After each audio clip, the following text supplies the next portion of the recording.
Good evening, Mr. Stern. Could you see the agenda? And I'm just making sure we have all our board members present at this point in time, Mr. Cleaver. And it seems like Mr. Holland is still not on. I don't know. He was having some difficulties prior.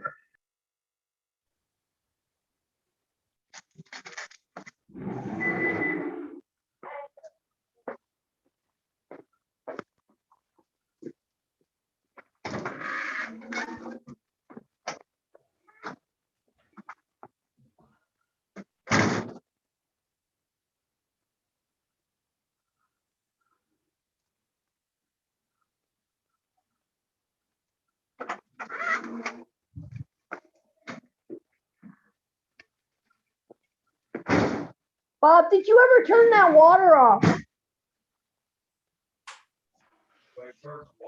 Oh no, I lost it.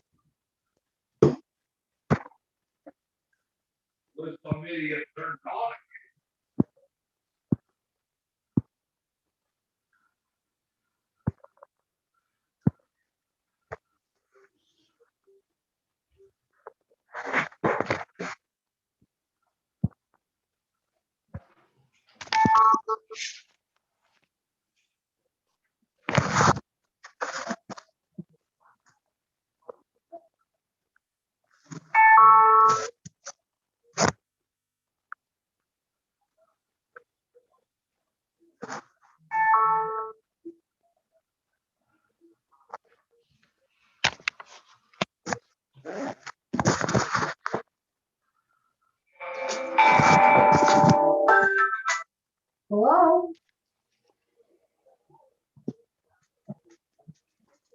Yeah, I know.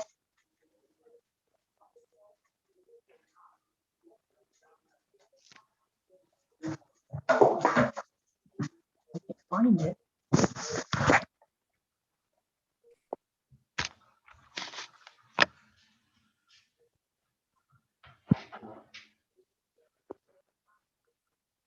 Mr. Cleaver, it seems like Mr. Holland is on as an attendee. Could you please promote him to panelist?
Hello?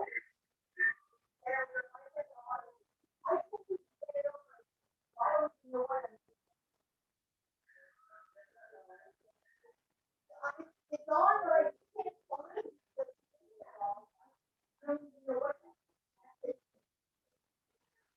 Okay.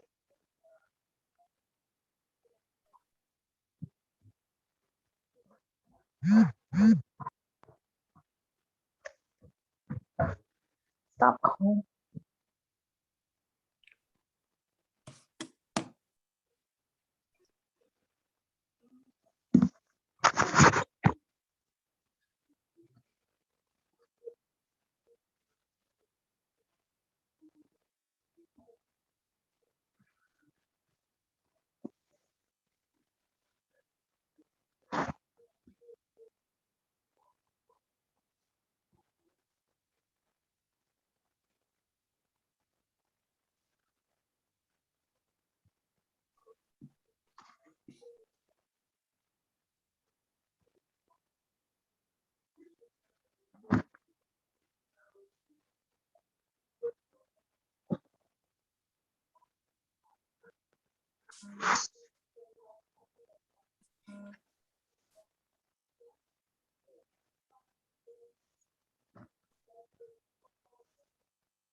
Thank you.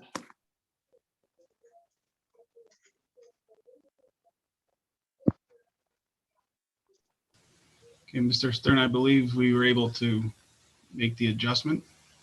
All right, thank you, Mr. Cleaver.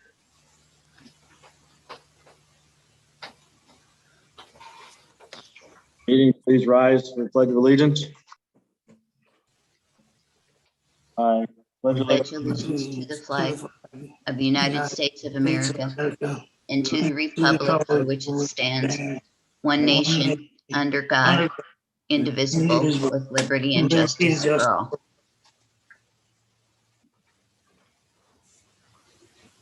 Call the meeting to order at 7:15 p.m. and I appreciate everyone's patience while we had a technical issue with one of our board members. I'll give you notice of executive session that was held on June 23rd, 2021 at 4 p.m. concerning complex personnel and safety. And I'll go to the roll call, Mrs. Cartinio.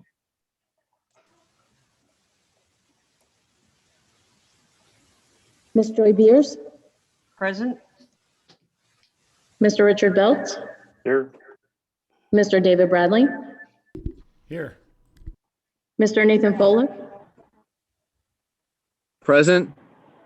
Mr. Stephen Holland, Here. Mrs. Gail Mahalik,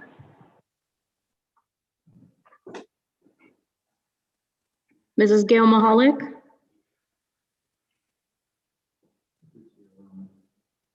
she's muted. Hello? Yes. Hi, thank you. Mrs. Rita Spinelli, Here, Mr. Wayne Wentz, Here. Mr. Larry Stern. Here. Thank you. Mr. Cleaver, are there any presentations this evening? There are none, sir. Thank you. We'll go right to public comment. I know we have a couple that were emailed in, Ms. Cartinio. Yes, Ms. Bose? Yes. Yes. Was I the first or do you just pick on me first? I'm kidding. It's just as you showed up on first on the Okay. list. Yeah. All right. Agenda item, financial matters, the budget, function 2300, other objects. How much of the $40,200 is earmarked for object code 820 under function code 2310? Which is, I believe,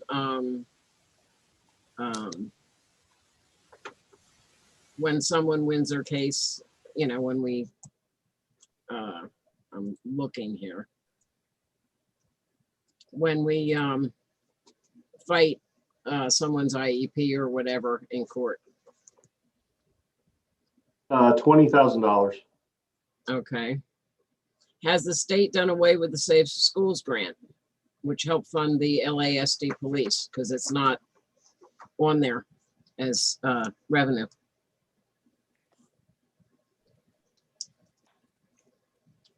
And it has been in previous years. It may be under PCCD. Yeah, that's what it's under.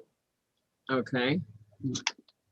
Now, I noticed that between the proposed budget and the final budget, we're spending $169,970 more than the proposed budget.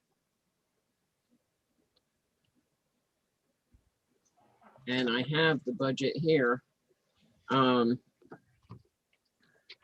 there's also $196,970 more in additional revenue in the budget. So if the proposed budget was not balanced, how are we spending more money for the final budget? So there was additional revenue that we will receive in the 21-22 school year from a PSHIC reimbursement for overpayment of health benefits again, which is where the additional revenue was coming from. The additional expenditure, a lot of it came in 4,000 facility acquisitions, construction and improvement services for the admin roof, which is $159,000. Okay. I was just thinking if we were able to not use that money and accept the extra revenue, we would have $339,948 to add to the fund balance. On the general fund transfers, there is a transfer for $13,000 to board services, judgment and claims. If we only spent $1,289.50 for legal fees with King Spry for special education services, why is the figure for object code 800 more than $21,000 with a transfer needed of $13,000 to object code 820? Those legal fees are not inclusive of just special education needs. Okay, because I thought that board services was. No, that's where all of our legal fees fall. Oh, so it doesn't fall under accounting and legal fees then? No, I believe it's all hitting the board services legal fees. Okay. The parameters resolution. At the finance meeting, it appears it was decided that this could very well be detrimental to the bond credit rating for the district and was not needed at this time due to the district being in a much better position financially now than previously. I do hope, Ed, that your recommendation at the finance meeting to not do this will be taken seriously when this vote comes up. And the last one, under personnel, the superintendent contract extension. It is my opinion that raises should be given on a performance basis. Given the Auditor General's report and the costly mistakes made, is a raise warranted. Since all remaining language except for what is noted is to remain the same, not only what was contained in the Auditor General's report should be considered, but also this language in the superintendent's original contract. He is responsible for establishing and maintaining efficient procedures and effective controls for all expenditures of school funds in accordance with the adopted budget. Directing the development of and making recommendations for the yearly operating budget on a timely basis that reflects the needs of the district and the use of district's assets and resources. Establishing internal administrative operational procedures, rules, and regulations relating to personnel, collective bargaining, financial disbursements, and accounting requirements, equipment, facilities, operation and use, food service, and staffing requirements. As the CEO of this district, and you can see page 2 of the contract, he is directly responsible to make sure the business office complies. The business office is directly under his supervision. Any shortfalls in this area are the responsibility of the superintendent. And that's all I have.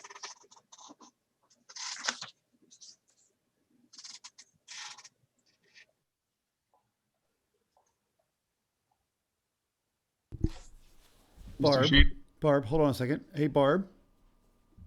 Mr. Shaner? Can you leave Barb up for a second? She just made a public comment. We'd like to address it, please. I mean, that's our responsibility is to answer her.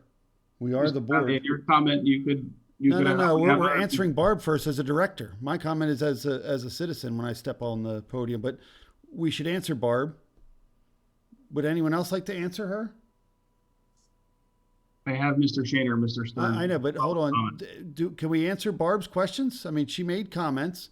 We're the board. We're supposed to be answering our public, the stakeholders. Why are you staying silent and ignoring their requests? Mr. Bradley, she didn't make a question. She made a statement. So I would like to move on to Mr. Shaner, please. Thank you. Yeah, but she also questioned us. She asked about the contract and whether or not it will be reviewed with those parameters and why we're not holding this superintendent accountable to his contract. Those are two different topics. That'll come up with the vote, Mr. Bradley, concerning the parameters of the. I wanted to finish her conversation by answering her and then having her reply. Please allow her to speak during. No, we're not. It's not a question and answer. In your eyes, it maybe is, but it's not. Mr. Shaner, please. Yes. Good evening. Thank you. I was wondering, now that the mandates in Pennsylvania have expired for mask wearing, as well as most of the guidelines on indoor capacities, should I assume that we'll be moving back to a in-person school board meeting for the month of July?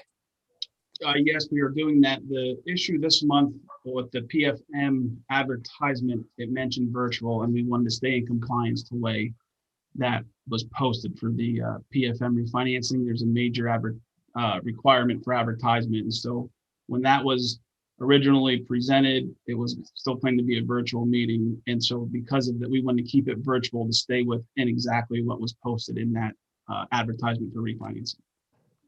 Okay, thank you. Understood. On the budget proposal, I'm looking at, and maybe it's not even the budget proposal, I apologize. It may be the bills, the monthly bills, but the salaries for personnel are at about 14 million.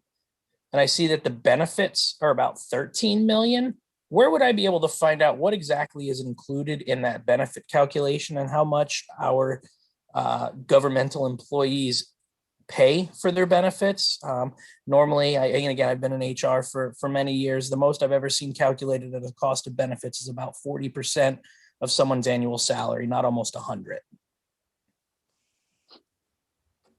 And I may be reading it wrong. So if I am, I apologize. It's not just healthcare. I know we talked at a finance meeting too. That's also Social Security, unemployment, FICA.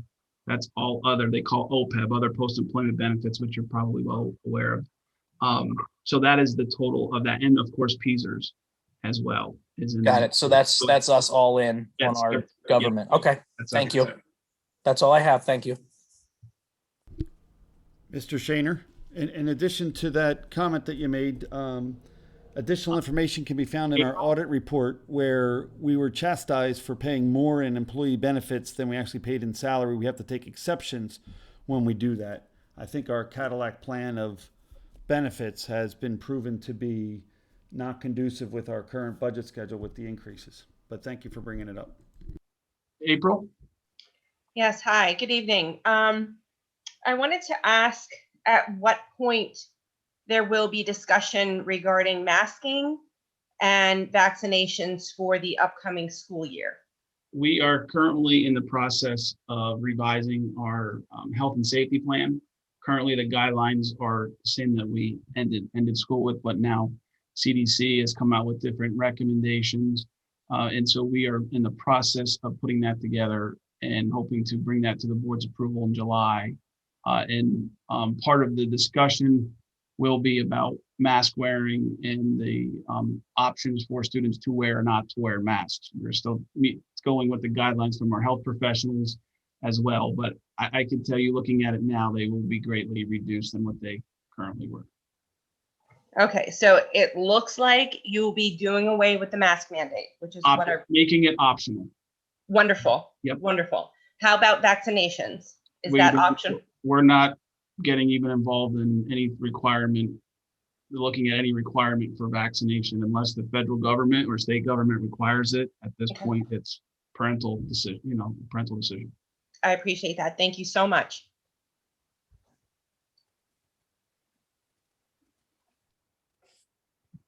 That ends public comment. I believe, Mr. Bradley. Well, this is part of the public comment, and I think it's disingenuous of this board not to answer our constituents. They stand there and they ask questions. You just answered April's. Why didn't you answer Brian's? that I he did, asked the Mr. Pilot. question where he can get a copy of all the costs, and it should be published somewhere on our website, and someone should have been able to point them in that direction. The fact that we don't answer these questions is one of the reasons why we got to get away from this virtual stuff, because you guys just ignore people, and it's wrong. We're supposed to be here to serve those people.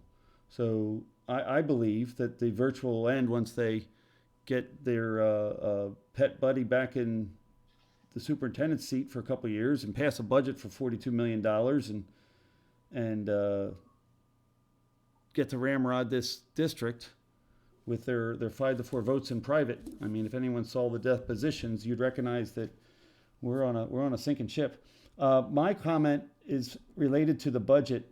Our budget from last year, according to the signed budget that Larry signed, hopefully it's not fictitious like he said some of them were, it said we were a little over $41 million.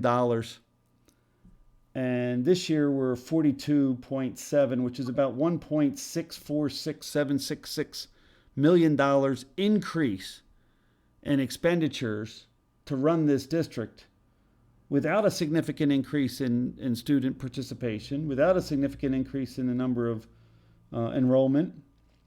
That's about $748 a student. And we didn't have a significant increase in staff, yet we're consuming $1.6 million more. Now, I checked our debt service.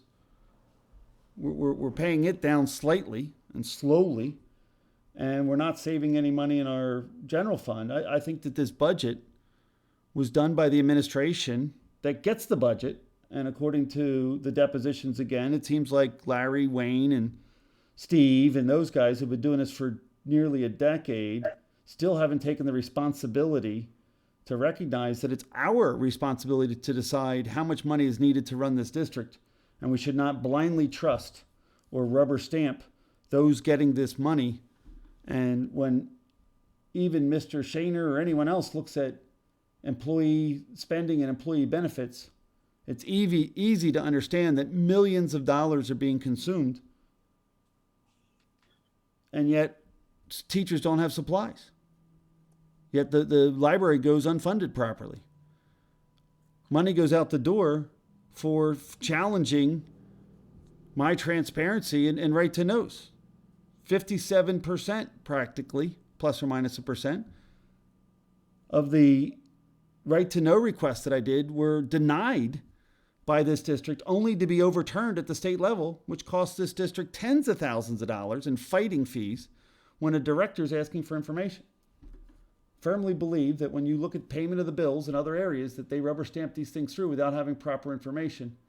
And whereas this district has a responsibility to give every bit of information that is provided to me as a director to the public at the meetings that we're having here, including all the invoices, anything you give to me is pertinent documents and is required to be given to the public.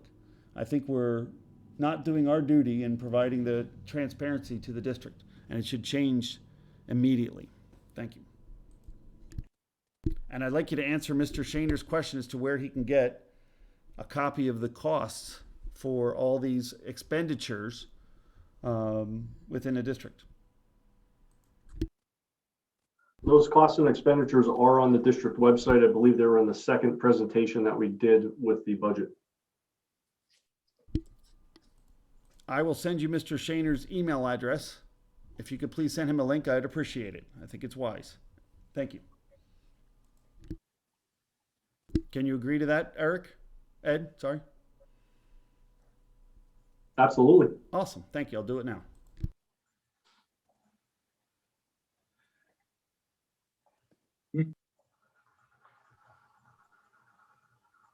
Any others, Mr. Cleaver?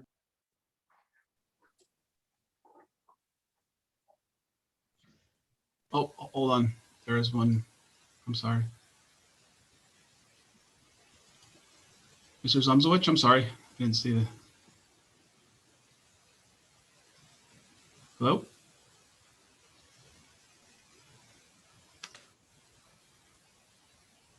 Mr. Zumzowicz?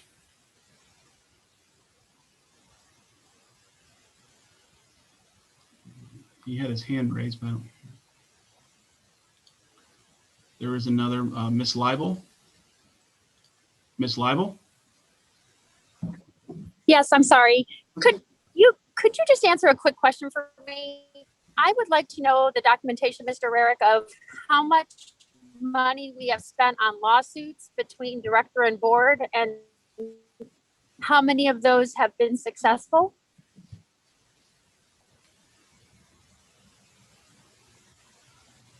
For the current year, or? Would you be able to give me both for the current year and in the past 4 years?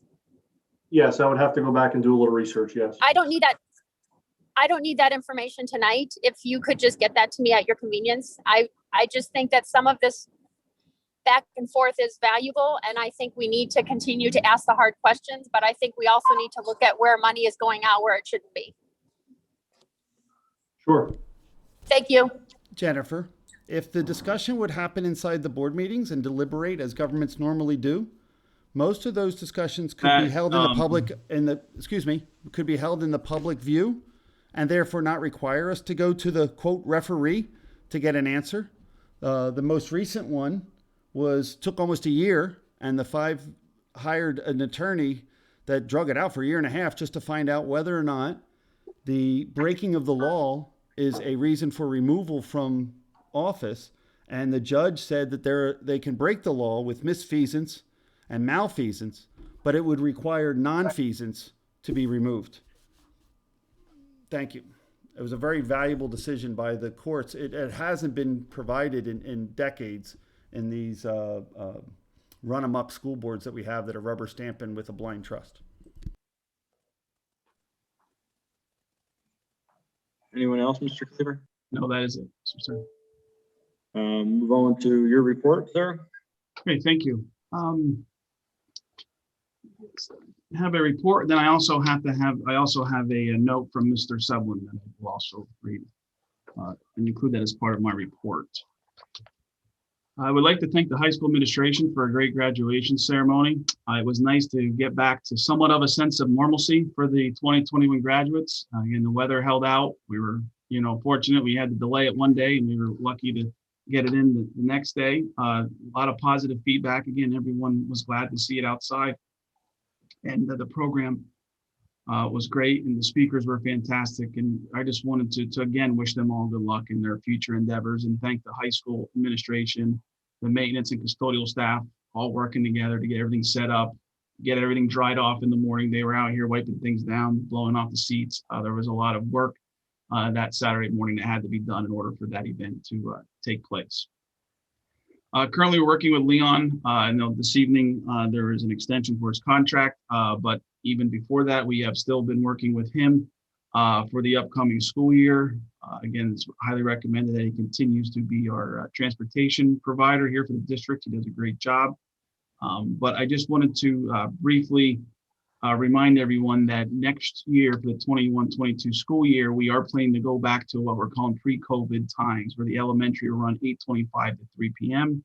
The middle school will run 7:30 to 2:30, and the high school will run 7:30 to 2:15 for the students. And then again, that will put the middle school and high school back on the same bus runs, and the elementary will be separated.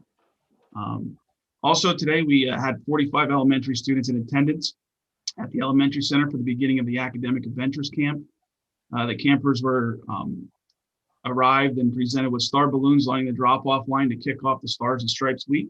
Staff and campers were all dressed in red, white, and blue to go with the theme. Campers were served breakfast and lunch and participated in activities associated with academics. And at the middle school level, we have about 30 students that we are currently servicing there as well. So it's a great camp. We're finally able to get some of these programs back up and running for our students, and it has been very well received so far, minus the humidity today and for tomorrow. This is a note Mr. Seblin wanted me to just thank the board. Again, this is a request from Mr. Seblin to share with the board. As we just completed the most trying school year many of us have ever experienced, I want to thank the board and superintendent for their commitment to keeping our schools open to students grades K-5 in person, actually K-8 in person during the 2020-21 school year. This has been a very, excuse me, This has been a very tough year for everyone as parents, students, staff dealt with COVID-19, but LASD was one of the few schools to offer in-person learning throughout the entire year. I truly believe our students benefited from having the option to be in school.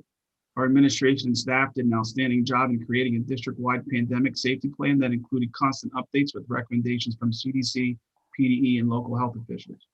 We are very grateful for the support from the board for making this happen during a time when many other districts across the state and nation were not able to offer a safe in-person option for our elementary students living in the Lehighton community. With many thanks, Mr. Aaron Sevlin. So I just wanted to share that note with the board. And that concludes my report. Thank you, Mr. Cleaver. We'll move on to approval of minutes. I need a motion and a second to approve the minutes of the May 24th, 2021 board meeting. I need a motion and a second, please. So moved. Second, Wayne. I have a first by Ms. Spinelli, a second by Mr. Wentz. Any comments by the board on the minutes, please? I'd like to commend Janine for a wonderful job. She's doing a great job of following the policy and making sure the information is properly documented. Thank you.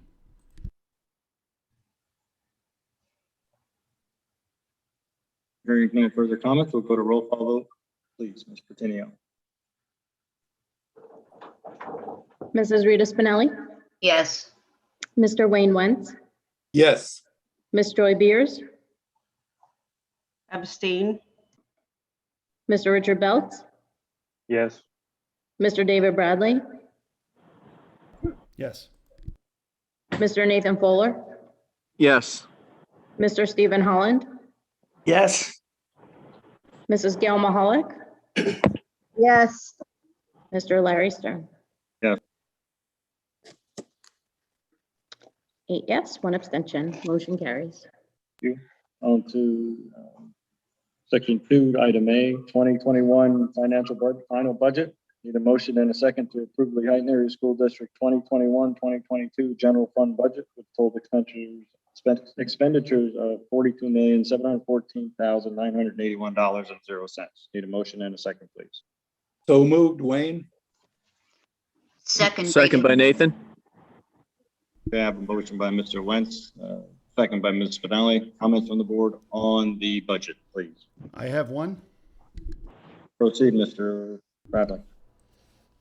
I think it's only fair to the community that this vote be postponed until such time that we can have an in-person meeting where the community can actually review how this budget expanded $1.6 million more than before, how things were not managed properly,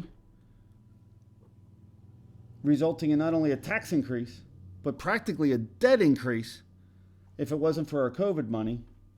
And with that being said, I highly recommend, and I'm going to make this motion, that we postpone this vote until such time that this budget can be properly reviewed in an in-person meeting where the public can actually see, discuss, and review it, because they're the ones paying for it, and we work for them, not the administration. The administration works for us. I'll And we second work that. for them. And we have a couple days to do it. And I agree that there's a timeline, but I think it's very important that we serve the public and we do not let our subordinate administration write a budget of what we're going to spend with them and all of our staff to provide this education to these students without a proper review. And the board. There's a motion to postpone voting on the budget by Mr. Bradley, a second by Ms. Mahalik. Is there any comments by members of the board, please? I would just like to comment. I understand the concern, but the reason the budget is different is we did add full transportation back this year. So that alone is over $1 million. So that's not a big surprise. If we postpone this even for a couple days, I'm really not sure how the public is going to be able to physically review the budget in person. Are they all just going to go up and grab it? I mean, it's been online for months, online where you can review it in your own home, on your computer, print it and look at it. I'm not sure what postponing a couple days is going to do, because I don't know how a mob of people are going to go over a budget in person. It's Thank very you. simple. I can explain it. We've done this many times. They literally have the budget open with Ed in front of us so that we can question him. We have Mr. Cleaver in front of the citizens so they can question him. In 15 minutes, you can have 50 questions addressed by the citizens that have questions as to why, besides the transportation, which we put back in, most of it got put back in the budget last year. Why these things are being escalated, why we're overspending the budget. Even in your expenditure report, you have $500,000 that you spend on things that wasn't budgeted in the past. So it just shows how erroneous these budgets are without proper vetting and review. It's in front of the people that Ed gets to answer the questions and other people get to speak. That's what the finance committee meeting was for. That's what these people are supposed to be able to do. And Rita, you're right. I will completely agree with you. They are literally ignorant, the public, to the amount of information that's in this budget that no one took the time to review with them or allowed them have access to. And whereas you see it online, last year's budget is barely readable online. It was scanned like by a fifth grader. It can't be read. So somewhere along the line, we have to give the public the information. They have to have the ability to review it and vet it. And we're spending their money for them and their children. And they have directional control over a lot of that money. So they get to decide, do we fund supplies or do we fund this pet peeve project? That's the problem, Rita. This board is not doing their job in creating, reviewing, and adopting a budget. Thank you. Any other comments by any board member? This is Nathan. I would also like just to comment that what Mr. Bradley is requesting is no different from the opportunities the public has already had in both the finance committee and the previous board meeting where the preliminary budget was approved. So I don't see any benefit to come from postponing this vote another couple days. Rita just admitted that they don't get the chance to see it, review it, or do it. They don't have it. So what when Mr. Bradley, what you heard Rita say and what I heard Rita say are two different things. Obviously, and again. And Rita said what Mr. Fuller heard. Whether or not a person can have bank statements, and you think that they're going to try to get the whole district's bank statement. That's just asinine. But it's okay. You have your opinion. You're allowed to voice it. You did.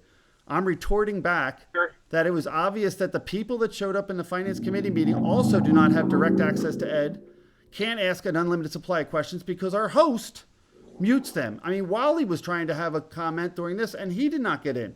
Yet we don't have the ability to put it in. You have people with their hands raised, Larry. You can't No, we're not. I guess it's a separate motion. Yes. Yeah, Larry, don't violate the Sunshine Act. Mr. Bradley, I have corrected myself. Please proceed, Mr. Cleaver, with Ms. Bose. Yes, Ms. Bose? Can you hear me? Yes, ma'am. Okay, now the proposed budget was online, but this budget has changed. We've added approximately $169,000 to the expenditures and to the revenue. So it is a different budget. I have gone over this budget for 2 days. I don't know that other people would take the time to do it, but they may. But when you call a special meeting or have another meeting and you start them at 5 o'clock, I had to change my work schedule for that day. And thankfully they did so that I could make the meeting. Even 6 o'clock. But anyway, it has changed. There are differences. So that is one thing to consider. End of comment. Thank you, Ms. Bose. Hiding behind these virtual meetings and having an oppressive host silence people is no way to serve the public as public servants. We're volunteers. We have Mr. We're Zunzovic. volunteers. It's wrong. Go ahead. Again, it's using an older version. So Mr. Zunzovic, if you can hear us, I'm going to promote you. So at least we were able to have your comment.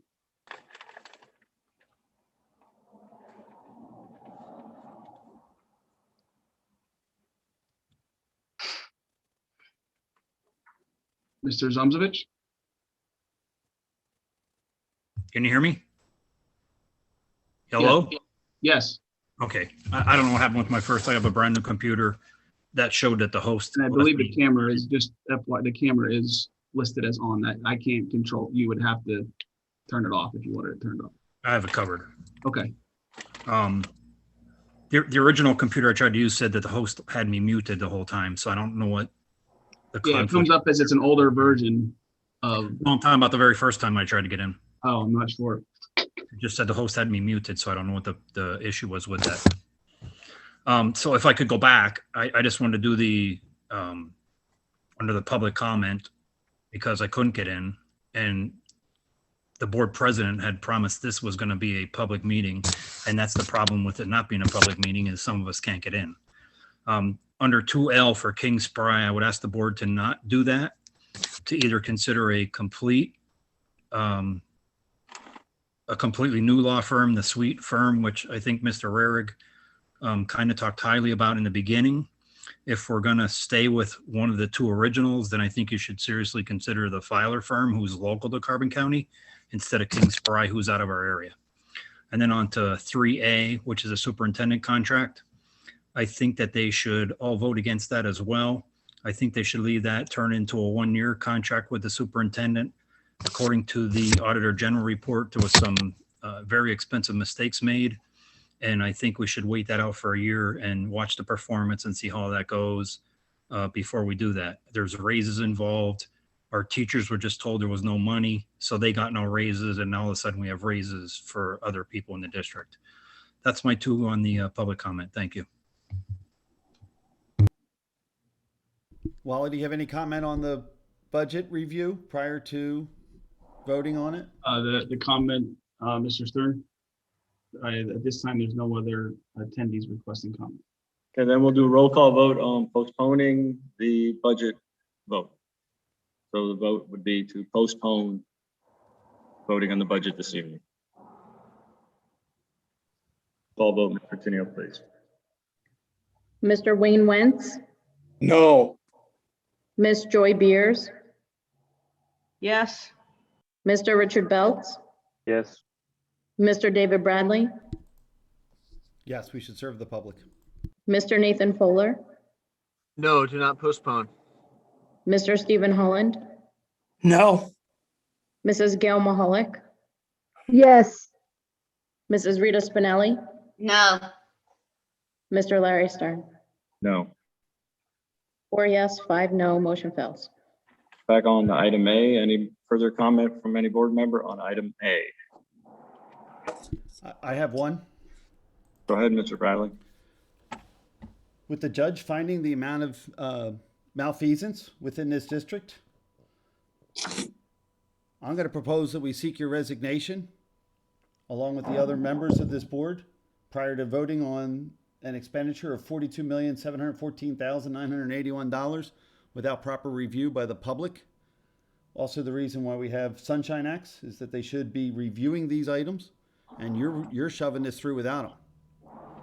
I will let someone else make that motion to seek their resignation because the judge found to be a lot of misfeasance going on in this district. And here you guys are ramrodding things through again. Does anyone want to make that motion? I'll second it.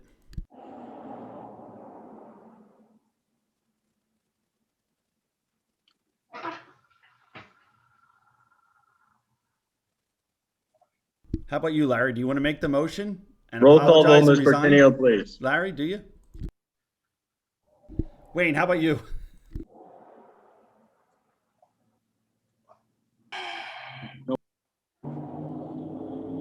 Roll call vote to approve the budget, the 2021-22 budget. Mr. Tenio, please. Mrs. Gail Mahalik, No. Mrs. Rita Spinelli, Yes. Mr. Wayne Wentz, Yes. Miss Joy Beers, No. Mr. Richard Belts, No. Mr. David Bradley, No, absolutely not. Mr. Nathan Fuller, Yes. Mr. Stephen Holland, Yes. Mr. Larry Stern. Yes. 5 yes, 4 no, motion carries. On to item B, Homestead Farmstead Resolution. I need a motion and a second to approve the Heighton Area School District 2021-2022 Homestead Farmstead Resolution for reduction of property taxes as authorized for the school year beginning July 1, 2021, pardon me, under the provisions of the Homestead Property Exclusion Program and the Taxpayer Relief Act. I need a motion and a second, please. So moved. I'll make that motion. I have a motion by Mr. Belt, I believe, and a second by Mr. Holland. Any further comments on item B, Homestead Farmstead Resolution? Yeah, this is Joy. I have a question. Where did the language for the resolution come from?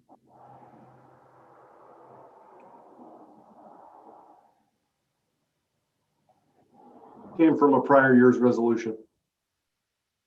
Okay. Is there anything different about it? No, it's pretty boilerplate. It's actually a template from the PASBO. The only difference is the calculations change from year to year. Okay, thank you.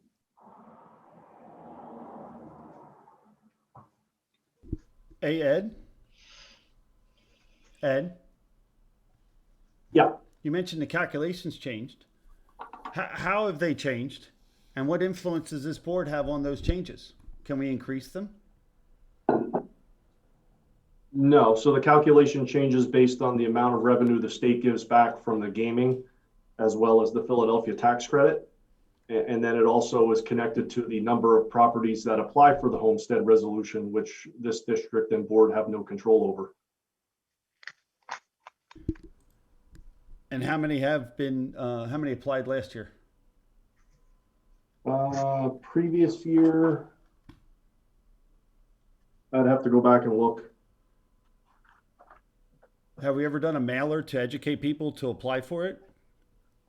Everybody in the district should be receiving the application. Comes from Burke 1. How should they get that application? Via mail. By whom? Who's mailing it? Burke 1. Burke 1's doing it? Okay. Excellent. Thank you. Any further Last comments year, on just item for reference, last year there was 4,515 properties. This year there's 4,465 properties. That's total properties in the district? That received the Homestead Act. homestead, yes. So read that number again. This year was 4,000? 4,465. And last year? 4,515. So we lost 100, roughly 100 or 60 some. And how many total taxing parcels are there in the district? I want to say roughly there's over 20,000. Okay, thank you.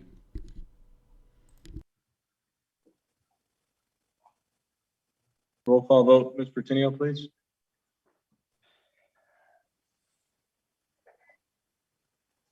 Mr. Stephen Holland, Yes. Mrs. Gail Mahalik,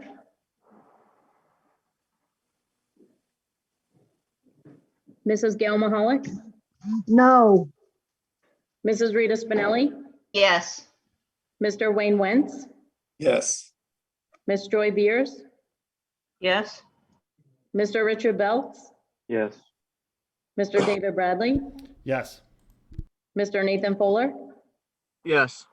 and Mr. Larry Stern. Yes. 8 yes, 1 no, motion carries. On to item C, 2021-2022 taxing and budget resolution. I need a motion and a second to approve the Heighton Area School District 2021-2022 taxing and budget resolution as pertains to applicable taxes levied beginning July 1, 2021. Need a motion and a second, please. So moved, Wayne. This is Nathan. I'll second. I have a motion by Mr. Wentz, a second by Mr. Fuller. Any comments by the board on item C? I have a couple. Proceed. Doesn't any other board member want to make a comment to their constituents in reference to almost a 5% increase in taxes to run a school district with the same number of students, the same number of buildings, and the same number of roughly the same number of staff members? Nobody else wants to go first? I agree, Dave. This is Joy. It's a tax increase that corrects for mistakes made, in my opinion. Yeah, the judge called it misfeasance, right? It's not something we can remove them from office. They have to be voted out or asked to apologize to this community for wasting millions of dollars. The $1.6 million is almost exactly how much we wasted with the NEF, the National Education Foundation, to run a program that they said we abandoned, and we paid them anyway. So when you look at this tax increase and you look at the misfeasance by these directors, you have to recognize that the community is paying for it. I mean, the judge issued an order and said the people have to do something about it. And here you are in front of these people, well, not even in front of them, in a virtual meeting, hiding from them, and you're going to go take 5% more from every person, 20,000 taxpayers. You're going to say, I need 5% more to run this district because we let our administration and subordinates create a budget for us that we did not have enough input or application to. I had lots of cutbacks, lots of opportunities for savings, and they ignored them. And here they are raising your taxes again and again and again. They once had $18 million practically in a general fund that they consumed. They once had $8 million set aside for post-employee benefits, and Wayne, Larry, and Steve, after they set that money aside within a year, holding it for post-employee benefits, took it out and bought a stadium for cash with no foresight or understanding that the cost of PSERS, medical benefits for our fantastic staff and teachers do cost money, but we shouldn't be giving out bonuses and raises to superintendents that was found to have allowed students to get injured on our school property without the proper supervision. What do you think that's going to cost this district financially? Talking about lawsuits. And then you have IEPs that we're fighting. And here you have a tax increase, yet we're fighting students with special needs. We're chastised by the state of Pennsylvania for not properly meeting the free and public benefits for educational benefits for kids with special needs. Chastised for it. I think you guys should resign. I mean, it's a shame. Before you vote for this, you should really search your souls and recognize that as a constituent-based government, we work for them, not the administration.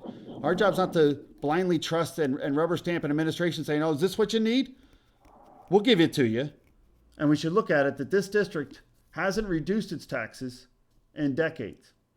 And there's an opportunity to reduce these taxes, not by 5% that you're trying to raise them, but by 10% in total.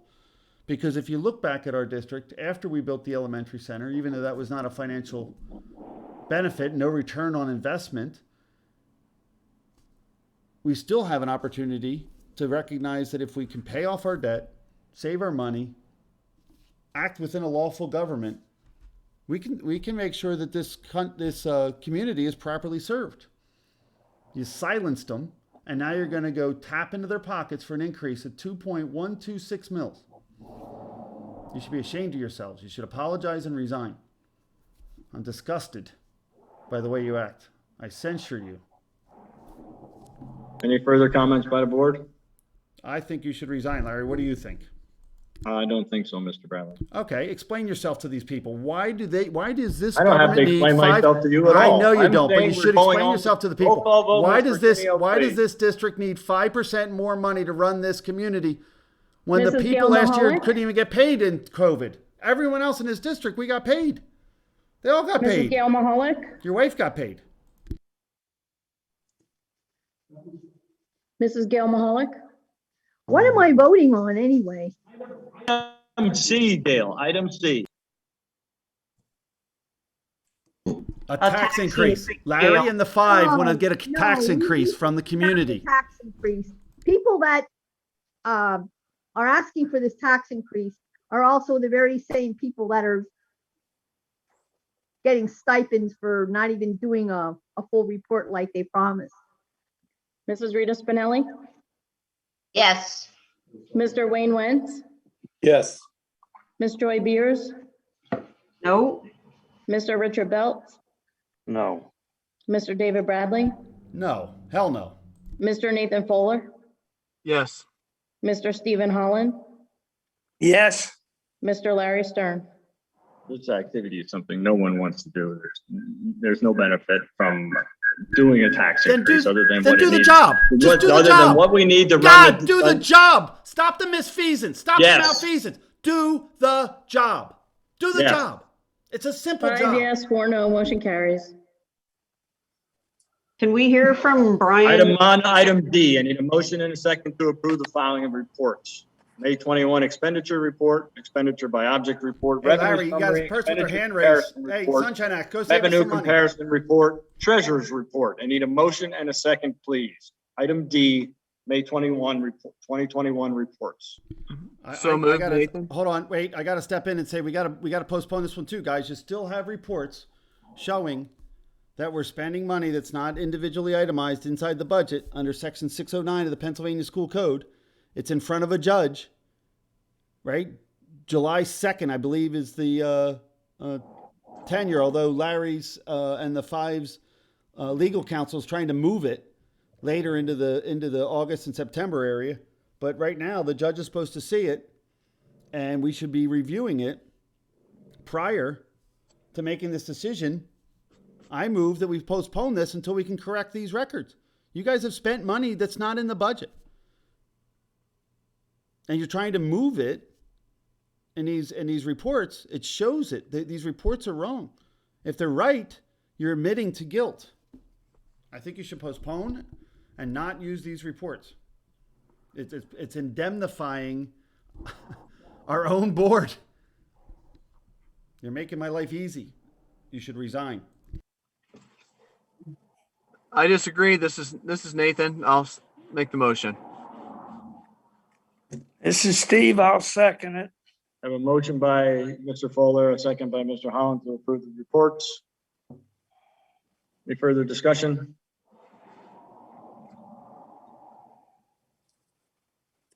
Roll call vote on the reports. Ms. Pertinio, please. Mrs. Rita Spinelli, Yes. Mr. Wayne Wentz, Yes. Ms. Joy Beers, No, Mr. Richard Belt, No. Mr. David Bradley, No, I mean Mr. Nathan Fuller? $338,000. Yes. Mr. Stephen Holland, Yes. Mrs. Gail Mahalik, No, Mr. Larry Stern. Yes. 5 yes, 4 no, motion carries. On to item E, I need a motion and a second to approve the following budget transfers to move funds to appropriate functions and or objects in accordance with the school code and state chart of accounts. Need a motion and a second, please. So moved. Second, Second by Nathan. I got a first by Ms. Spinelli, a second by Mr. Wentz on item E, general fund transfers. Any questions by the board on item E? I have one. I'd like to first of all confirm that we're making these transfers to cover monies that was already spent. Is that the case, Ed?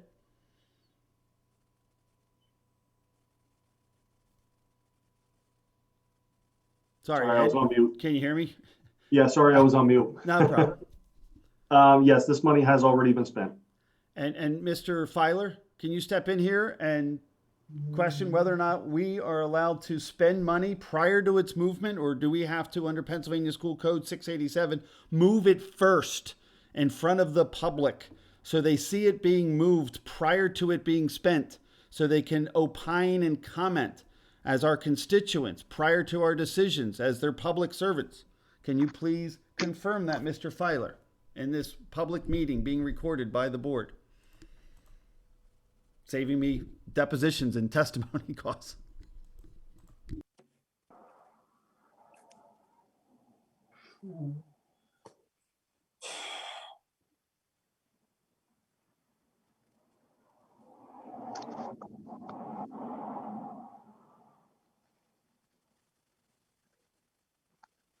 So the money has already been spent?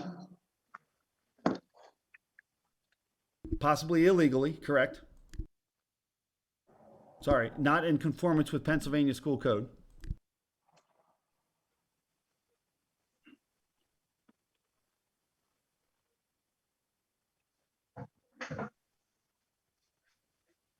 We should not be spending the money unless the board approves the expenditure. Now, I'm not entirely sure what individual purchase is being done or referenced, and if the money has already been spent. But as long as we vote to spend the money by a majority of the board before so, then we're fine, which is what I said last month. Under what lawful authority do we have to spend money before we tell the public that we're going to spend it on this item as a government agency serving that public? I mean, I agree we can transfer the money as much as we want, but I don't believe we have any authority to spend money off budget after reading the Auditor General's report saying that we were in non-compliance for 5 years, and then watching this most recent judge's opinion that we're acting in misfeasance because we're not Mr. Bradley, you are following the law. misquoting that opinion to the extremes. No, I'm not. It's black and white. Upon evidence of record. No. The judge used the word misfeasance as the reasons for grounds that you cannot remove an officer. He wrote a 16-page paper. You are quoting 2 sentences out of it, and you're quoting them wrong. I will quote it one time, and you tell me how it's wrong. Upon evidence of record, petitioners have established at the most the improper performance of lawful act, the definition of misfeasance, and then even reference the case load, Foster Township School District.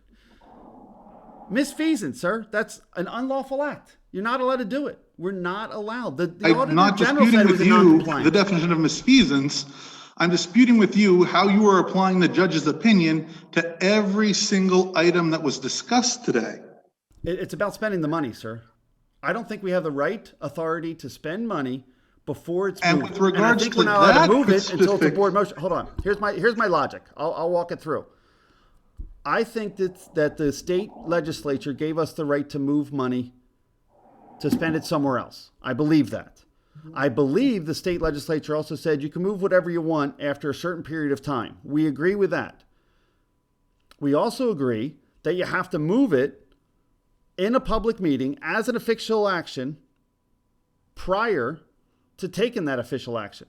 So the public would have a right to speak. For instance, if I want to move $4 million to buy a flagpole in the budget and then go out and buy the flagpole for $4 million and then say, well, it's already spent. Sorry, public. Have a nice day. You can't stop me. You can't throw me out because I'm stupid. All you can do is wait for the next election. Now, what I'm seeing is the Auditor General was very specific. 5 years, this board was spending money that it didn't have in the budget. It didn't allow the people the right to speak first. It silenced them. It illegally took actions, non-compliance took actions it did not have the authority to do. I think we only have the authority to move it first. And prior to moving it, since that's an official action, it has to be done in a meeting. And prior to that, the people have a right to speak. So if Mr. Bradley says, I want to gold plate my own parking spot in front of the district for $5 million, the public can seek my resignation first. And that was the problem, sir. This community has been silenced for years. Larry, Wayne, and Steve had $8 million sitting in a fund. And they went out and off budget, without moving it first, spent it. And everyone was up in arms. And there was nothing you could do about it because they knew they had the authority that no one would check and balance them. And it sounds like the law firms that we've been hiring have not curtailed their non-compliant actions. Your past predecessor also had those issues because for the 5 years that this district did it, it was wrong. You know that it's wrong. You can argue if you want on behalf of the immoral on this board, or you can finally look at the law and say, you know what? He's right. You have to move it first. You have to let the people speak before you move it. And then if you still want to move it, you move it. And if they don't like it, they can throw you out of office. But after there any other comments by any other board I member? want to hear Mr. Filer's No, we're not. understanding of this. No, because all you'll the do is reality argue no, with I made the a- statements I by made Mr. a- Filer. Hold on, Larry, before you shut him No, off. no, please, can you let me speak? Larry, You can't be the you last have to one. give him the right to speak. Let him have it. Otherwise, he's going to shoot himself in the foot, and he has a right to understand. So, Mr. Filer, it's my understanding, under the lawful authority, since we work for the district, we have to move it first. The only way to move it is official action, according to the code, and official action requires public comment. So, in this regard, the fact that we spent it without moving it, we violated not only their right to speak and their right to comment and redress their government, but we also stopped them and silenced them. And now that you're putting the baby back in the bathwater, as we say, and not taking responsibility, and have been doing this for 7 years, it's time to correct it without having to go to court. We shouldn't have to go to the referee. You should be able to read the law in common sense, and you should correct these 5 evil members that are going out doing things with no checks and balances in the system and no accountability other than in the election booth. Thank you. Mr. I would like Bradley. to hear your opinion at this point. Now that you have my testimony. If you'd give me a second to speak, I might. No, go ahead. The floor is all yours. Just don't let Larry If shut the you up. board votes, 5 of them vote to pay the bills, as long as they are voting to pay the bills and the funds being used are not earmarked or already spent on something else, then they are complying with that section of the law. All right. Now, to quote from the judge's opinion, the petitioners have failed to identify the years when these orders were approved or the directors who voted for such payments, nor have the positions presented evidence to establish that the district had insufficient funds to make these payments or whether with respect to the payments approved in excess of the sums appropriated for the specific purposes in the budget. Such payments were not approved by the affirmative vote of 2/3 or the members of the board. The judge said you did not prove anything with regards to that. Because the Auditor General also said by looking at the documents, Auditor General was not involved in that lawsuit, sir. You had a duty to present your evidence and you failed to do so. You lost. No, wait a second. You can't prove that they moved the money if they never physically did it. They just took it out. There's no motion. Even the Auditor General said that. I can't prove that they moved the money in a motion when they didn't take the motion. They didn't do their job. That's the misfeasance, Mr. Filer. And no offense, read that again and realize it said for this money is being transferred from other areas of the budget. General fund transfers. You're moving it from other areas of the budget, not being spent. That is not within the code. Read it again, Eric. Eric, read it again. It said it was specific. Mr. Wayne Wentz? Yes. Thank you. Ms. Joy Beers? No. Mr. Richard Belt? No. Mr. David Bradley? Absolutely not. Mr. Nathan Fuller? Yes. Mr. Stephen Holland? Yes. Mrs. Gail Mahalik? No. Mrs. Rita Spinelli?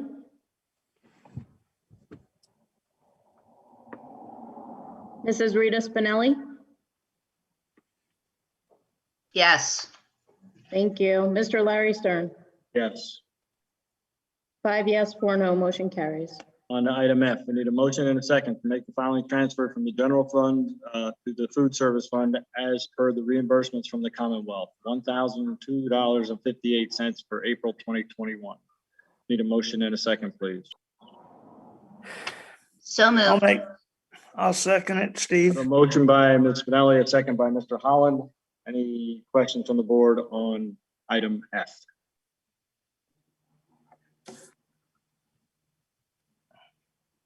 Hearing none, roll call vote on item F. Ms. Patino, please. Ms. Joy Beers? Yes. Mr. Richard Belt? Yes. Mr. David Bradley? Yes. Mr. Nathan Fuller? Yes. Mr. Stephen Holland? Yes.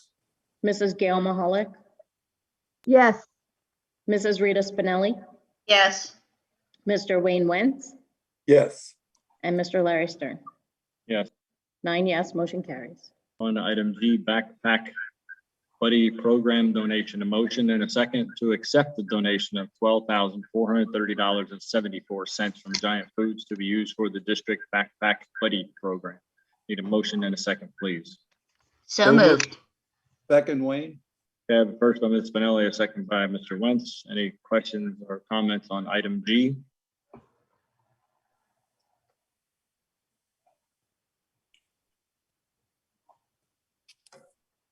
I would like to thank Diane for the generous donation of the monies to help our backpack buddy program, which helps families who have food uncertainty. Thank you very much. Roll call vote, Ms. Patino, please. That'd be on item G. Mr. Richard Belt, Yes, thank you. Mr. David Bradley, Yes, thank you for the people. Thank you. Mr. Nathan Fuller, Yes. Mr. Stephen Holland, Yes. Mrs. Gail Mahalik, Yes, Mrs. Rita Spinelli, Yes, of course. Mr. Wayne Wentz, Yes.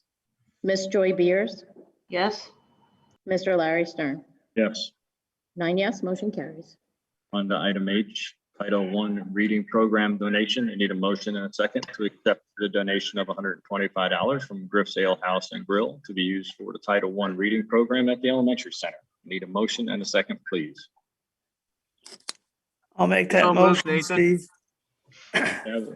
First by Mr. Holland, a second by Mr. Fuller. Any questions or comments on item H? How are these monies collected? Or is it just a general donation? It is a donation from Griff's Ale House and Grill, Mr. Bradley.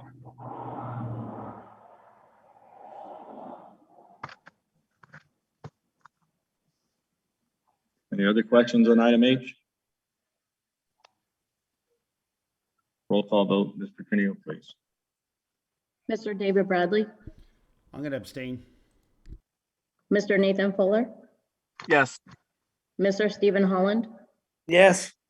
Mrs. Gail Mahalik, yes, Mrs. Rita Spinelli, Yes, Mr. Wayne Wentz, Yes. Miss Joy Beers, yes, Mr. Richard Belt, Yes. and Mr. Larry Stern. Yes. 8 yes, 1 abstention, motion carries. Thank you very much to Griff's Ale House. On item I, MTSS EELO Series Grant, I need a motion and a second to approve and accept the 2021-2022 MTSS EELO Series Enhancing Early Literacy Outcomes with Tiered Systems, grade K through 2, grant agreement between the Commonwealth of Pennsylvania through the Pennsylvania Department of Education and the Lehighton Area School District for the 21-22 school year. Total grant award is $10,000. I need a motion and a second, please. so moved. This is Nathan. I'll second. I have a motion by Ms. Spinelli, a second by Mr. Fuller on accepting the grant. Any questions or comments on the grant? Where are these funds limited to being consumed? It just has to be early literacy outcomes? This grant is actually for grades K to 12 for this school year. So it's limited to those grade levels, and they will be used for trainings for staff members. And also they will be used to purchase supplies for the students as being part of this program. And it's K to 12. That's the focus of the instruction for this program. Or excuse me, K to 2, sorry, K to 2. So again, it has to be used K to 2 for enhanced early literacy outcomes. Yes. I think one of our greatest supporters of early literacy is our public library. Why don't we use these $10,000 to give it to the public library to help them be funded for all the great work that they do in enhancing early literacy outcomes? I mean, they get these kids earlier than they even get to us. All those reading programs, falling in love with books and reading is one of the primary benefits of a public library. That is not a requirement or option for this grant. It's not required, but is it an option at No, all? it is not. What limits us with this grant money? Because to use it it's as the board, program does it for- end up in our general fund? All the grant money goes to the general fund. Thank you. So part of that general fund can go to the library. But you have to submit a request for the grant, and then you also have to submit the expenses for the grant and how they relate directly to this program. This program was approved, not donating the money to the library was not part of it. I think we should review that. Thank you. Any further comment on item I? Hearing none, roll call vote on accepting the grant. Item I. Mr. Nathan Fuller, Yes. Mr. Stephen Holland, Yes. Mrs. Gail Mahalik,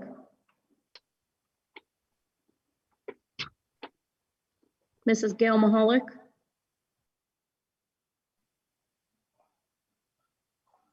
absent, Mrs. Rita Spinelli, Yes. Mr. Wayne Wentz, Yes. Miss Joy Beers, Yes. Mr. Richard Belts, Yes. Mr. David Bradley, Yes. Mr. Larry Stern. Yes. 8 yes, 1 absent, motion carries. On to item J, parameters resolution. Need a motion and a second to approve the parameters resolution for PFM bond restructuring of 2014 and 2015 A notes. Proceeds of the restructuring are to be placed in a restricted fund balance. Proceeds of the restructuring are to be placed in a restricted fund balance. I guess that's for 14 and 15 different items for the notes. Need a motion and a second, please. But before you even go down that path, I think this is the most ridiculous and idiotic thing that's ever been put on an agenda, and we should just skip it. Can I get a second on that motion? This is Rusty. I'll second that. This is ridiculous. God bless you, Rusty. Thank you. What is the official skip it? You want to? It shouldn't have even been on this. We should not borrow more money. We should not borrow more money. Okay, I make a motion to remove agenda item J from our agenda because it is ridiculous. Can I get a second on that motion? You want to table item J? No, not table it. Remove it. I don't want it ever seeking its ugly head ever again. I want to remove it from this agenda. It shouldn't have even been on here. I don't even know how it got on here. It's a process, Mr. Bradley. No, It has to be on because we said yes 2 months ago. It should have So been if on everybody goes on and says yes or no, that's the way it's going to No, go. it shouldn't even be on here. Who recommended to put this on the agenda? Who recommended this? And in what meeting was it recommended, Larry? Did you There put was it a on this discussion agenda? if you were at the finance meeting, which you I was. non-courteously blew up. I'm going to blow up if you guys are going to start trying to borrow money There was again. so much for my discussion constituents. on it. So you put it on the agenda to vote yes or no. No, to finish this the shouldn't even be deal. on the agenda. There's no one who recommended it. It's gone. It's your opinion. Mr. Bradley, at the time. One more time. I made a motion to remove it from the agenda. I made a motion to remove item J from the agenda. We have a second. Please let the public speak. It was also advertised as well that there will be a vote taking for this motion. We're striking it. Get it out of here. We have a motion and a second. Please let the public speak. Is there any public comment on removal or tabling or getting rid of or skipping, whatever you want to call it, item J? Removal, Larry. Removal. We're not tabling. Mr. Shaner? Mr. Shaner? Yes, thank you. I just want to make sure I'm understanding what exactly this is all about. So are we talking about on the same agenda, raising taxes nearly 5%, providing a raise to the superintendent and borrowing more money? Is that correct? Sounds Is that about what- right. Is that what item? is that Yeah, what pretty item- straightforward. Yep, you're getting it. Is that These what- 5 are doing that. Yep, they're This was trying. the We're going to parameters try to stop J them. is. We're going to try to stop them. Mr. Shaner, there was a parameters resolution that was agreed to be presented. PFM presented it to us at a finance meeting at the time. They presented several times to us, and then it was to be presented to the board for a vote. Since then, there has been concerns raised about, moving forward with this because we're in a different situation now than we were even 6 months ago, as was discussed at the finance meeting. So it was presented several times and been recommended to be put on and advertised as it properly was with PFM. However, again, like I said, this goes back, even to last year. We should kick part of this discussion. fox out of this Mr. henhouse. We do not need PFM to be Mr. telling Bradley, us what could I goes on the please- agenda. PFM does not lobby this board to put this thing on the agenda. Mr. Bradley, They do not have that right. Either you can put it on or Larry can put it on. it was But discussed. the fact and that it was- the fact that this fox is being Mr. asked Bradley, for can access you to your hen house please- is wrong. Get it off the Please agenda. allow us to respond. Get it off the agenda. Mr. Shaner, that is why it is there. So was my statement accurate? Yes. This was actually brought up, like I said, several months ago, but most recently at a. I apologize for missing that. Is my statement accurate that we're looking to borrow more money? In this program, the way it would it would be, they would rolling out the debt, borrowing more money, and that was part of the concern that we had. So I don't know, Mr. Rarick, if you want to give a quick, you understand it much. I would love to hear from some of the board members on their thoughts. But this is this is a different. It's not just borrowing. There was a plan in place to help us to bring cash back into the district, and this was part of that plan. And also, in addition to continuing to curb expenses and look at other ways to continue to make sure we are doing all we can to keep our expenses as minimal as possible.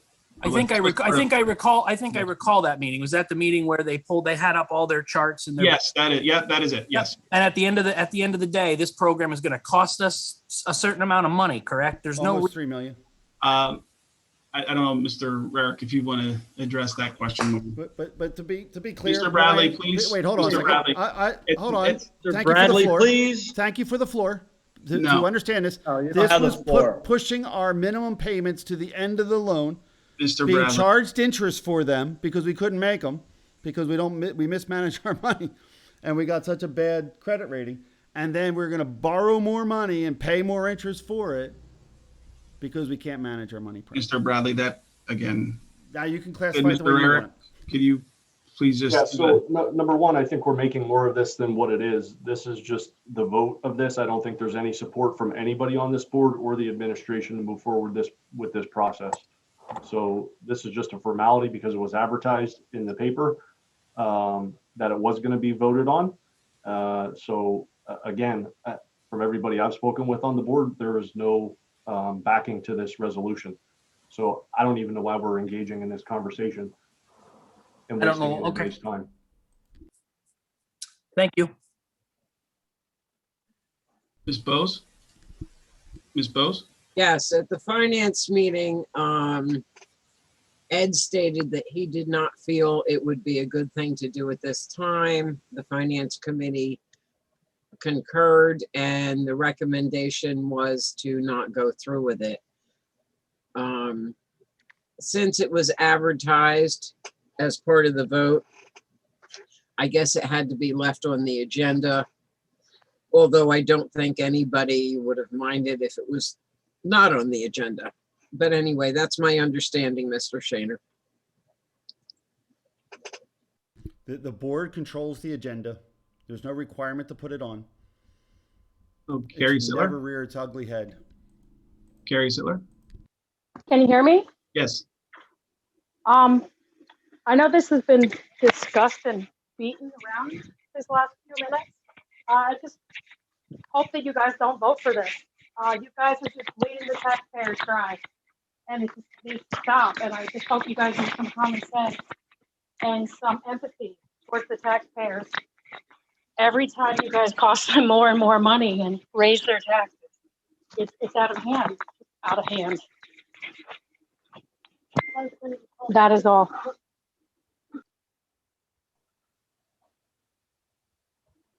Mr. Cameron? Mr. Cameron? Hello, can you hear me? Yes.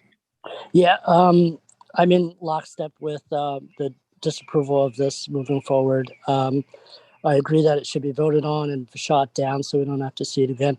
The one thing, while going around talking to fellow Franklin Township property owners, one of the main things that I heard was about taxes and how everything keeps going up. And this would be one of those other instances where we would be kicking the can down the road and costing the taxpayers in future generations. So I would hope that the board does shoot this down, and I appreciate your time. Thanks.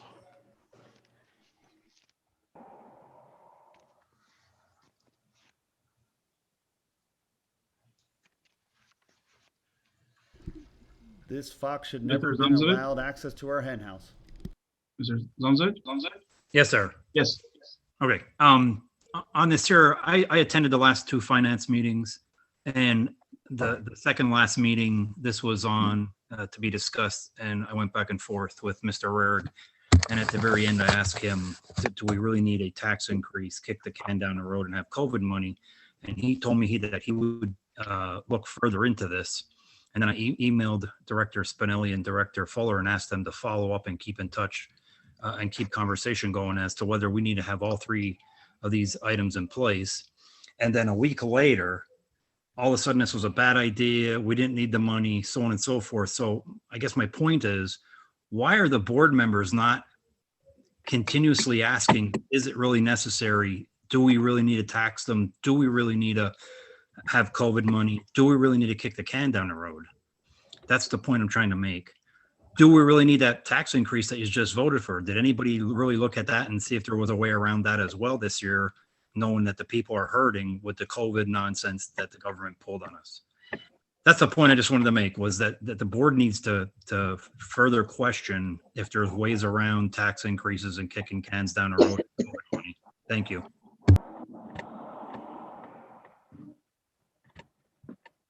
No other comments, Mr. Stern? So we have a motion and a second to, Eric, what should we call this? Just strike item J. Is striking item J sufficient enough for PFM, Mr. Rarick? I would prefer to have a yes, no vote, but if it's never voted on, then so be it. I guess that would suffice. PFM is a lobbyist to this government agency. We work for the people. We don't work for them. I want to make sure our protocol is correct, Mr. Bradley. It Not that shouldn't these are have even lobbyists. been on the I just want to agenda. make sure our protocol is correct. So if we do that, we strike this and then we come back and vote on it. I mean, I think we just need to go to the vote and get rid of it. If that's, that seems to be a consensus of what Mr. Rarick had brought forward in the finance meeting. If we trust our business manager, business administrator. If you then we vote need on to this, follow if his you vote on lead this, on you're this. accepting the lobbyist control of this I'm not government accepting agency. any lobbyist You are. control. You're We're being a doing this rubber because it stamper, was put in blind motion trusting a 2 months ago. PFM that came in and offered you. You keep arguing. There's nobody offered me anything. One more time, they came in and offered this government agency millions of dollars in more debt and paying millions of dollars in interest to bondholders and a fee to PFM. They lobbied us as a government agency. We should have kicked them out of the room before they even were allowed to attend, and attended to our own matters, live within our budget, and be fiscally responsible for the people that we're supposed to serve. This is why I find you to be an immoral board director and ask for your resignation and apology, because obviously you're more worried about hurting the feelings of PFM than following the school code and the law. Okay, and here we go. I have a motion and a second to strike item J. Since we've had discussion on it, a roll call vote, Ms. Pertinio, please, on striking item J from the agenda. Mr. Stephen Holland. Okay, here we go. My answer, actually, I was going to vote no for the motion that is required on our agenda right now, as far as proceeding with the restructuring. If we're going to vote for to reject the whole thing, my answer would be yes. Thank you, Stephen. Mrs. Gail Mahalik. I'm voting against striking, but I am saying that we should not do it. No. Mrs. Rita Spinelli. I also am not going to vote for this. However, I feel we need to go through with the vote, not because PFM lobbied us for us, but I just prefer, since we get so much grief about not following the law, I feel a lot more comfortable just voting no, since it's on the agenda and it was advertised. And so I'm going to say no on striking it. Mr. Wayne Wentz. Hobra, I'm against this, whatever that means, that I'm against it. Thank you. Ms. Joy Beers, Yes. Mr. Richard Belts, Yes. Mr. David Bradley, Yeah, strike. We control our agenda, not PFM. Mr. Nathan Fuller. No to strike. I would like to have an official vote on this matter. Mr. Larry Stern. Same as Mr. Fuller, please. Another puppet. Thanks for the comment, bud. 4 yes, 5 no, motion fails. Okay, I have a motion and a second. Do I have a motion and a second on parameter on this particular item, Mr. Pinwell? I need a motion and a second on item J to approve the parameters of the resolution or PFM bond restructuring for 2014 and 2015 A notes. Proceeds of the restructuring are to be placed into restricted fund balance. Proceeds of the restructuring are to be placed in the restricted fund balance. So I had discussion by the board. Is there any further discussion by the board on item J, or do you need clarity? Need a motion and a second, please, as well. Thank you. So moved by Nathan. Second. I have a first by Mr. Fuller, a second by Ms. Spinelli. Is there any questions on item J? This is Nathan. I'd just like to make a comment. When this was first presented to us over a year ago by our previous business administrator, at that point, it was part of a bigger plan. I did feel it was necessary. I'd like to thank Mr. Rarick for his work over the last 6 months to a year. Our situation obviously has improved since then. And based on his advice, I echo that I don't feel this is necessary at this time, and we might as well save the money and put it somewhere else to better use.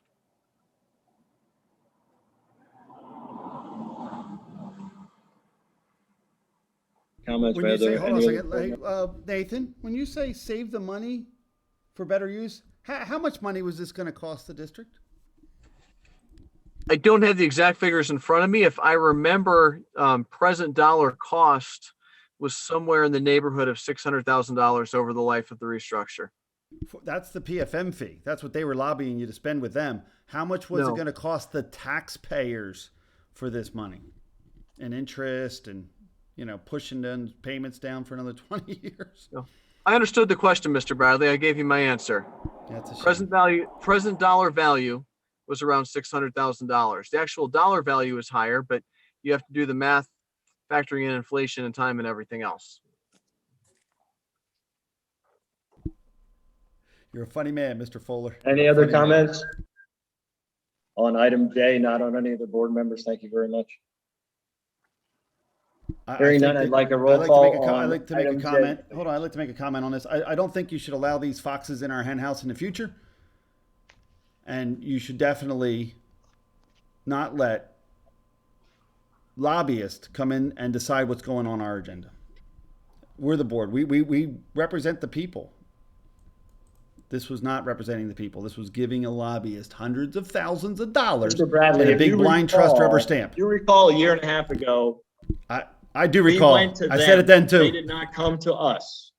We went to them for alternatives because of our financial situation. Yeah, and it was by our business manager, another lobbyist to this government board, just like Mr. Cleaver's a lobbyist to this government board. They're the ones consuming the dollars. Mr. It is Nathan the government Fuller? board that provides the oversight, Larry. That's how government works. Mr. Nathan Fuller? No. Thank you. Mr. Stephen Holland? No. Mrs. Gail Mahalik? No. Mrs. Rita Spinelli? No. Mr. Wayne Wentz? No. Ms. Joy Beers? No. Mr. Richard Belts? No. Mr. David Bradley? No. Mr. Larry Stern? No. 9 no, motion fails.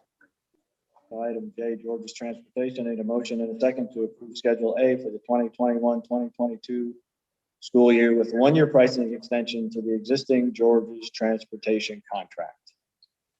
Need a motion and a second, please. So moved, Wayne. I'll second it, Steve. I got a motion by Mr. Wentz, a second by Mr. Holland. Any conversation or comments from the board on item K, George's Transportation? It appears the increase on this is only about 2.5%. Is that correct? For fuel increase? Or is that for the whole contract?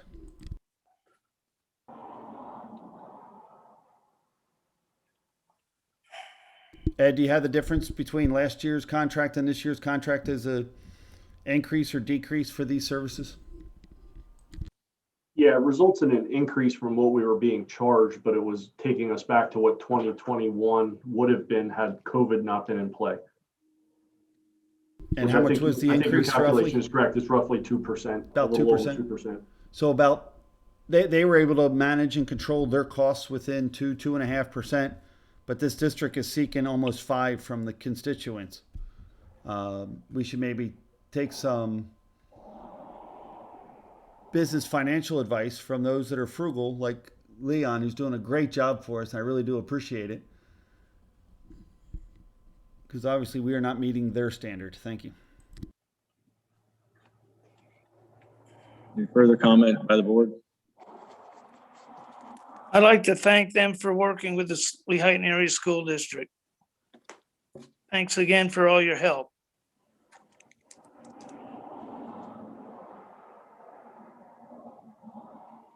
Okay, on item K, roll call vote, Mr. Pineo, please. Mr. David Bradley,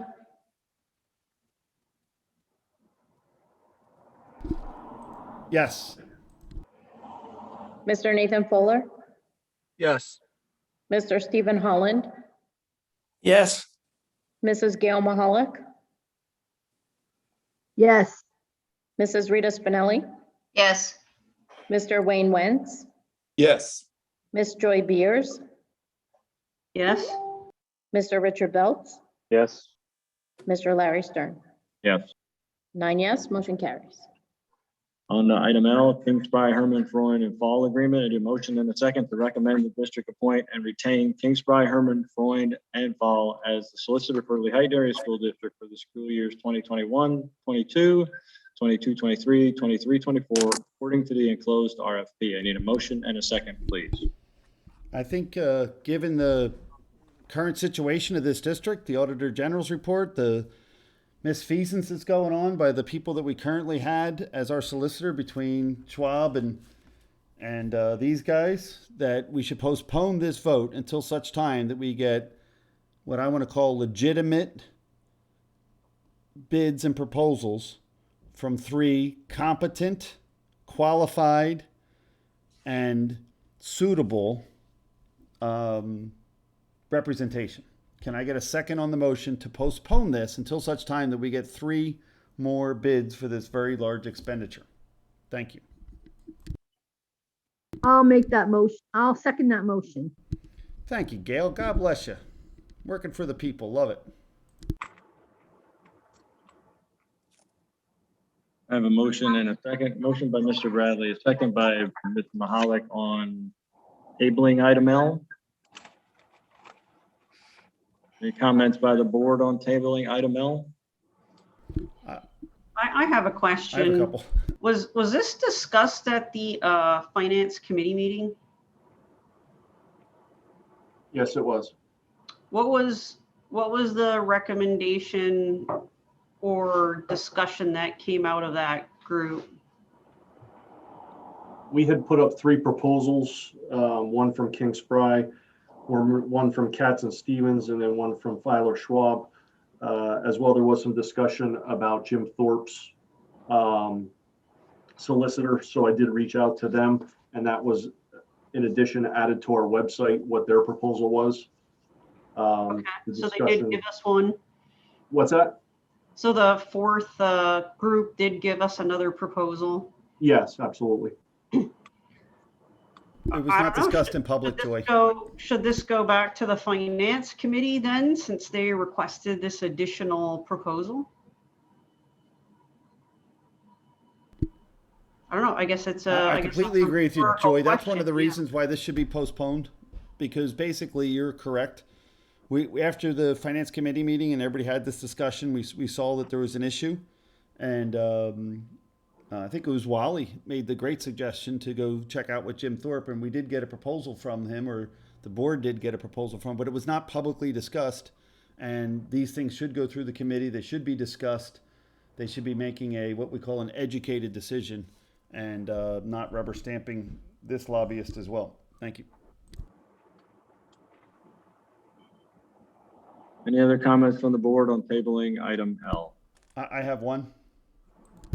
Go ahead, This Mr. is Brown. Nathan. I have one also. Mr. Bradley's finished. You can go first, Nathan.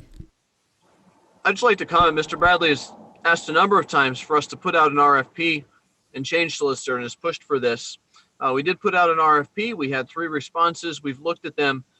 I feel like he's just requesting to postpone this because he doesn't agree with the decision that's put here. He's welcome to recommend another solicitor and put forward a vote. But this time I think we should move forward with one or the other. Thank you, Nathan. I'm glad you went first because I'll explain myself a little better. So we have a responsibility to make informed decisions and actually spend the taxpayers' monies wisely. In doing so, when you go out for a proposal or a bid, you just don't take who shows up. You know, if you're looking to do service work, sometimes you reach out to people.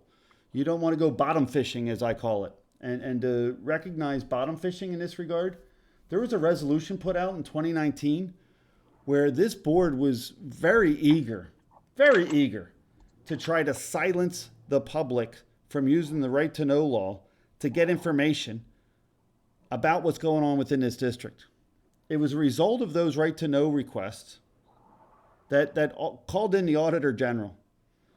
And in doing so, not only did we find that this district was in non-compliance with school code and breaking those laws, we also found millions of dollars being wasted, an NEF program that was paid for but not received, casework that was done through the right to know law. We found out that casework, 10,000 pages was supposed to be provided to this board, and the right to know showed a couple hundred.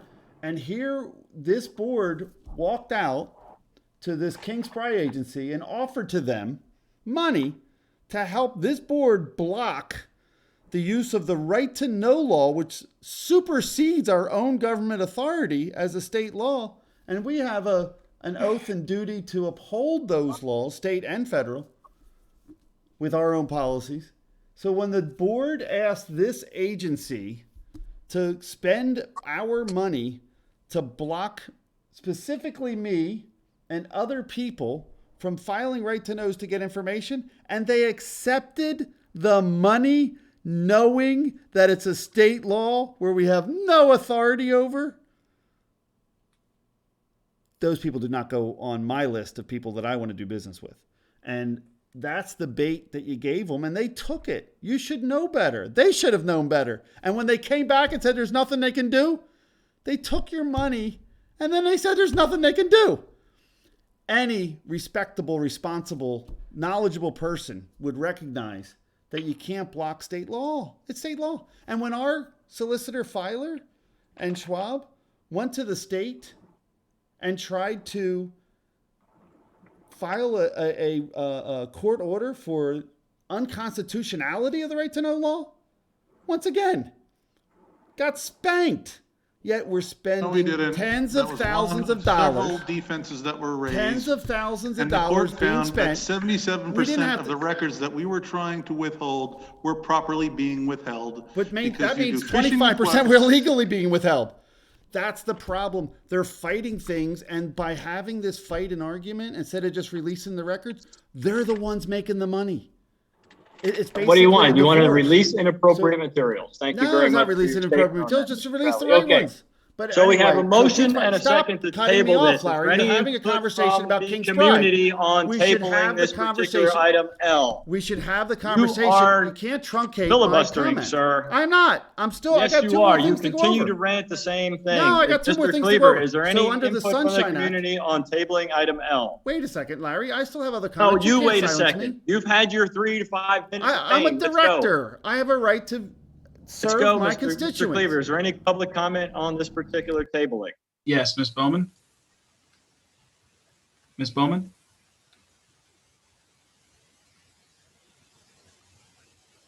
Sorry, that was an accident. Okay. Ms. Bose? Yes, I just pulled up the Beard proposal. Why were we not informed that another proposal was offered? I had no idea. It wasn't mentioned, I don't believe, at the finance meeting. I don't know when it was received. I believe it was received yesterday, Barb. So it was brought up at the original finance committee meeting, and we didn't get the proposal until yesterday, I believe, or maybe Friday. So it was posted on the website as soon as we got it. Okay, but the public was not informed it was available there.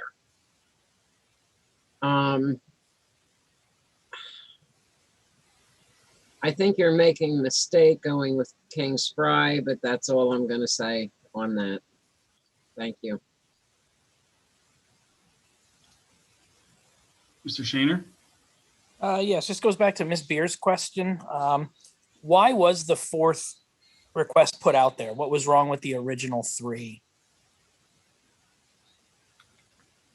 I don't believe there was anything wrong with the original three. I think Mr. Zlonzowicz just brought up that Jim Thorpe had some success with their solicitor and wanted us to possibly engage them. So I did engage them, as well as seek references on all of the other RFP submitters. Okay, now under the law, and I don't know the answer to this, so I'm going to ask, under the law, does this need to be reviewed by the finance committee before it's brought to the board?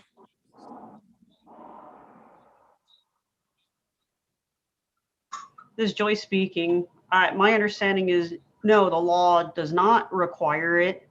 Anybody, who, my understanding is that Larry and Mr. Cleaver put this agenda together and they can put on there whatever they like, and then the board can vote as they wish. However, the fact that we have a finance committee, I think we're working against ourselves and not following our own processes. I mean, why have a finance committee then if not to have these things debated? I believe they were. I was not at the finance committee meeting, Mr. Director. I believe they were all discussed.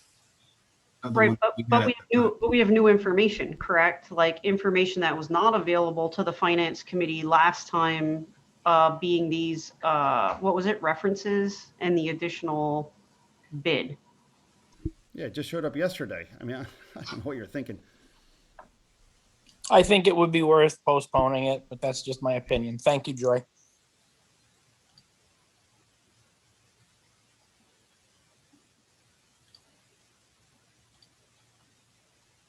Mr. Zlonzowicz? Hello? Yes. Okay, Director Fuller just stated that they're doing these RFPs now because of Dave and because of the complaints with the current solicitor, but King Spry is actually one of the current solicitors.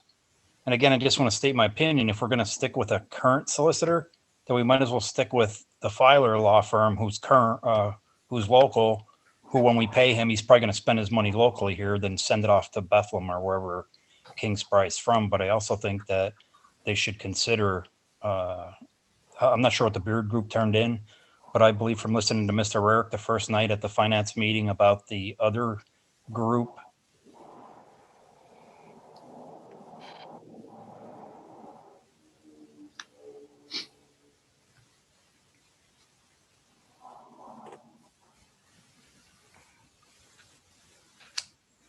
Any further comment, Mr. Cleaver? I have one.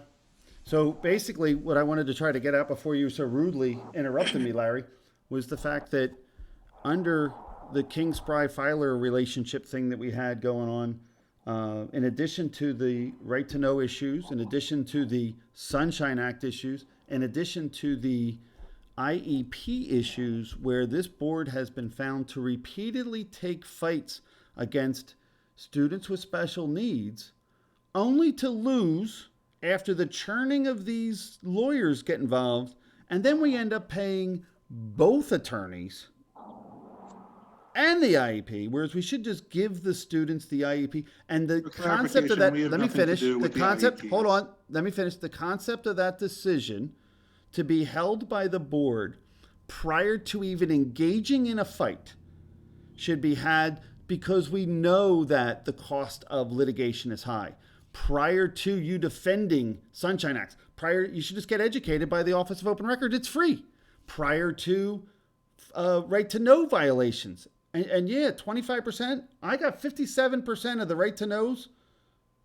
The documents were provided to me after an appeal, which means you spent money to fight me only to give it to me anyway. What a waste. And we say this each and every appeal. Stop it. Yet your counsel's not helping you with that. And you're not helping yourself with that by recognizing that these are questions that a board would ask prior to hiring and engaging counsel. You know, do I want to take on this fight or don't I? Somewhere along the line, you get a second opinion. We are not obligated to only have one counsel, as we've had two in the past. If it's wise to review things prior to making a decision, which it is, this should not only go through the committee, but the public should have a right to speak. It was because of that public's right to speak that we have a proposal that's less expensive through the Beard Group, another local agency, right out of Jim Thorpe. I'm sure they come down here and spend some of their money. And I bet there's a couple other ones if we just took a little bit of time to decide what we're doing. The fact that you don't do that, Larry, as a board and rush things through, and then you control the agenda and you have your 5, right? The cabal of 5 to get your way is irresponsible and immoral to a community that wants 9 individual board members making the best decisions on logic and reason.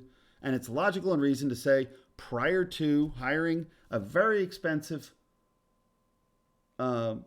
service to this community that we shop it around and not only look for the cheapest price, but the one that has the experience to know that we can steer this district into a lawful existence so that these guys don't continue the unlawfulness or allow you to continue the unlawfulness only to get benefits financially for churning the system when someone like me shows up and says, guys, we have to give out these documents. And guys, we have to let the people speak. I mean, let's face it, before we showed up, you guys weren't even letting people speak at New Motions. You were taking police officers and throwing them out of the office, throwing them out of the boardroom, a policeman, because they made public comment. So yes, we're definitely getting forward. This is going to be a big part of it. It should be an interview process, not just a dollar amount. And that interview process, like this Beard legal group that has 123 pages of references, should be interviewed by the board in a public setting to deliberate on who we're picking and why. That's my opinion. And if Nathan wants to do a blind trusting again, hey, I get it. Lobbyists, you know, they come in and bait things all the time and don't want people to do the work. David. Go ahead. Sorry. So what you're saying is the cost of the lawsuits that they're blaming you on could have easily been avoided if they would have given you the paperwork that you asked for in the first place as a board member. 100%. And not only that, but same to the public, many of our IEP lawsuits can be run through the Office of Dispute Resolution for free at a state level. There's no reason to argue all of these IEPs with a law firm when we can just review what other people have done so they don't waste their money with the law firm. There was an Auditor General's report in Susquehanna. There was an Auditor General's report in Fairfield. Both of them were chastising that board for not doing the general practice, like a business would, of saying, do I need to get a lawyer involved first? And if so, how far are we going to take it and where and when? And that is the best way to mitigate some of these expenses. But you are 100% correct. If Larry would have said, you know what, let's go to the judge and see what he says. He's the referee. We don't need to spend a year and a half to decide whether or not I broke the law and with misfeasance or, you know, whatever or however. And I don't even have to get removed. I'll just fix it and not do it anymore. I mean, if he wasn't so freaking arrogant and just said, I'll listen to the, just because I'm speaking, Larry, you can't shut me up. If you wasn't so arrogant, if you just wanted to listen to the judge. You believe what you want to believe. Yeah, and apparently you don't believe it, Larry. So go ahead, use your bully pulpit and shut me up. You live in a world that is all your own. No, I live in a world where you're supposed to follow the law, where I honor my oath, where I recognize that I work for the public, where I don't let kids be unsupervised in a middle school that's going to, how much is that going to cost? Mr. Stephen Holland on postponing.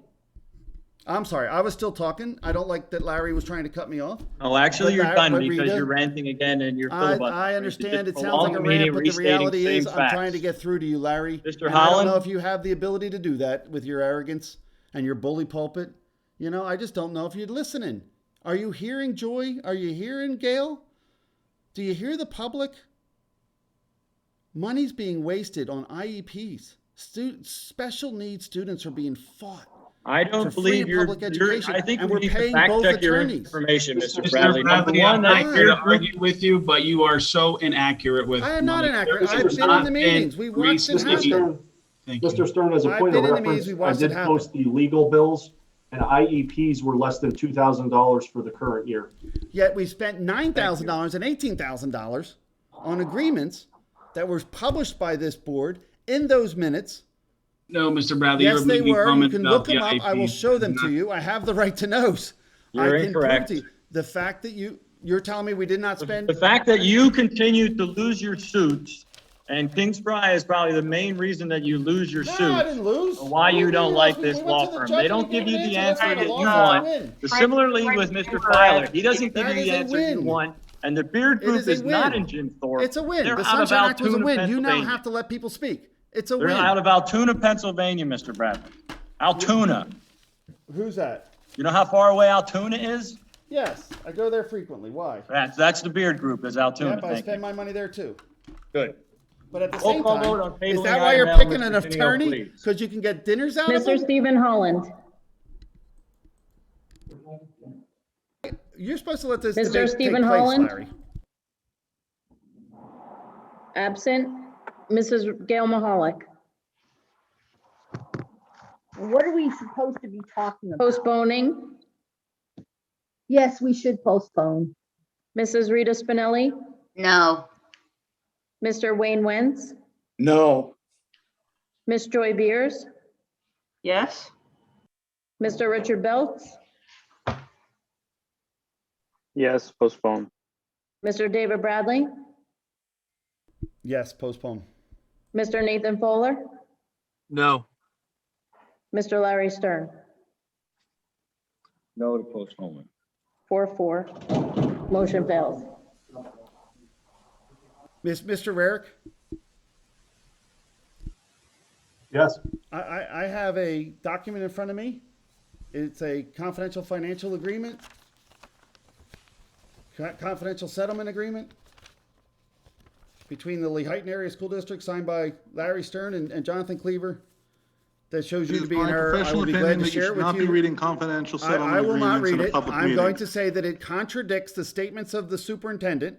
It contradicts other statements. I will send it to you. And most definitely, the cost of these agreements are significant and should be reviewed by this board. And the fact that these people are gaslighting this public is wrong. I have the proof.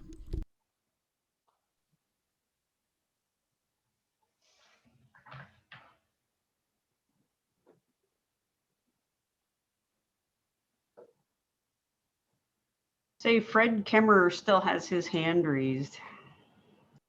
And Larry, it's never a loss when the judge makes a judgment. That's the process.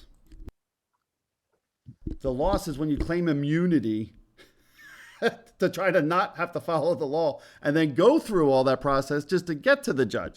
That's the loss. If you just would stop being arrogant and read the rule, you know, it would be so much nicer. Could we hear from Fred Camera, please?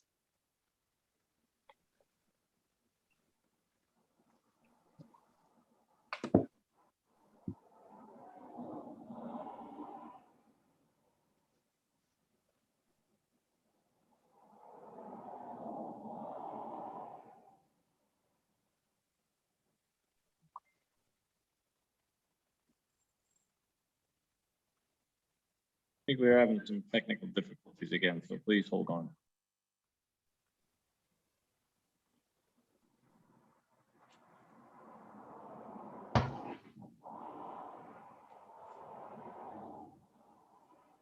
Could we have Fred Camera, please? Yeah, there's something that's not right. It's not working with the system isn't working right now, so just please hold. Okay.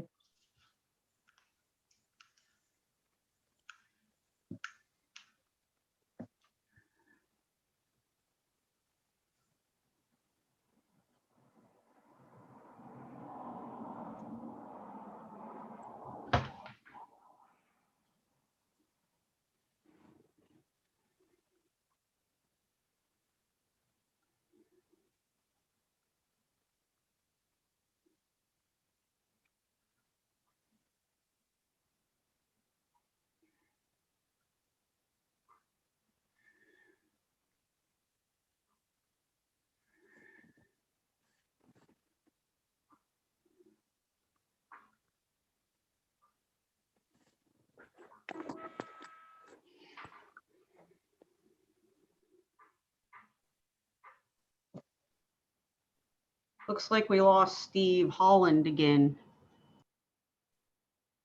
Yeah, he's trying to get back in, Joy. That's what's going on. So.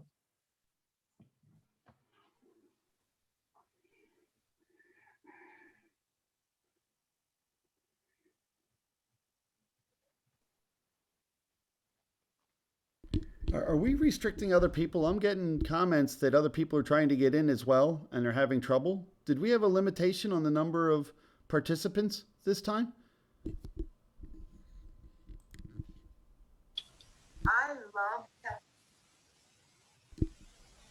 Larry? No, there is no, Mr. Bradley, I'm sorry, I'm having trouble on my end too. There is no limit. It's actually 500, I should say, is a limit. And currently there's 44 attendees, so everyone should be able to access it. If we're having technical difficulties, you can always recess this meeting and move it forward so it doesn't go till 10, 11, 12 o'clock as we watch this rubber stamping process try to push through against these taxpayers, tax increases and raises and borrowing more money and taking on more debt and hiring what I would consider to be less than scrupulous attorneys. You know, we really should be doing our job, guys. You can recess, Larry. It is one of your options. Don't blame it on me when it goes too long.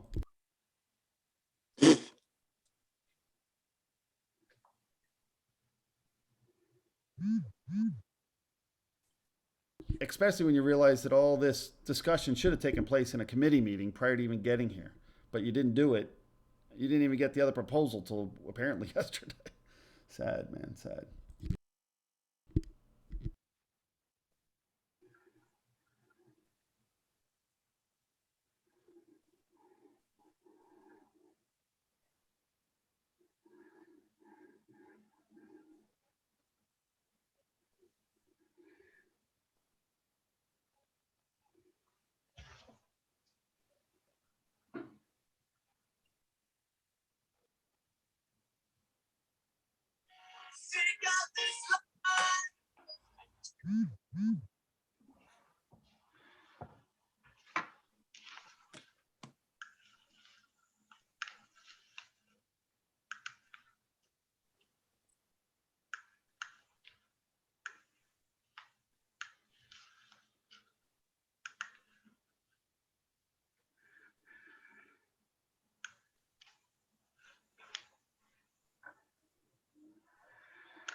This is crazy. Are we waiting for Steve Holland just because the King Spry motion will fail without him? No, we're giving him courtesy of being a board member. Thank you. Yeah, the 5 rubber stampers need their 5 or they have no control over the constituency to ask for raises, sign contracts, hire King Spry, get a tax raise, pass a budget. that's millions of dollars higher than it's supposed to be for the same. I mean, when you really think about it, we had the same number of students, same building, same staff, and yet they need so much more money to run the same district. And I think we're even getting more people back in from the charter schools, or hopefully parents will recognize that they have control of these funds and can use it in the best interest of their own students.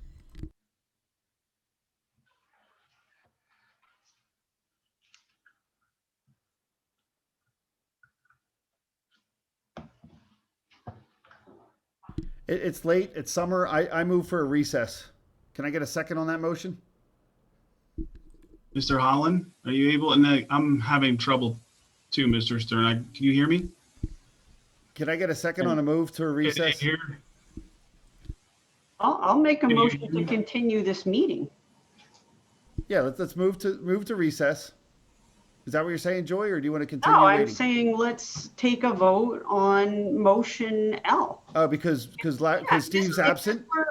If Gail were absent, this meeting would roll along. No, I don't think that's appropriate. I give everybody the opportunity to make sure they can participate. Yeah, but 20 minutes. So you're the one that left Joy the meeting voluntarily last time. last. Joy left the meeting don't be and you bringing didn't that let up, her right? respond. Correct. I left voluntarily last time because I have early meetings.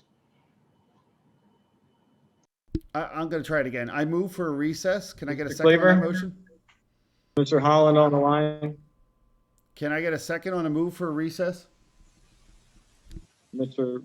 Holland, I see him on the phone line. I think we just need to promote him over to panelist.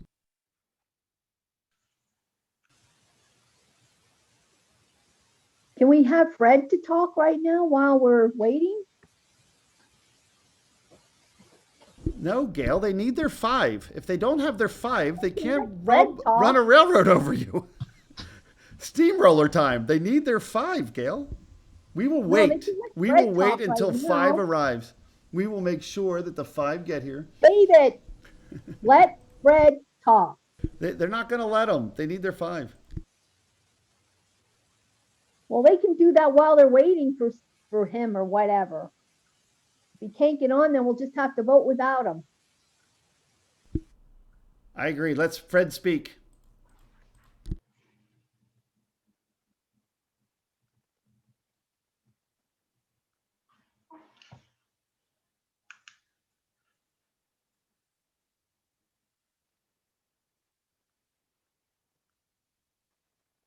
Let Fred speak.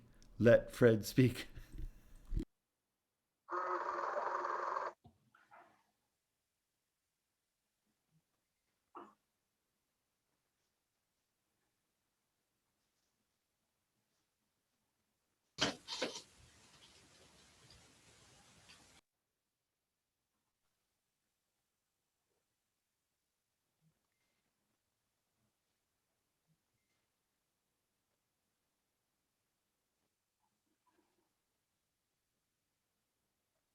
Boy, Joy, I'm starting to agree with you. They're holding up this whole meeting, not letting Fred or Brian Chainer, who has his hand raised, speak. I have an idea. This is Rusty speaking. How about I leave the meeting, then you can have the vote again. You could win the vote, and then we can continue the meeting. How's that? Yeah, they tried it with me. Yeah, that'll work. Yeah, Wade has trouble all the time making comments and understanding what's going on. Yeah, well, you tried it with me when I was at my grandson's ball game to rush it through not to pay the bills. So don't even try this trick.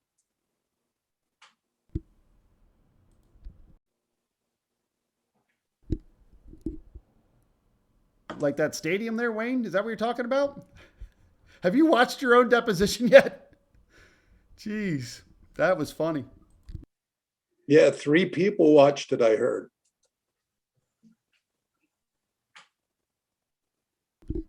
Kind of misinformed on that one. I'll check it for you.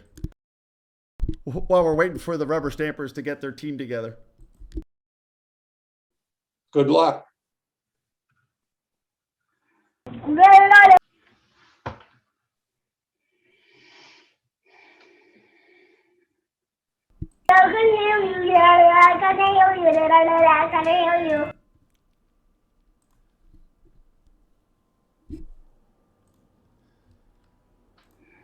Anti-hazing law.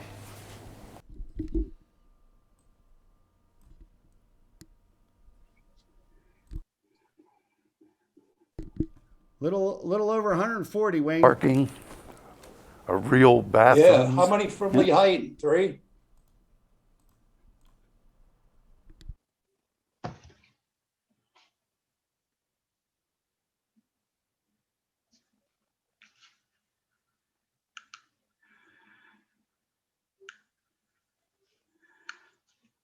I'll be happy with 3 more that know the truth. I think it's great. Take the high road, Wayne.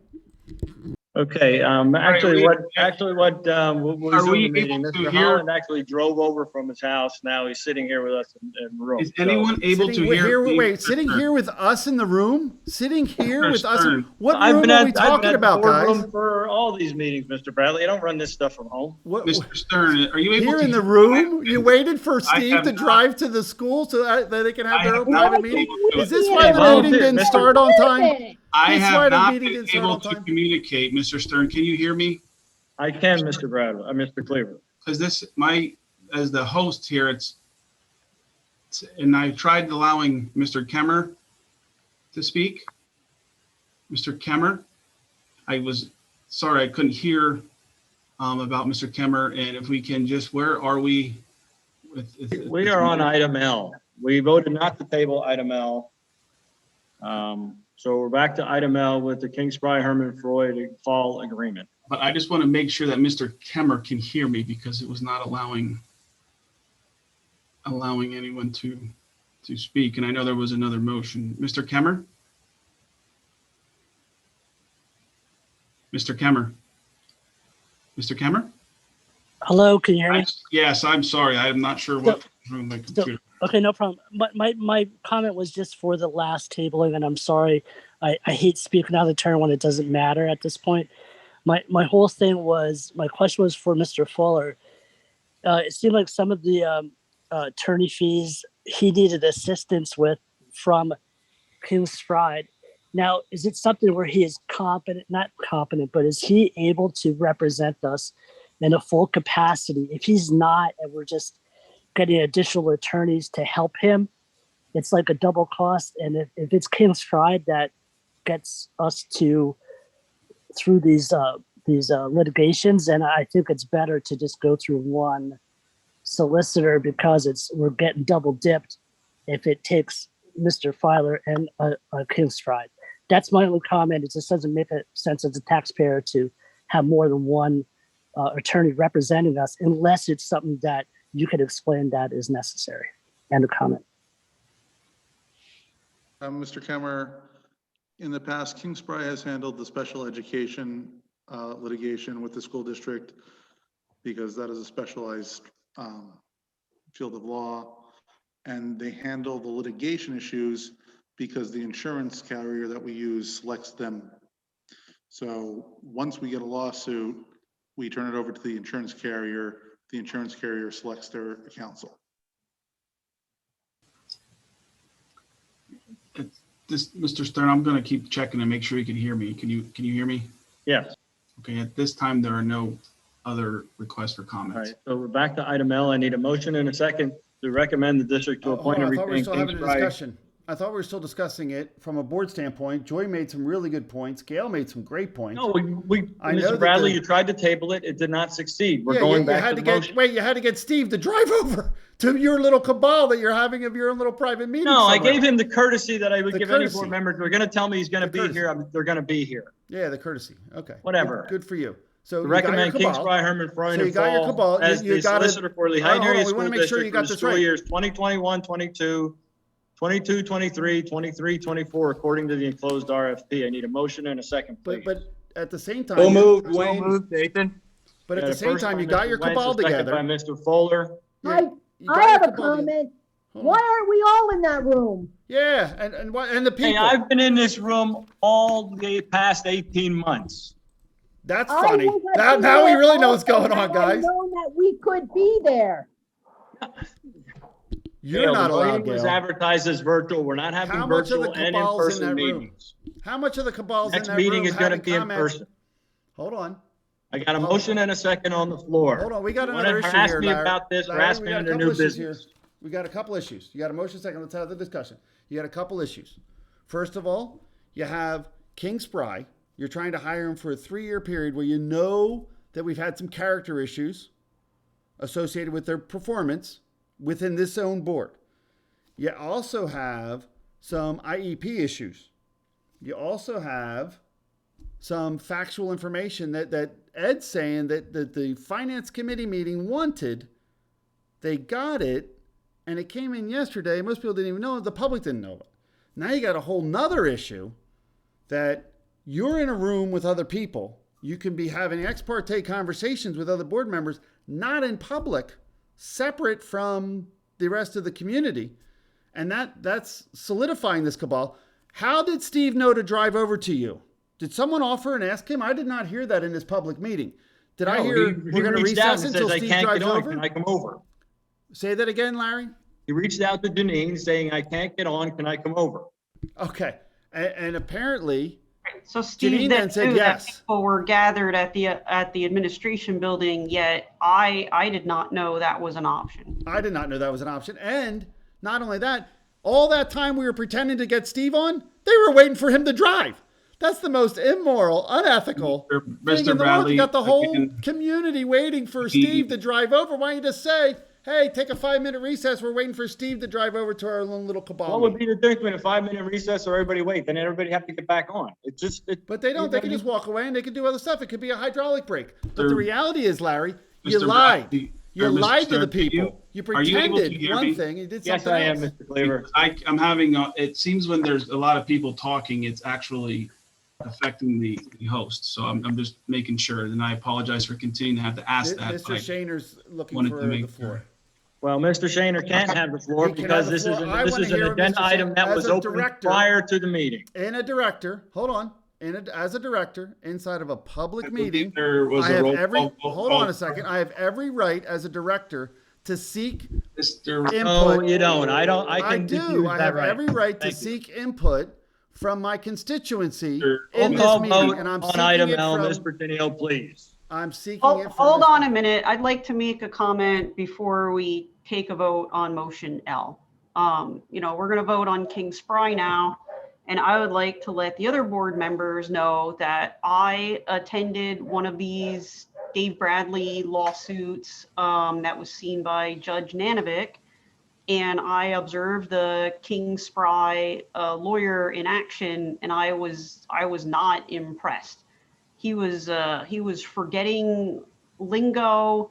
The judge asked him questions about dates and years and properties, and he did not know the facts. The judge asked him questions about like the school code. He also did not have the answer readily available. And we all know how nutty Dave Bradley is, and Dave looked a lot more professional and lawyerly than the guy that was there sent by King Spry. So there's no way I can vote yes for this. I don't think we're getting our money's worth. Is there any other comment by board member, please? Yeah, not only that, Joy, and I appreciate that because you are correct. And I wouldn't call myself nutty, but I do like peanuts and almonds and stuff, and you are what you eat. But at the same time, your choices here on the 3 that they went out to, I mean, all they had to do was make a phone call, and the other guy said, sure, I'll quote. I don't know if they actually advertised this properly to seek other people to have this very lucrative contract given away by a government for a 3-year period. I mean, I remember talking to Mr. Schwab, and Schwabi was there saying, I just kept raising the number until they wouldn't take me anymore, and they kept giving me the contract. So somewhere along the line, I would say that it's our responsibility in a budget area where, let's face it, we're raising taxes, raising the budget, giving raises to the superintendent, and you got this whole other side cabal of this government playing games like telling Steve to drive over, and then Larry's playing cover for him. This is wrong. We should have an open government where they could go through the committees, get this done. The fact that they would not postpone this, there's no hurry for it, and it's just a cabal steamrolling over this community. It's bad. And when the law's broken, which it was, The insurance company should be on our side, not defending the offenders with immunity. That's another immoral standard that is definitely has to be questioned. Why aren't our government agents like myself and yourself and other people that went to the Auditor General to say, hey, we're breaking the law? And he said, yeah, you are. Why isn't those attorneys on the side of the people instead of the side of the evil? It doesn't make sense. I think the cabal is growing, and it's really evident when you watch Larry playing games with the meeting until Steve can get there to their own little private thing, having side conversations, which would be obviously a violation of the code. Now, I have a right to hear from the people. I'm asking for the person that has his hand raised, has information for me to make a better educated decision. I'm seeking their input under Pennsylvania Sunshine Act and also under 011 of our own policy that says I can seek input, and someone's offering input, we should seek it. I'd like Brian Shaner to Holland, you have a comment? I'd like Brian I Shaner do. to be given the floor. I'm sorry that I had issues with my computer, but I want to bring this up, and I hope people think about this as I was trying to think about it. We have 3 board members that are leaving this board in the fall.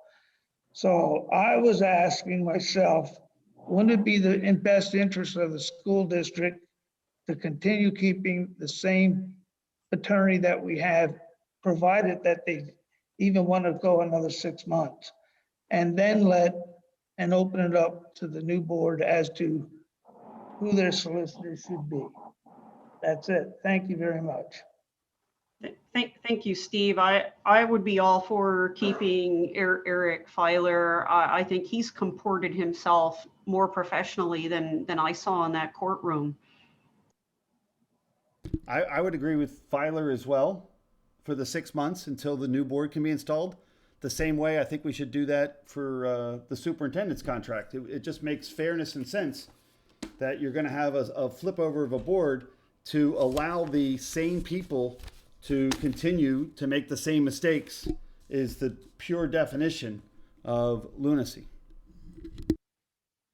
That would be you. Thank you, Wayne. Way to go, Unc. Yeah, you're welcome. Narcissus. I think it's pronounced Mr. narcissist, but I'm not. So thank you anyway, Wayne. Stern, again, are you able to hear me? Ma'am, Mr. Cleveland. I believe we Have a comment by the board? I just want to confirm there was a roll call. Not yet. Okay. Steve, are you proposing to change the motion to a 6-month period? And are you changing to propose it back to Filer for the next 6 months, Steve? Is that what I heard?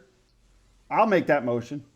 I make a motion that we recommend the district to appoint and retain Eric Filer as the solicitor for the Heighton Area School District for the remainder of 2021, using his proposal submitted to the Finance Committee meeting. Can I get a second on that motion? There's a motion and a second open on the floor, Mr. Bradley. I know, but during deliberation, we learned some new information. I'm just saying there's a motion I and get a it, but we second on the floor, learn new sir. information. A new motion occurs. If someone seconds it, it's like a sub motion. We can go to that first and then move on. So there you go. Can I get a second on that proposal for a 6-month continuation of Filer until we have such time to really do a bid and really review what's available and actually interview these contestants to see who's going to be the next one getting tens of thousands of dollars? Second on that, somebody? I did, second. Awesome. Way to go, Gail. I believe we had a motion and a second already, Mr. Stern. I'm just confirming. And we had a discussion. A motion changed. The motion changed. We had a discussion. Motion changed. And now we have a motion second. Asking for your open the floor. I'm asking Open the floor. Motion and a second. Open the floor. You know what, Follow Mr. the Bradley, code. Sunshine Act. I'm sorry, to be Mr. able to have a Stern. conversation where we don't have to talk over each other. I'm trying to have a conversation, but you keep. No, you're muting not. me. You're just talking over it. No, I'm not talking over you. I made a Because statement. I'm trying to host this meeting. Yeah, I and know, can't but even the do it reality with- is you have a second. Don't change the rules there, Mr. Cleaver. So, You have a Mr. motion Bradley, and a second. No one's changing the Discussion. rule. The Mr. discussion Stern, took place. I'm asking for confirmation of how In to the proceed. discussion, Mr. Bradley, I'm not Can requesting. you please stifle Mr. Bradley? We're trying to move ahead with the meeting. Open the floor. We move ahead with the meeting. open the floor. You have a Can motion. you and wait a second. minute? Can you stop talking? No, because Can you you're gonna stop talking? Are you going to stop steamrolling this community? Can you stop talking? I will if you stop steamrolling the community. David, please stop. I'm the only one standing in front of that tank. I'm the only one standing in I front have of a this tank. motion and a second, and then another motion with a second on the retainment of Mr. Filer Schwab with his current RFP at the current pricing until the end of the 2021 term. 2021 calendar Motion and a year. second. Is there any board comment on that particular motion? It's 2021 calendar year. Yes. I would be okay with that, Mr. Stern, because it seems that we just need to move on to other things. And Kingspride will still continue to represent us for all the legal actions that are out there. And I have nothing against Mr. Filer, so I would be fine just leaving things the way they are for now. The only thing I will say is it's 5 months until the new board, actually 6 months till the new board comes in. You should really extend that because you're not going to have time to do your due diligence, research, do the RFP. So my suggestion would be to hold Mr. Filer longer than that, but I'm fine with whatever's going on because this needs to move forward now.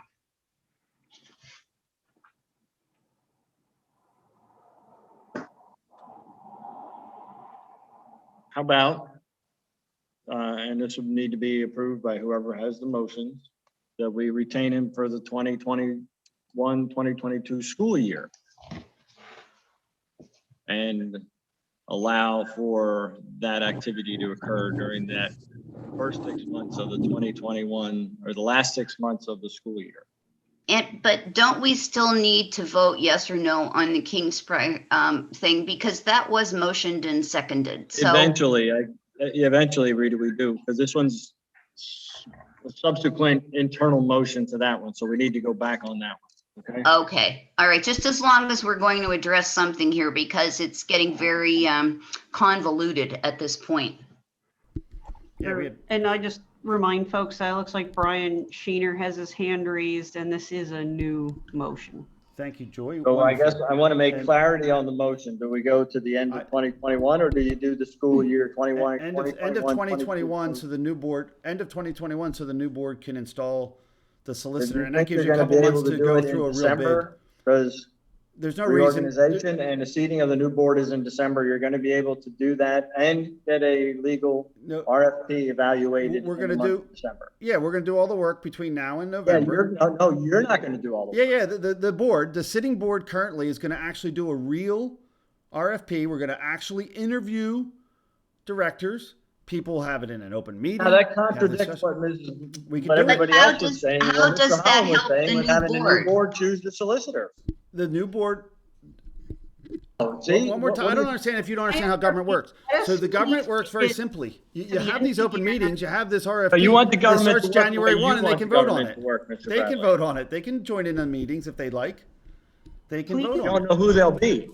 Please make it to the end of the calendar year and then the board that gets seated in December, if they want to carry on with Eric Filer because they don't feel ready, then they can do that in December. That's fine, Joy. Exactly I'm right. okay with Yeah. that. I just wanted to make sure everybody understood that. Yep. Okay? Thank you, Larry. Yeah. Is there any other comment on retaining Mr. Filer until the end of the 2021 calendar year from the board?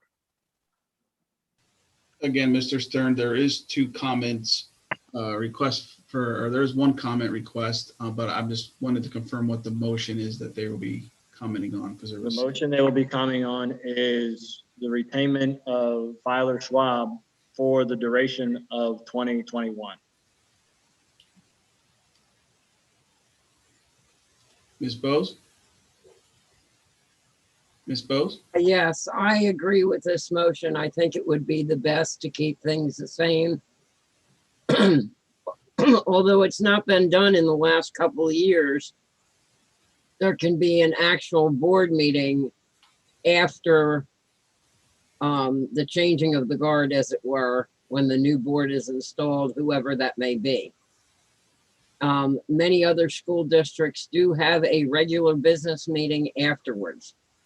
So it can be done that way. End of comment. Mr. Shaner? Again. Thank you. Mr. Shaner, I'm sorry, can you hear me now? Yes, can you hear me? Yes, sorry about that. I was. No, that's okay. So I want to say I'm a little bit disappointed that, the president wasn't forthcoming with us. If we were waiting for Mr. Holland, it would have been nice to just let the public know. It's when you do kind of things that seem a little bit shady, that's when you get that reputation. So I think the public would have been understanding if you said we're waiting for Mr. Holland to come over. He was having connection issues before we moved forward. I don't know if it's possible, but now with there being two board members in the same room, is it possible that Mr. Stern turns on his camera? And I just want to thank the entire board for the discussion on this issue. I think it was very positive. Thank you. No other comment, Mr. Stern. Okay, so roll call vote on the retainment of Filer Schwab for the calendar year 2021. Ms. Pertinio, please. Mrs. Gilmore.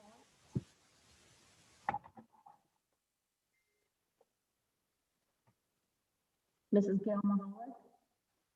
Yes. Mrs. Rita Spinelli. I can hardly hear you, Janine. Mrs. Rita Spinelli, Yes. Mr. Wayne Wentz, Yes. Miss Joy Beers, Yes. Mr. Richard Bell, Yes. Mr. David Bradley, Yes. Mr. Nathan Fuller, Yes. Mr. Stephen Holland, Yes. Mr. Larry. Yes. 9 yes, motion carries. And do I see if the motions are rescinded on the original item L, Mr. Filer?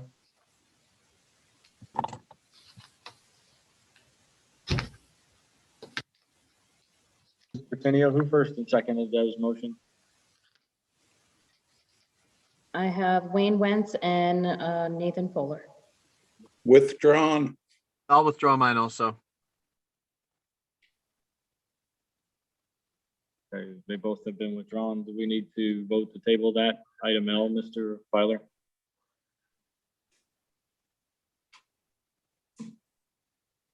Okay, we will note item L originally failed due to no motion or second, as they both were rescinded. On to item M. We need a motion and a second to approve the PSBA Policy Maintenance Program Participation Agreement. Motion and a second, please. So moved, Wayne. Second, Rita.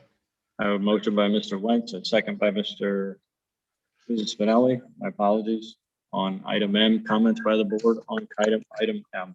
Yes, Larry, is this costing us extra money outside of the typical PSBA standard annual fee? This is the agreement that you're going for with the all access pass that we get for the PSBA. This part is included, the policy maintenance is included. This is just the agreement. Well, why do we have to agree to that? It just seems a little odd to me. Like if we're paying the annual fee, I know that we get these policy updates. What are we agreeing to exactly? We're agreeing to the guidelines of what, their policy and their process there. It's listed in the attachment if you look there. Their terms and conditions really is what it comes down to. I see. Okay. This is a private corporation lobbyist firm that wants full access to this board to help write policies and do things so they can rubber stamp them, Joy. And this is their agreement.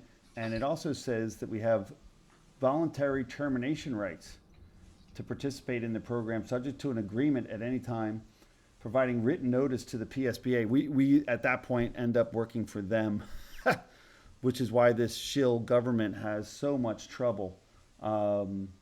We definitely do not want this, but I'm sure the five, now that they have their cabal together, will rubber stamp and push this through, because it is so nice and easy for this lobbyist to come in and do their work for them, and then they could take the credit. Any other comment on item M from the board?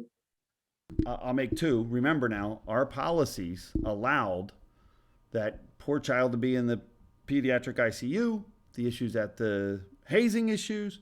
It allowed these IEP issues to take place and fight them for thousands of dollars. Our policies churn this machine, including that right to know stuff where you could just literally look up the final determination and realize that I was copying ones that were already agreed to. That's why we had a 60+% approval rate. This PSBA organization should not be in our government at all. We should not let this fox in our hen house. Thank you. Any other comments on item M? Roll call vote, Ms. Virginio, please, on item M. Mrs. Rita Spinelli, Yes. Mr. Wayne Wentz, Yes. Miss Joy Beers, No. Mr. Richard Belts, No. Mr. David Bradley, No, cast them out. Mr. Nathan Fuller, Yes. Mr. Stephen Holland, Yes. Mrs. Gail Mahalik, No. Mr. Larry Stern. Yes, I view PSBA as a valuable resource. Thank you. 5 yes, 4 no, motion carries.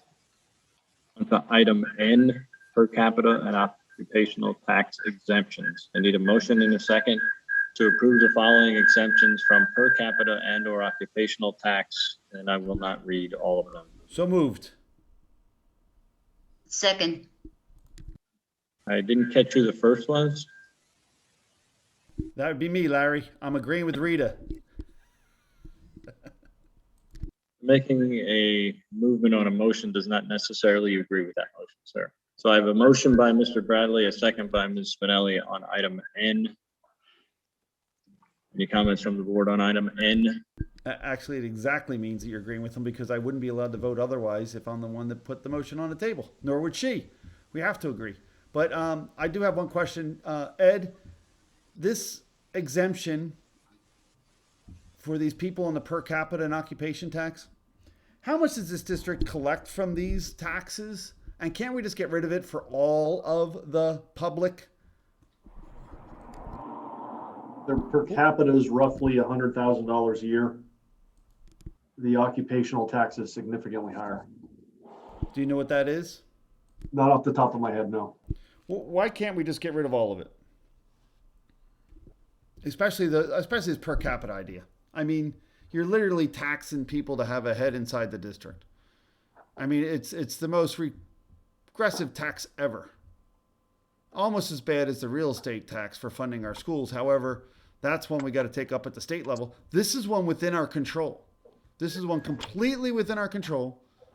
And for occupation tax and for per capita tax, there's got to be a way for us to balance the budget, cut back on resources to the point where we're actually meeting the mandated requirements of this government agency without all the fluff. I mean, somehow we bought a $6 million stadium with the taxes we were getting. We're not buying another stadium, but the taxes never went down. So something's kind of goofy in the math there. Even if you divide out that stadium over 3, 4, or 5 years, that's still $1 million+ a year that the taxes never went down. But yet those funds came out of our coffers. So we must be collecting, just by logic, we must be collecting more than we need. And it's being consumed poorly. I'd like us to do the math on that. Could you please provide that information to me when you get a chance? On the occupational tax? Occupation and per capita, so that we can possibly remove this from the system. I mean, last year during COVID, I tried getting people to extend that we wouldn't have a penalty until December 31st, and this district was just greedy. And when I see this many people exiting the occupation and per capita tax, either So they the per moved capita or they're tax is non-residents. $93,350. The occupational tax is $777,800. Yeah, I mean, if we just divide out that stadium over 6 years and don't buy another stadium, it looks like we can easily get rid of both of those. I'll work on that for next month. Thank you very much, Ed. Any other comments on item N? Roll call vote on item N, please, Ms. Patinio. Mr. Wayne Wentz, Yes. Miss Joy Beers, Yes. Mr. Richard Belts, Yes. Mr. David Bradley, Yes. Mr. Nathan Fuller, Yes. Mr. Stephen Holland, Yes. Mrs. Gail Mahalik, Yes.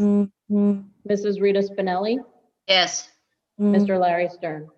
Yes. 9 yes, motion carries. On to item O, activities funds. We need a motion and a second to approve the Heighton Area High School and the Heighton Area Middle School activities funds for 2021.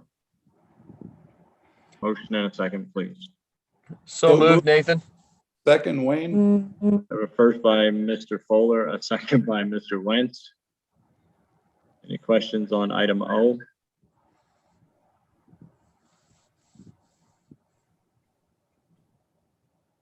Hearing none, I will call for roll call vote on the activities funds. Ms. Patinio, please. Miss Joy Beers, Yes. Mr. Richard Belts, Yes. Mr. David Bradley, I have to abstain. These documents are still not detailed enough. Thank you. Mr. Nathan Fuller, Yes. Mr. Stephen Holland, Yes. Mrs. Gail Mahalik, Yes. Mrs. Rita Spinelli, Yes. Mr. Wayne Wentz, Yes. Mr. Larry Stern. Yes. 8 yes, 1 abstention, motion carries. On to item P, payment of bills. I need a motion and a second to approve the following payment of bills. Total $3,764,146.02. I need a motion and a second, please. So moved. Second by Nathan. I have a first by Mrs. Spinelli, a second by Mr. Fuller on the payment of bills. Any questions on item P, please? I think this should be postponed until such time that the judge can rule on the idea that we should be moving money prior to payment of the bills. Because if you do what Mr. Filer said, by you paying these bills, you're actually ordering money to be transferred, and you didn't decide where it's coming from, and it has to come from, can't come from our general fund. We don't have any in there. So it had to come from another item, which he also said during his reading of the judge's orders, that you can't take it from another area and put it into somewhere else without first making a motion to move it. So logically, I would like you to recognize that you should postpone this until such time the judge rules. I believe it's Friday or sometime in the near future, because I think that King Spry is trying to delay that injunction so that we can get the referee to give us a ruling on whether or not the law says that we have to have a public meeting, move funds first, and then spend them. Like Mr. drunken Bradley, sailors. you never served the petition in that case, so I don't believe the judge will be hearing it at the end of this week. That's why King Spry is moving to either have it dismissed or continued. Why would they be moving it? Because they're the counsel for the insurance matters. Oh, so you're aware of it. You just didn't get the paperwork from King Spry? No, you didn't serve the paperwork on the respondents.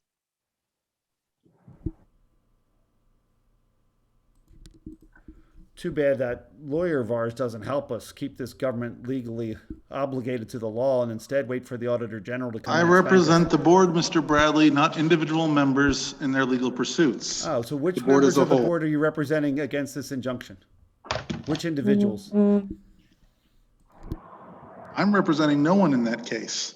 I agree. Isn't it great? Thank you. Well, I still think we should postpone until such time that the judge decides. There's obviously a discussion. The judge is obviously the referee.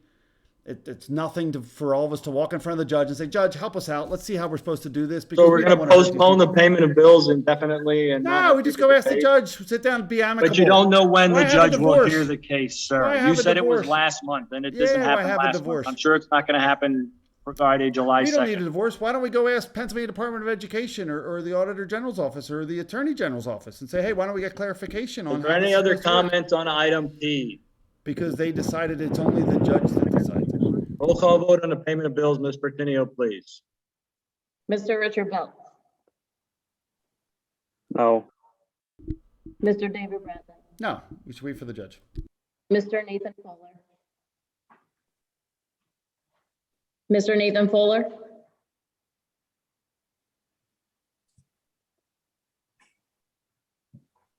Mr. Nathan Fuller, Yes. Mr. Stephen Holland. Yes. Mrs. Gail Mahalik, No, Mrs. Rita Spinelli, Yes. Mr. Wayne Wentz, Yes. Ms. Joy Beers, No. Mr. Larry Stern. Yes. 5 yes, 4 no, motion carries.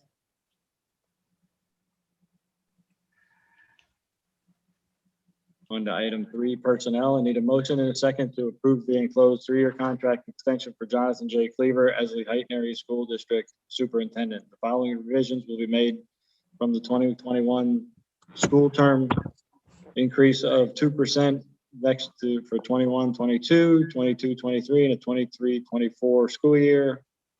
Option for 5 remaining vacation days per year to be paid out at $400 a day, and other language will remain the same. I need a motion and a second, please. So moved, Wayne. Second, Rita. I have a motion by Mr. Wentz, a second by Mrs. Spinelli. Comments on item A? This is Joy. I'd like to remind everyone where we've been over the last 10 years, where we watched the financial situation of this district dissolve. We've seen angry people from the school district not liking what's going on. We had the hazing incident. I don't think this is a good idea. I don't think we need more of the same. I would also just like to say that while there have been financial issues, Mr. Cleaver is an educator. He is not a financial person. I too have spoken to staff, and everyone I talk to, I'm sure there are some who don't like their boss. I'm not going to say that. But the ones I talk to do agree that he is a good superintendent as an educator. Yes, we had some financial problems, but those have been fixed. The main reason I want to continue this contract is he did a heck of a job keeping us going this past year. So yes, you can make mistakes. You fix those mistakes, and I think he has.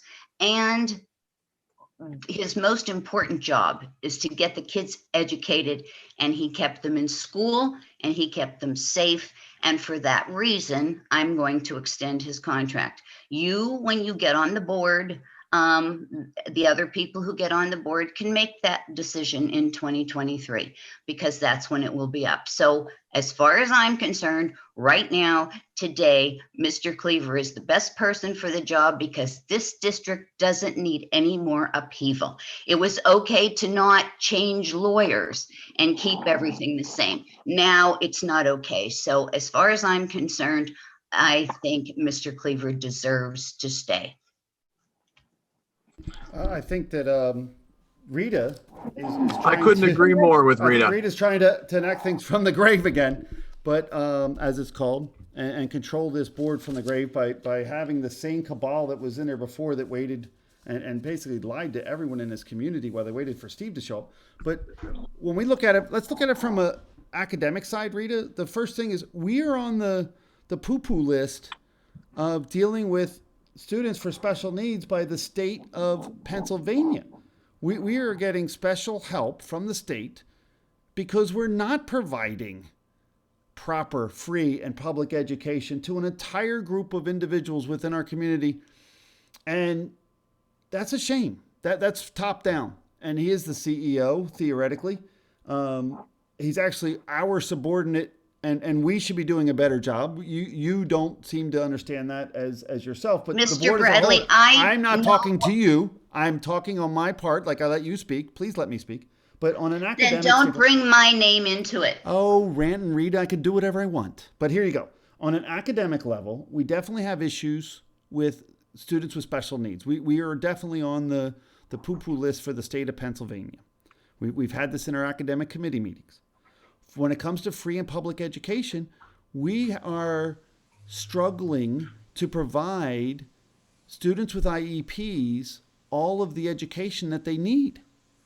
We're supposed to be protecting these students from that, and yet we're not seeing it. So sometimes you got to change the coach. You can't change the whole team, but if you change the attitude of the coach, it would help. Now you also have this second issue.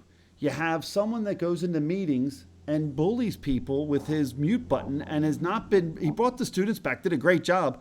And you might like him because he's hiding you from your constituents by having all these meetings virtually. But that's fine. Apparently Larry's benefiting from that. Steve's benefiting from that because he gets to drive to the meeting. Wayne's benefiting from that. You got to wait for him before he shows up.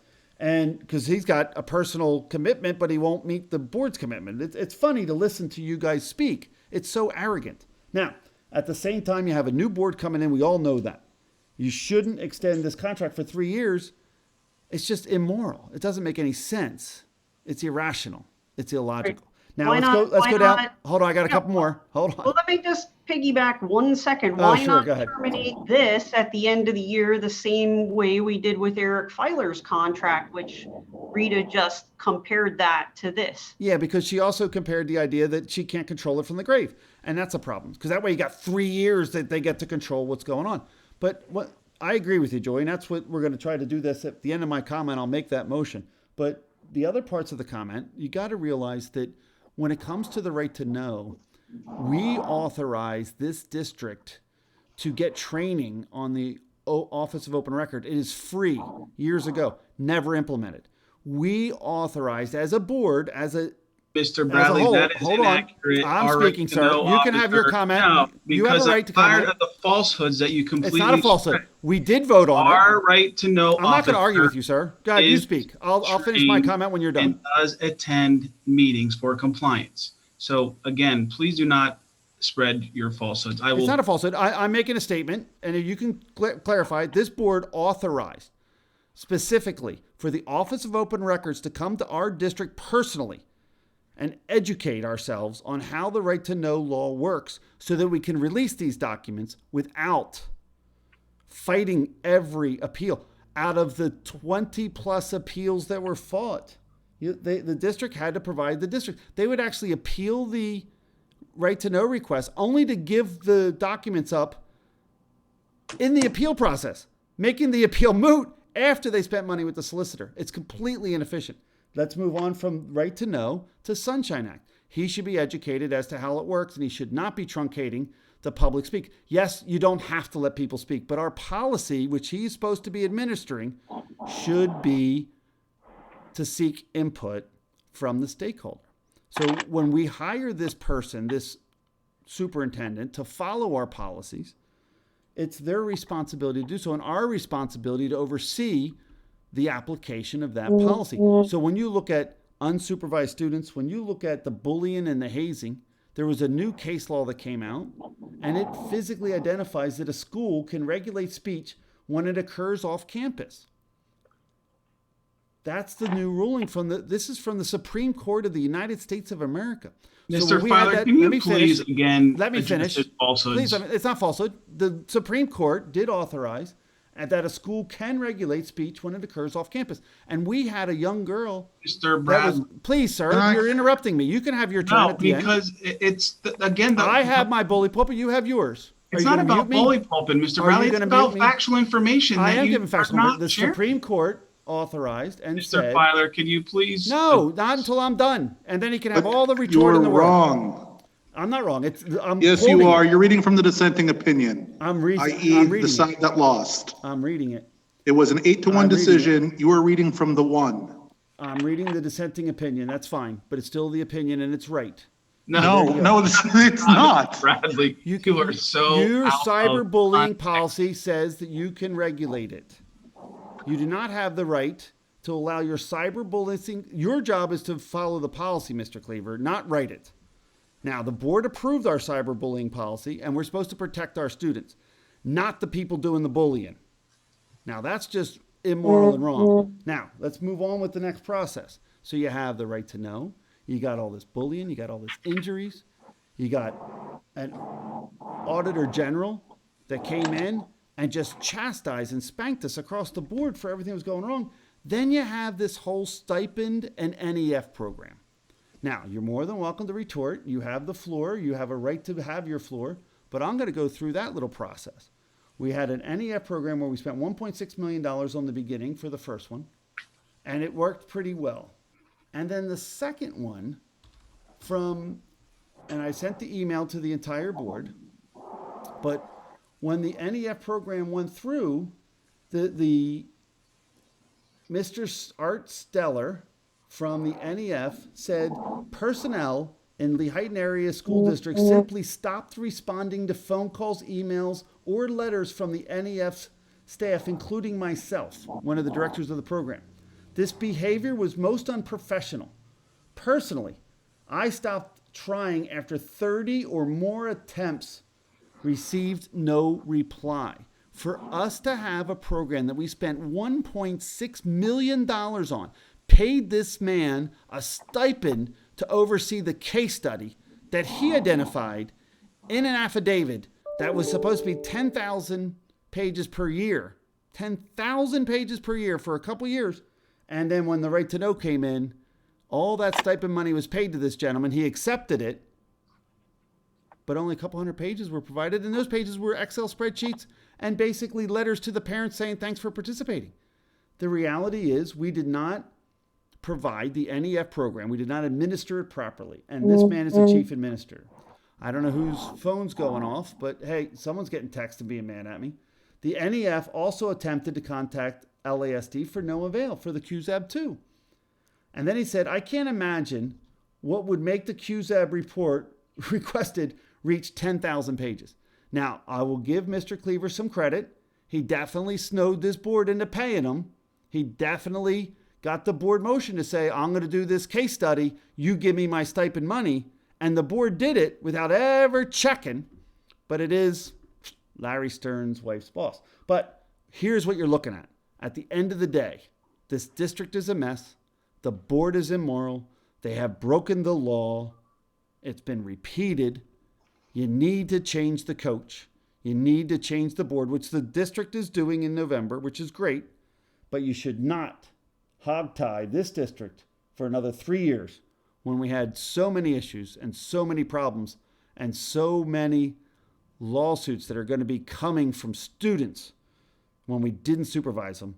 And when you have the state putting us on the poo-poo list for academics, for special needs, that's just embarrassing. I mean, we should be taking pride, Indian pride, that we are doing the best for our students. Why are we on the poo-poo list? It's bad. Thank you. There's my rant. Now go ahead, Mr. Cleaver. You spin your yarn. Mr. Bradley, number one, you're talking about an academic level at the high school. And I think we've gone over this in academic affairs and everything else. There's an ASTI plan in place. We've been put on, on watch, I'll call it, or whatever you like to call it, for not meeting the growth requirement for that subgroup. There's many districts that don't even have that subgroup because there's a certain number you need. But again, there's a plan in place, and it's an area of concern that we have, and I have to give credit to the high school administration and the team they have. They're working diligently on making improvements and different changes to curriculum and also the process in which some of those programs take place. Again, you continue to bring up the NEF thing. I am not debating anything in the Auditor General's report because, again, you pick things out.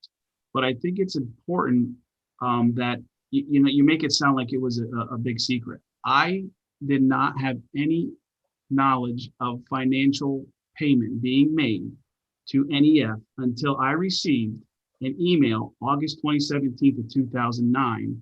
Or I will also say there was no report from any of the auditors during those years. Ms. Denicola, when she came on, was the one who addressed it.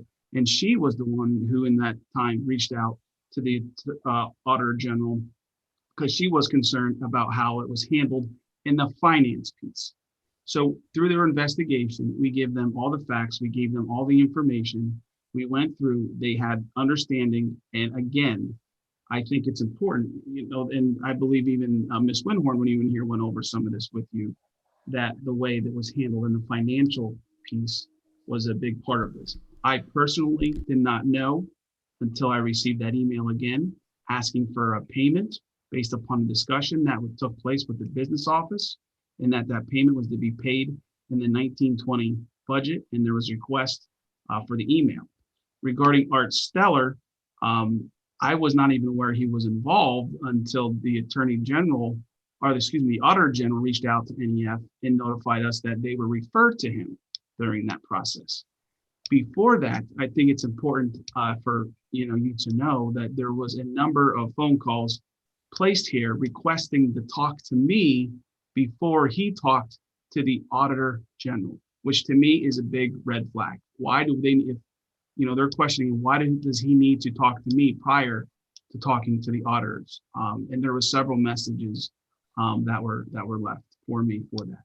In the meantime, yes, we did talk to him, myself and Patty. At the time, we had some questions, and of course, so did the AG's office. And we also requested information from that, which we never received.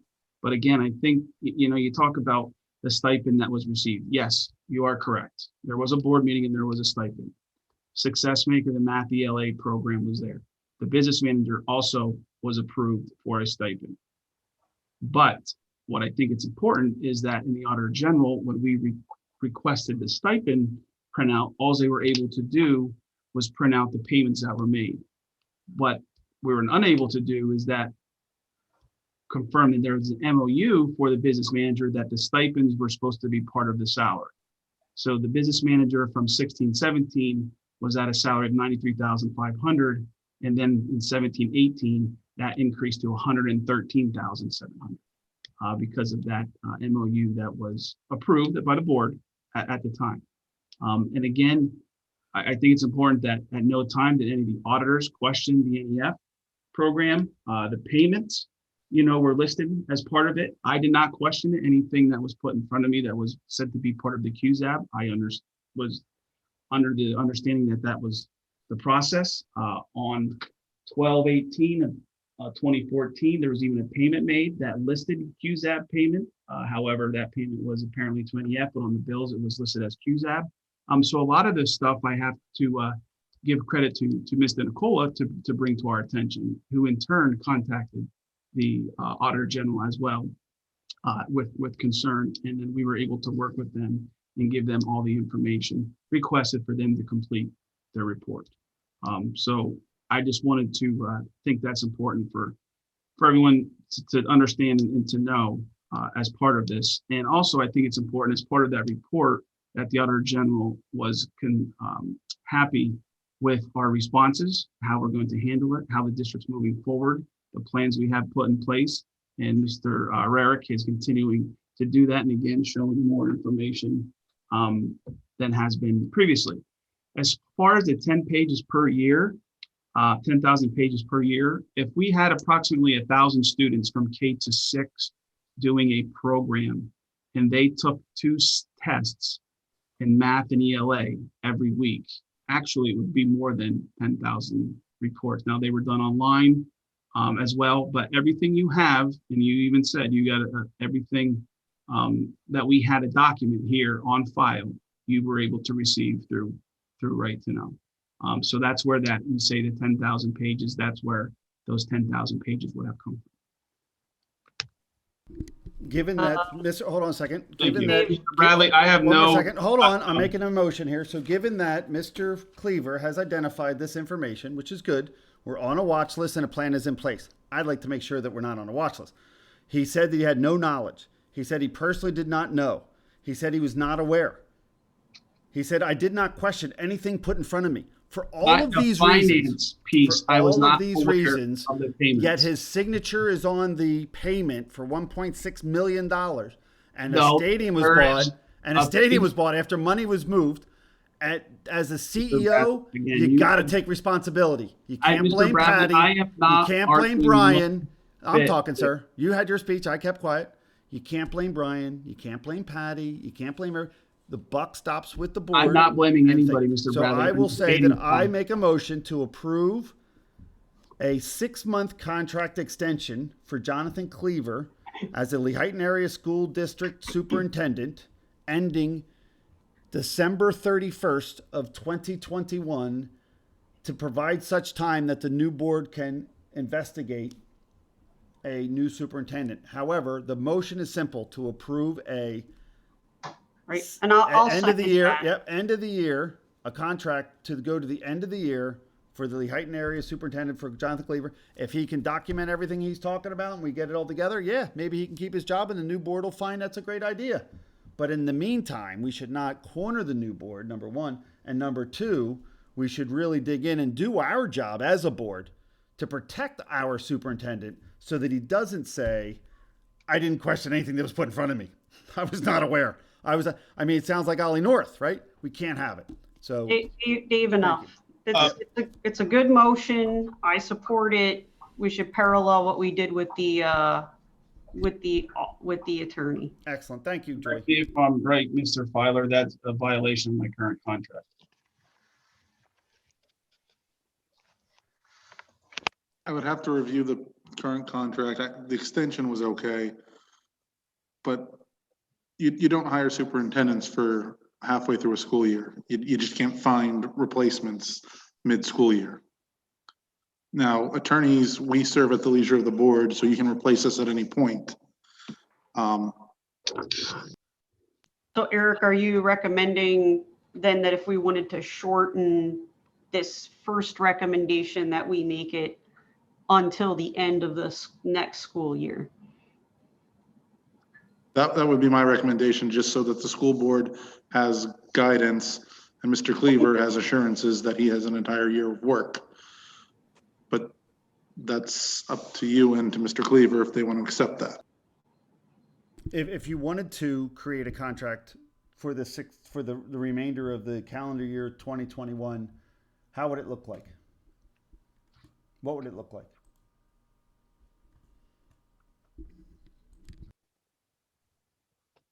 If we tasked you with the job, could you write it? Is the question, Mr. Filer. I think, Dave, just the question to you, you made the motion. Are you willing to amend it to say for the 21-22 school year? And you can offer this 2% salary increase that's in the other motion. I can. I have no problem with it, but I would like to have the right question asked of our counsel so that we get the right answer, so that we can have information, so we can make an informed decision. I think it's fair to the new board to be able to make this decision. I do not want to stymie them into a situation. So I'm asking this question first. Mr. Filer, if you were asked by your board as a whole to create such an agreement, could it be done?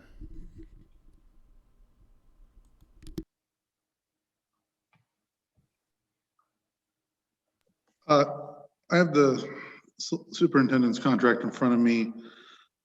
Pursuant to the terms of the original agreement, the contract automatically renews for an additional 1-year term at the end of the 3-year term, unless 365 days notice is given.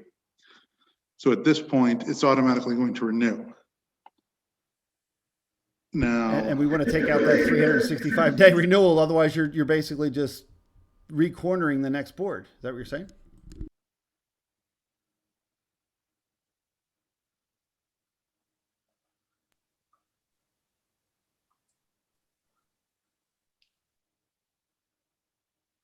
without breaching his contract, he is going to be the superintendent for the next year regardless. I would need time to read through all of the terms of the original contract to be able. You mean he'd be paid as the whole year regardless of what happens?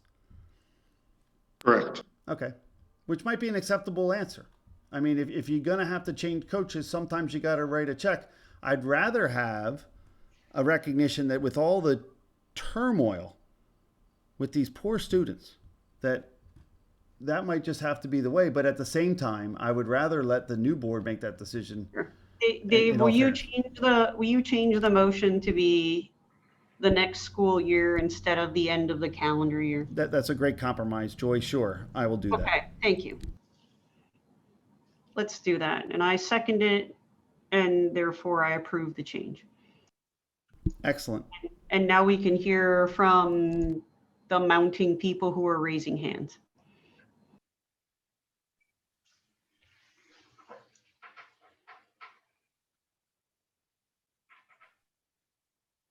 Any comment on the addendum to the motion of having a 1 year, which actually there is no point in actually doing the 1 year because it's already into the 1 year extension of this current contract.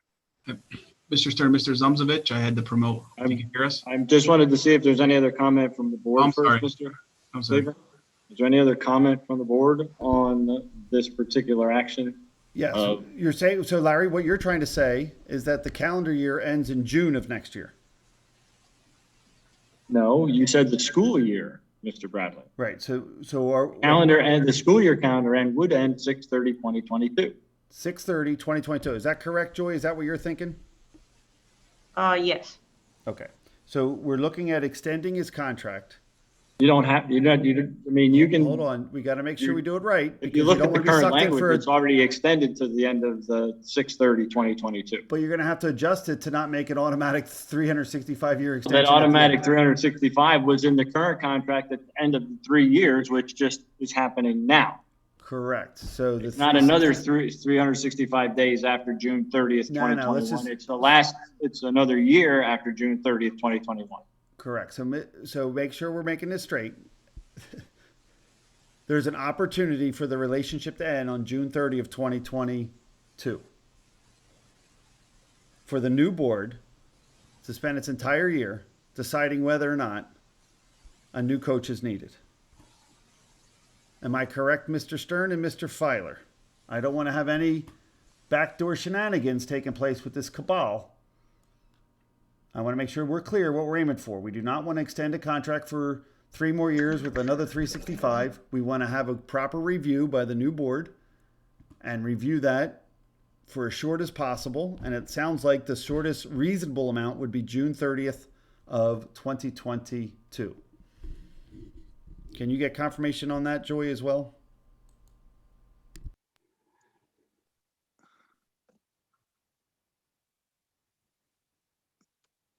Are they saying that there has to be a 1 year notification of change?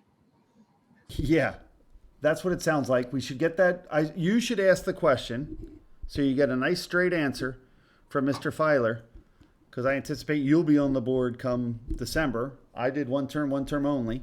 So it does sound that way.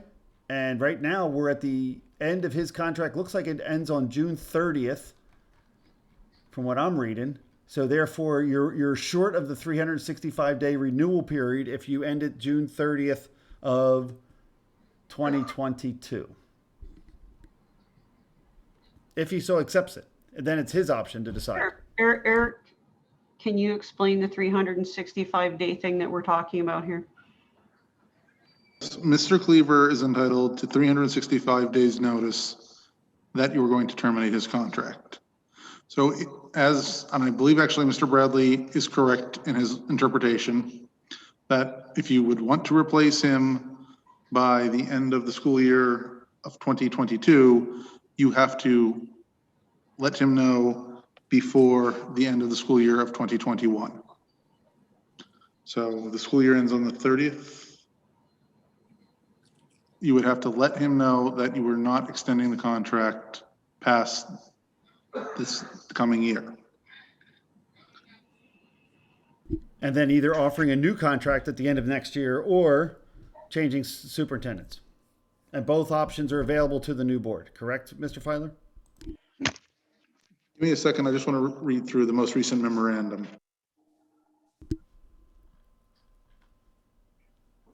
You're looking at the same 9-page contract that I'm looking at?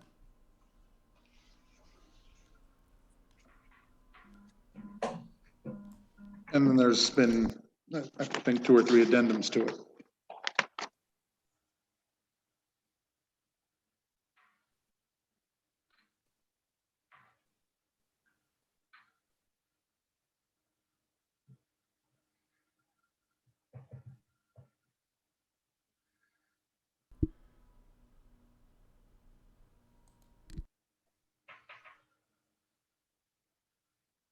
Hey, Joy, while he's looking that up, normally the superintendent has an evaluation period that we look at as well prior to this contract negotiation. Did you participate in any of that this year? I did not notice that occurred. I think the whole thing got missed and swept under the rug. Is that possible? Oh, that's a good point. I don't have a recollection of that. Doesn't that usually happen in August? Yes, it happens in August. Yes, he would need to be attorney, or it's not attorney. Superintendent would need to be notified by the end of this month if you wanted to terminate him at the end of next year. If you want the option of terminating him at the end of the next year. Things could always change.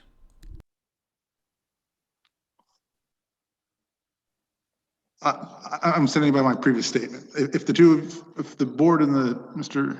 Cleaver come to an agreement and write a new contract, then they've come to an agreement and wrote a new contract. I'm saying to have the ability to end the contract, he needs to get provided with 365 days notice.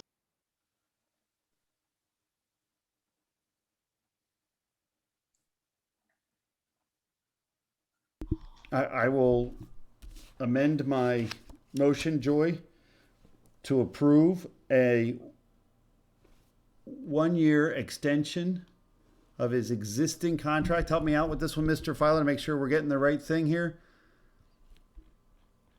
To be in compliance with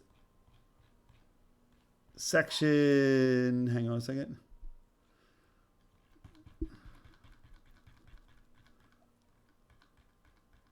Mr. Bradley, if you extend his contract for another year. No, we're trying to, you're trying to give him notice that he gets 365 days for that decision to be made, right? So, but where's the termination number? Renewal. This contract shall automatically renew for an additional 1 year at the end of the 3-year term, unless 365 days written notice is given. So we have to make the motion to give written notice. Is that what we're saying? Mr. Bradley, respectfully, your options at this time are to do nothing and it continues again on another 365-day cycle. The memorandum of understanding, continuing it for 3 years, or as the board vote to not renew it. But even if your board votes not to renew it, he is still going to be the superintendent or will have to be paid the salary of a superintendent for the 2021-2022 school year.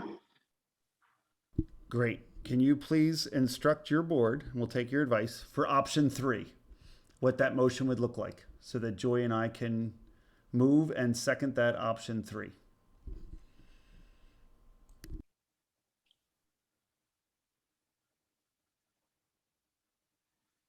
It would be a motion to provide Superintendent Cleaver with the notice pursuant to the terms of their agreement that they will be terminating the contract at the end of the 2021-2022 school year.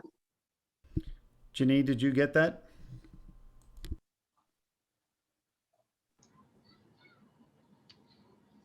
I think that's kind of what we were saying anyway. Yeah, but we got to make sure we're in agreement with the contract. Otherwise, Sure. This is okay. Let's move forward. Well, we got to make sure Janine got it so we can she can read it back, and then we'll do a motion in a second, and then they can have the public comment and move forward with the meeting. That'd be awesome.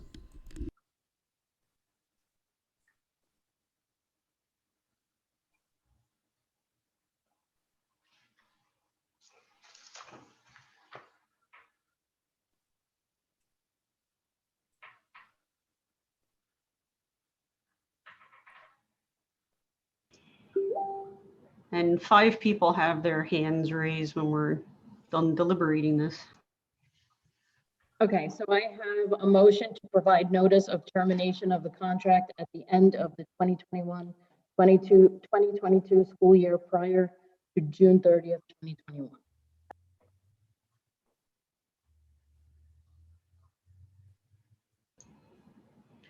I thought we were agreeing to extend the contract for 1 year. That's what I thought we were talking about here. Dave, are you changing the No, motion? no, no, it's not that we changed it, Joy. What's happening is because of the way his contract is written, that's the results you would get to get him to the end of next year. And during that period, you can always, the new board can always write a new contract for him or any other superintendent that they so choose. But to meet with the contract, the stickiness of the way the contract was written, this is the proper path to get to the end result of let the new board decide what they want to do with a contract for the superintendent with not being locked in for 3 more years with the current performance we've been getting. Sure. Okay, fine. So moved. We have a first by Mr. Bradley and a second by Ms. Beers on providing notice of termination to Mr. Cleaver that his services no longer be required at the end of the 2021-22 school year. Any comments from the members of the board? My comment is I don't agree with it, but that doesn't really matter. That'd be my comment as well, Ms. Spinelli. But is there any other comments? You do agree with the concept that the people voted? I have Mr. Zlumzovich is actually in as a panelist, and I will make sure he's able to speak. Can you hear me? Yeah, you can proceed through public comment on this particular motion, Mr. Cleaver. Thank you. Okay, I find it appalling, and I hope the teachers are listening and paying attention, that we have money now to give a raise when just several weeks ago, Mrs. Spinelli and Mr. Fuller, who agreed with her, were actually on the negotiating committee for the teachers, and they got nothing. They were the frontline workers. They were the ones that dealt with the students. We all of a sudden, everything's all glory now. So now we have raises for our superintendent, and our teachers got nothing. I hope the teachers are paying attention that this is happening in our town. I was not aware that the teachers got nothing. I was on the negotiation committee, and it is not true that the teachers got nothing. They got a stipend, Rita, after they dug in their own pockets for 2 years. What you did was refunded the supply money that them teachers dug into their pockets for. You gave them nothing. Mr. Zlomzowicz, you have your opinion. It's usually wrong, but No, it's that's factual, okay. Rita. Did you not sit on the negotiation committee? I did. These are all facts. You sat on the negotiation committee, and so did Mr. Fuller. They got a stipend of $1,000. Is that correct? But that's not all. That's not all they got. Oh, well, that's what was put out there. They were getting a $1,000 stipend, which was actually a refund, in my opinion, of the supplies that they bought. This is what I mean by before are paying you attention. get so upset with me, Mr. Zlomzowicz, you better make sure you have your facts right. Well, my facts are right, and I can tell you that I hope the teachers are actually paying attention to what they got and what they didn't get, because it was nothing for them. The frontline worker. That's the end of my comment. And your comment is incorrect, and I'm going to end with that. That's your opinion. Mr. Filer. According to Mr. Cleaver, Filer, I just want things, before we let someone else speak, I just want that fact that Mr. Zlomzovich just threw out there to be made aware that it's completely false. So you have the details of the contract probably better in your head than I do at this point, but it was my understanding there was the same pay scale. The teachers got to move 2 steps this past year, and they'll move 1 step next year because it's a 2-year agreement plus the stipend. Yeah, about 8%. On our final budget, we're paying a chunk more, almost 8% more. But Mr. Filer, I have one quick question. Mr. Bradley, we are in public. I know, but hold on a second, Mr. Filer. We I are in got a public question. comment. I know that, but hold on a second. I got a question. Can we just hold on a second? Relax. I'm trying to make life easier. Bradley, allow the public to I speak. will, but I'm trying to make life easier. I'm asking a question. Mr. Filer, can we just make a new 1-year contract? Wouldn't that be so much simpler? At this point, you can make a new 1-year contract for next year. But the current contract, as operation under the contract, continues as is for another year. So you have to terminate to make it happen. Okay, thank you. Ms. Sittler, I'm sorry. Yes, I'd like to speak, and I might get a little emotional over the subject, but I'm going to say it anyway. I would like to know, first of all, stop texting. We can hear you guys. It's unprofessional. Yeah, there you go again. Second of all, I am not why are we- texting. Then what's the pings? I don't know, but it's not mine.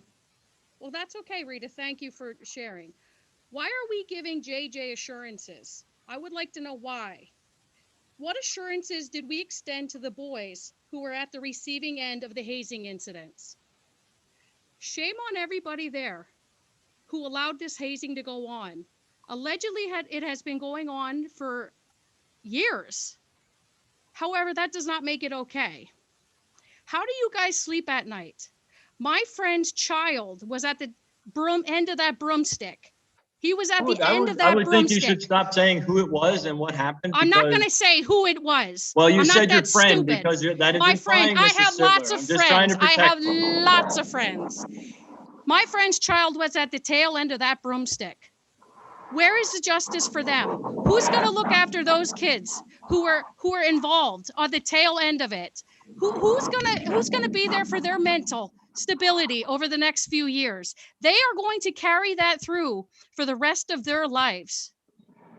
Our job as adults, as educators, as professionals, are to protect our children. And I'm not saying that any of you guys could have stopped it at that moment. That is not what I'm saying. I am not saying that you guys are responsible personally for this. What I am saying is it should have never have happened. And if it has been happening over the years, shame on all of you guys. Wayne, you have grandchildren. How would you feel if that happened to your grandchild? You would not be happy.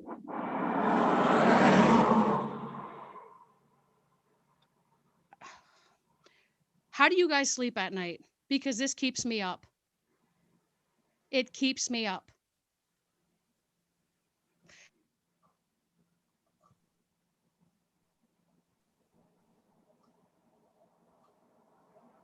I'd like the board to answer her.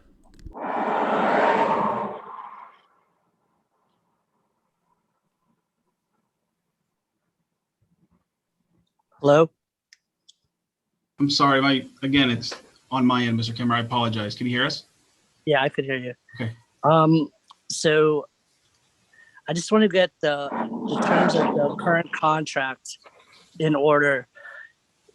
Mr. Cleaver, your contract, not terminating your contract, but your contract, your initial contract is up in a few days. Is that correct?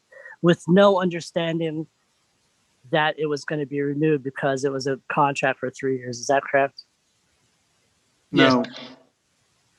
Go ahead, Mr. Filer. I'll let you respond. The contract has an automatic renewal provision that it renews for an additional year if he's not given 365-day notice. So with that in mind, so we have already extended him he's going to essentially be extended for 1 year automatically, right?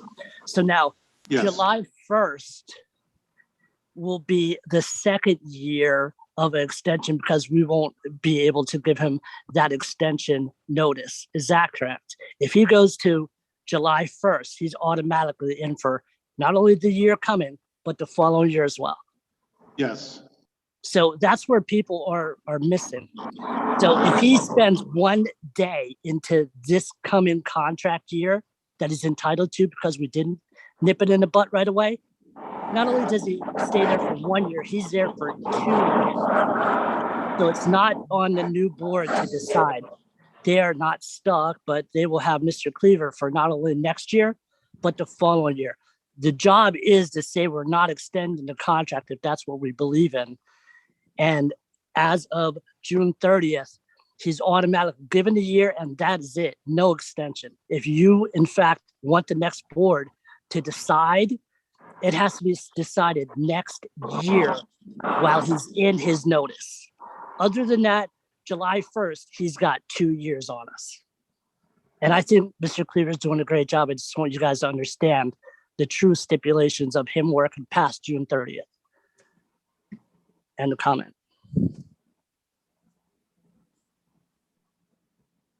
Ms. Bose? Ms. Bose, can you hear us? Yes, I can. Can you hear me? Yes. Okay. I have the superintendent's renewal right here. It says this contract shall automatically renew for an additional 1-year term at the end of the 3-year term, unless 365 days written notice is given. Now, it says nothing about giving 365 days notice at the end of the automatic renewal. Mr. Filer, my question is for you. Am I reading this correctly? You're reading that initial contract. That's why I requested time to read the additional memorandums of understanding.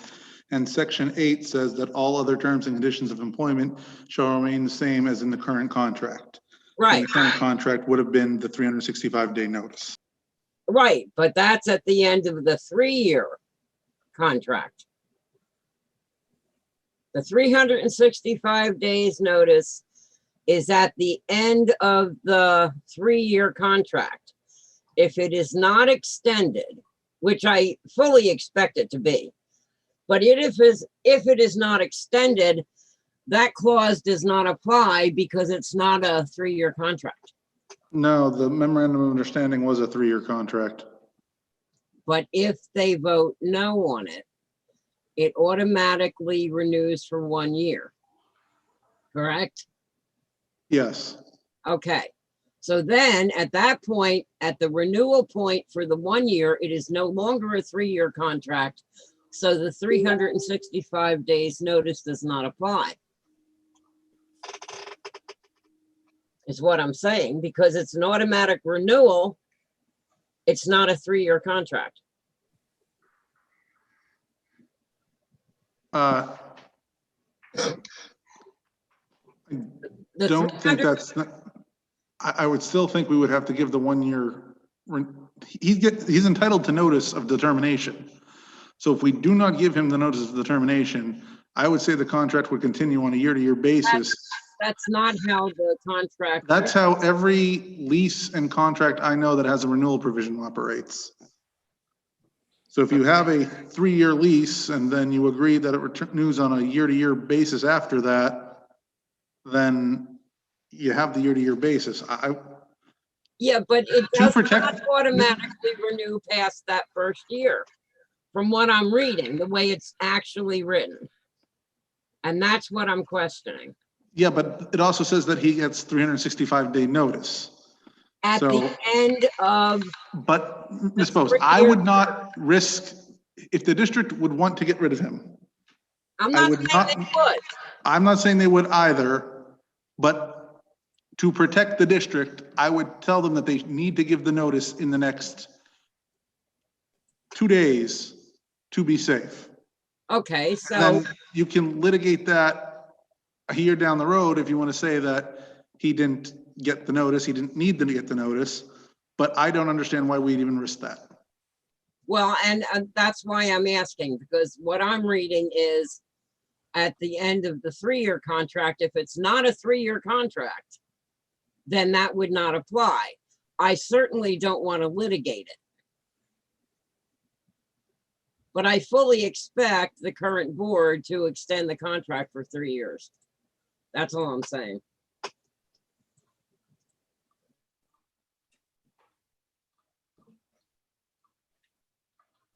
Again, Mr. Stern, are you able to hear me?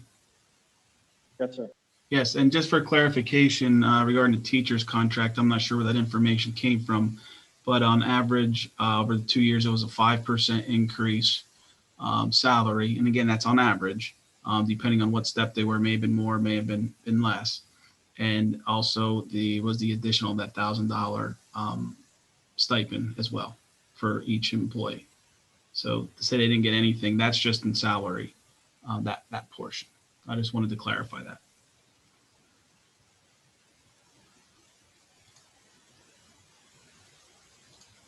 Mr. Shaner, can you hear us? Yes, can you hear me? Yes. Thank you. I apologize too if I was kept repeating myself. Nope, that's okay. So I really would like to implore the board to kind of take the action that you just took on the last measure as far as extending the solicitor contract. I think the points that you made there, as far as giving the new incoming board the opportunity to review the performance and make their own determinations, was sound. For a solicitor, it makes even more sense for a superintendent. I think if we have the time now, you could write the written termination notice during the board meeting, give him the 365-day notice, and then allow the new board to come in and make their own determinations and write a new contract, hopefully one without the 365-day clause. Thank you. No other comment, Mr. Stern. Oh, I'm sorry. At this Given point, all the commentary, can we, Janine, can you please reread the motion and the second to make sure we're doing this right? The motion that I have is to provide notice of termination of the contract at the end of the 2021-2022 school year prior to June 30th, 2021. I think it's the end of the 20 to 21 school year, and that way he gets his 365-day agreement within the contract, right, Mr. Filer? No, I think Janine said it correctly.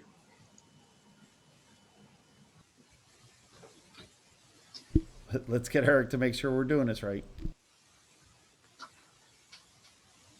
No, that is right, because we're providing notice that the contract will terminate at the end of next year. It has to be done before the end of this year, which is why it has a June 30th date on it. We appreciate the help. I just want to make sure that the logic and reason and impassioned speech of Kerry and the other members that are coming in this November have an opportunity to make decisions and try to drive this district out of the academic watch list and make sure that we have someone that's fully aware and does question things that are put in front of them on a regular basis, because if we don't trust and verify, we end up in a situation where we are now. Thank you. Okay, seeing no more comment, I have a roll call vote on that particular item, and you could please reread that again, Ms. Coutinho, for the sake of the board. Thank you. It's a motion to provide notice of termination of contract. I can't hear. Can you hear me? Now I can. Okay, thanks. A motion to provide notice of termination of superintendent's contract at the end of 2021-2022 school year prior to June 30th, 2021.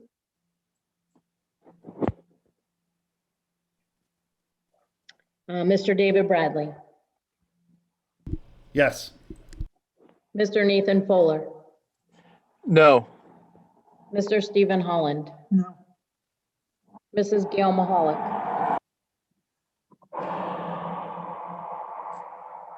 Mrs. Gail Mahalik. Can you read that again? It's a motion to provide notice of termination of the superintendent's contract at the end of 2021-2022 school year prior to June 30th, 2021. Yes. Mrs. Rita Spinelli. No. Mr. Wayne Wentz. No. Miss Joy Beers. Yes. Mr. Richard Beltz. Yes. Mr. Larry Stern. No. 4 yes, 5 no, motion fails. So we're back to item A. We had discussion on item A. Is there any further discussion on item A?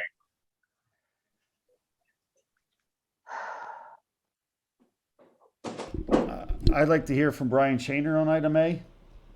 He has his hand raised, and I'd like to caution this board that what it's doing is showing its cabal once again, empowering the mess that has been occurring in this district for upwards of years.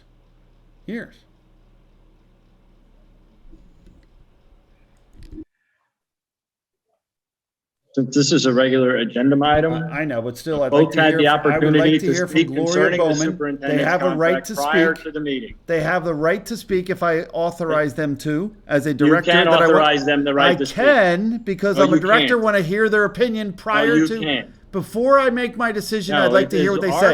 You don't procedure have that they to. need to I'm asking you to. speak before on an agenda item, sir. Yeah, they had that at the beginning of the meeting. I agree you're playing with the loophole, Larry. But now, I'm stop not the playing with arrogance. any You got loophole. your I'm trying to five. stay within We procedure. know you got your five. Don't silence them. Take your dose of First Amendment. Listen to Mr. the public Bradley, that you're elected to serve. You can say whatever and you like open their about me, because you know what? I and could fit allow that in them a to thimble and wouldn't speak. give a rat's patootie Give about them what you say a about me, sir. opportunity to speak. Rat- Do rat's not patootie, exclude them that's from what I this believe you meeting. are. Thank It's you. almost as if you're taking the police department and throwing them out of the meeting. No, I am not making the You police are. department. Open the They would have floor, had the Larry. right to speak previously. Open the floor, If they Larry. wanted to speak on the superintendent's contract, then, and on the superintendent, they should have notified us and done it during the beginning of the meeting. Oh, Larry, That is the now, procedure. come on. You don't And have to that be is that why angry. we need to get back to that type If of your procedure neighbor when we did it, do would you in let him person, speak? sir. Thank you very How much. about your neighbor? How about There's your no other roll- if your there's wife no other raised her items, hand, would I you will do listen roll to her? call vote on item Would you A, listen to please. her if she wanted to raise her hand? Why wouldn't you Mr. let Stephen people Holland. speak? Yes. There's two people with their hand raised. Why wouldn't you let them Mrs. speak? Gail Mahalik. Mrs. Gail Mahalik.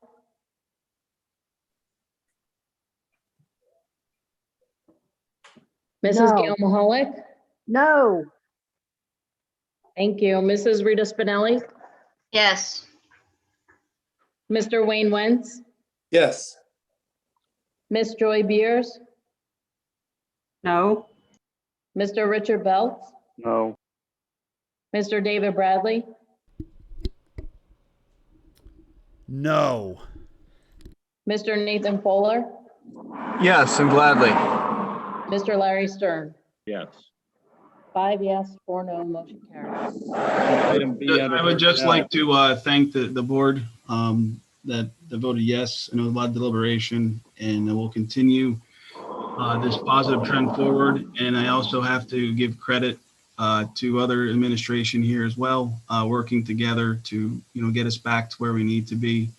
We're a district that's not looking at furloughs or any other negative impact. We were able to bring back some programs that we weren't able to offer, and also to just thank the administration as well for their support during this process, as Mr. Sedlin said, with COVID. But again, thank you to those board members who have approved that extension. I greatly appreciate it. Thank you. A On to more item B. obvious tell of the cabal has just been shown to the entire community. Not only did Larry block people from being able to speak on this matter, but he ignored the impassioned speeches of other Mr. people that are Bradley, coming into this district. And whereas you have I had know your it's issue, difficult for grind you. whereas doesn't you mean a have thing to had me, your Mr. issue, Bradley. sir, whereas you have had your issue, sir, you have failed to add the confidence of myself. Mr. to Bradley, your there theory. I you do are not the trust last you. person that I have would found you to be confident untrustworthy. in me, Mr. Bradley. I just want you to know the still fact feel that you you're don't untrustworthy. agree with And you're probably going to use your bully pulpit and mute people, Mr. but Bradley, the reality is, again, you should let them speak. the Gloria comments has her that hand you raised. make to Brian has her individuals hand and the raised. comments You're you in the room personally next to made to Larry. me Let him speak. and the individual things that you have done in your emails, again, Mr. Bradley, as Mr. Stern even said, the words from you and the inappropriate comments and just outright terrible things to the point of saying that my mother was a bad mother, which you don't even know who she is just so inappropriate. And I would not expect anything less but a no vote from you on anything.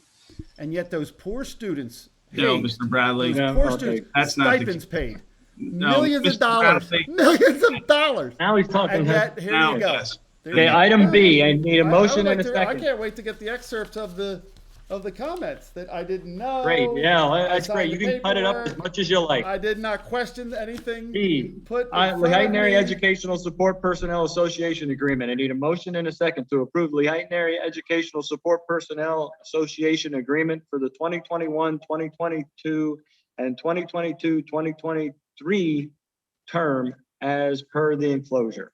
Need a So motion moved, and a Wayne. second, please. So moved, Second, Wayne. Rita. First by Mr. Wentz, a second by Ms. Spinelli. Is there any questions on the Educational Support Agreement, Personnel Association Agreement for the next 2 years for our support staff. Since it was identified in the finance committee meeting that the negotiation was not done by the board, I respectfully request that this gets postponed until such time that the board, the authorized authority, gets to negotiate this contract properly, because we're already seeing waste of money. Now, these support people do a great job, but we already are seeing tax increases and money being wasted on a regular basis by a cabal of 5 people that literally lied to this public and waited for Steve to be able to move next to little Larry so he could do his thing. So I highly recommend, so I will make a motion that this gets postponed until such time that the board can negotiate this contract properly for the benefit of the community. Can I get a second on that motion, please? I'll second that. My understanding is that this contract was negotiated by Mr. Cleaver and Ed, and no school board members were involved in any of the meetings. And no professional negotiator And either. no professional negotiator, I was just gonna say, and that's exactly what we were told. And it's untrustworthy. Thank you. They saved a lot of money by not having a professional negotiator. But how do we know? Wait, for a guy who can't reconcile an account, I really don't think that's the wise thing to say. It's not a lot of money for a professional negotiator, and that would serve everyone. I mean, I don't even know if this is a good contract for our personnel. I don't know that. So I have a motion and a second to table the support agreement. Any comments from the board on the tabling of the support agreement? And my comment would be, I would not be in favor of tabling it. I was involved. Did not go to the meetings, but I knew, and Mr. Fowler knew, what was going on and what was taking place. We were kept in the loop. We were on the negotiating committee. The meetings happened during the day when Mr. Fowler was working. We were kept apprised every single meeting. So yes, school board members were involved, the negotiation committee, and no, we did not hire a professional negotiator. And I have worked with those several times before. And Ms. Beers, you are incorrect. It can be very expensive. Not having a professional can be extremely expensive as well, Rita. And for you to say that you're part of a committee, but don't go to the meetings, and they told you what happened, and you're trusting them after you just watched Auditor General's reports, years of Mr. Bradley, don't start again. I said my piece. I know you said your piece. Why are you interrupting me when I'm saying mine? But it's because you're out of control. No, I'm trying to be logical and reasonable. Other people have opinions besides you. Yeah, and I do not have to listen to your constant nonsense, lies, a lot of it lies. Just because I did not sit in the room did not mean I went over everything and I questioned things. So you had better stop with all of this negative criticism you give to everyone who doesn't agree with you. Rita, I apologize that you find this to be negative, but someone that says that they're part of a committee and doesn't show up at the meetings, or allows, as the board, this supervisory position, the board allows her subordinates to set up meetings where you can't make it? Oh, that's sad. You do have a responsibility to the community. That's what you read into things. Yeah, it's my opinion. It's my opinion. But I think it's the opinion of anybody that if you're going to roll dice, you're only going to get a number 1 through 6. In your situation, you're not even attending the meetings. There's no logic to that. You're saying you're a part of something and you didn't even attend, but you got reports back? Mr. Bradley. Yes, Miss Rita. Stop interrupting me. I am done. That's enough. I know. I think you should apologize to this whole community and resign for not doing your job. And I think the same thing of you. And as the judge said, we have a difference of opinion. But that the law is what not a the difference judge of opinion. ruled. Malfeasance, misfeasance. They're not following the law, Rita. The difference of opinion was whether or not he can remove you for it. He does not have that power. We're lobbying the state to give people that power because people like you do. Again, you All right, now you're arguing with each other. We're done. No, we're not moving arguing on. with each other. We're making Moving a on, statement. please. It's called a heated debate. Moving on, please. part of the We're just world not going to there, sit there and let Larry. you argue It's how with each government other. works. It might be ugly Is there how any the sausage comments is from made, any other but member of here the we're board deciding that concerning the sausage support is being agreement? made. Larry, you're cutting me off. The sausage is being You made. and it's deserve to be ugly. cut off because all It's you're doing is criticizing Mrs. Spinelli. No, I She's am, coming because back she at didn't you, show up so to the just meeting. stop. Same with, I'll criticize Nathan next. He didn't show up No, to the meeting. no. Why isn't Don't he running it? criticize any Hold on, other why board didn't he member. show up? Maybe Let him criticize answer. yourself. Let's Now, watch I how the hope the sausage is support being made, Larry. organization Let's is watch how listening the to your sausage is being banter made. between It's you ugly. folks about how you're not caring about getting them taken care of when everybody else has been You their should take care of these contracts. students. You should take care of these people. This is a support contract. Exactly. We should have a professional. Exactly. You And should have a the professional agreement is negotiator, fair, make sure they Mr. get everything Bradley. they can. But at the same time, you should You know what? have You a can't board have member in the anybody room. talk last, can you? Who You have to scheduled the continue your meetings, Larry? rant. Let's watch how the sausage was made. Who scheduled those meetings? And why didn't these people attend? Is there any other Why comment didn't on Larry, I item want an B from answer. the board? Larry, I want an answer. Why? First Who of all, scheduled the we have meeting? an item to table item B. Larry, I want to hear the answer. We have a motion and a second, right? Who I'm scheduled trying the to, meeting? I'm not David, gonna hear. I want Mr. an Cleaver, answer. could you please silence him? No, We're I trying want to an move a answer. meeting along. Thank you. I said I want an I answer. have a He has no motion right and to a silence second me. to table He item has no right B. to silence me. Roll I want an call answer. vote on tabling I want item an B, answer. Mr. Tenio, please. I want. Hold I want on, an don't answer. we? Who It's a new scheduled the meeting? motion. Okay, Larry, I just want an answer to who scheduled the meetings that these people couldn't attend. Was it the government or was it their subordinate? Tell me, Larry. Show me how this sausage is being made by these people. Mr. Bradley, you the never tax want increase. just one thing. Allow us to move on, please. Nathan, answer the question. Can How we did move you on not to attend? public Did you comment schedule the concerning the meeting or not? tabling of item B under this particular segment? I say answer me. Ms. I think it's Bowman? funny. I think you should answer. Ms. Bowman? Good evening. Is the support union happy with the contract? I mean, if they've accepted it, then there's no reason to table this tonight. Thank It you. was the unanimous acceptance. There you go. Yes. Okay, thank you.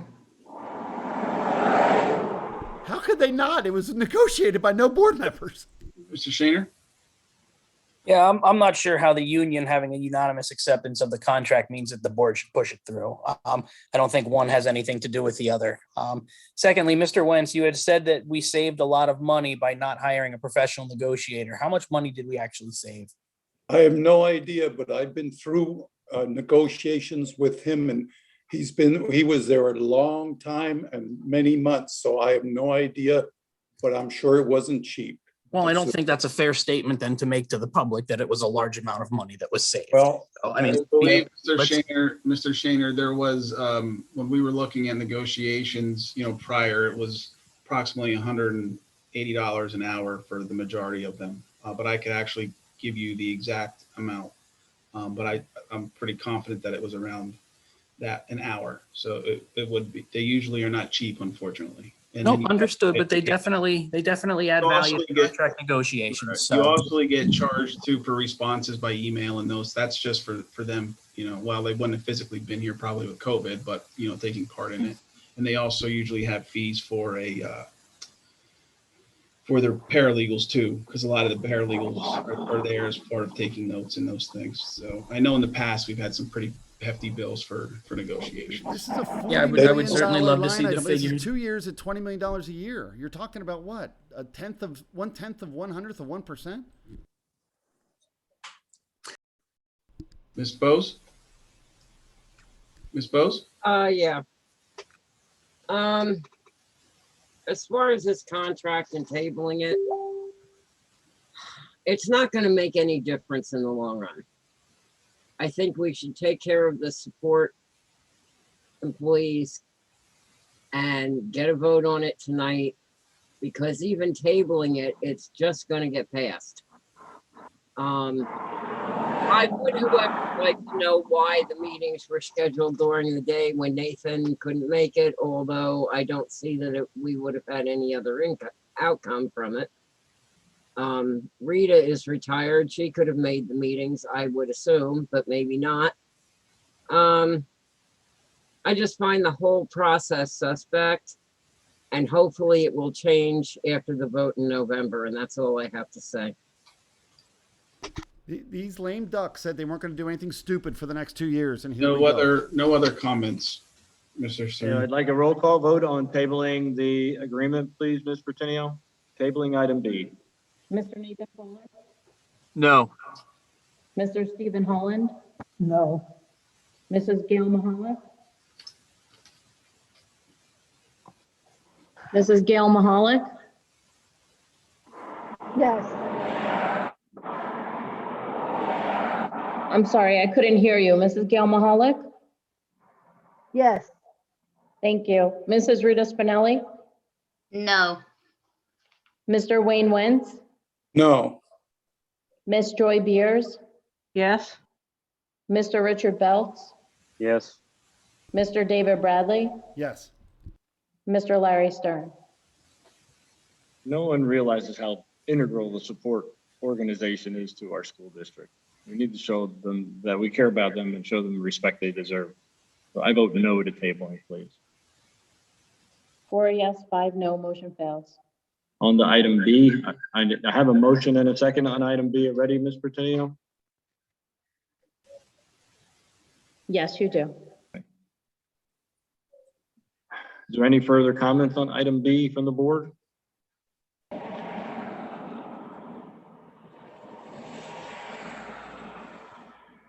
Hearing none, I entertain a roll call vote on item B, please. Mrs. Gail Mahalik? Yes. Mrs. Rita Spinelli? Yes. Mr. Wayne Wentz? Yes. Miss Joy Beers? No. Mr. Richard Belts? No. Mr. David Bradley? No. Mr. Nathan Fuller? Yes. Mr. Stephen Holland? Mr. Larry Stern? Yes. 6 yes, 3 no, motion carries. On to item Larry, C. hold on, Larry. Can I have the floor for a second? No. Larry? On to item C. Larry, I'm Candidate gonna for ask you one more employment time of summer politely. positions for Larry, academic I'm going to adventure. ask you one more time politely. Can I have the floor, please? No. Okay, then I make a motion that we move to item 5, miscellaneous.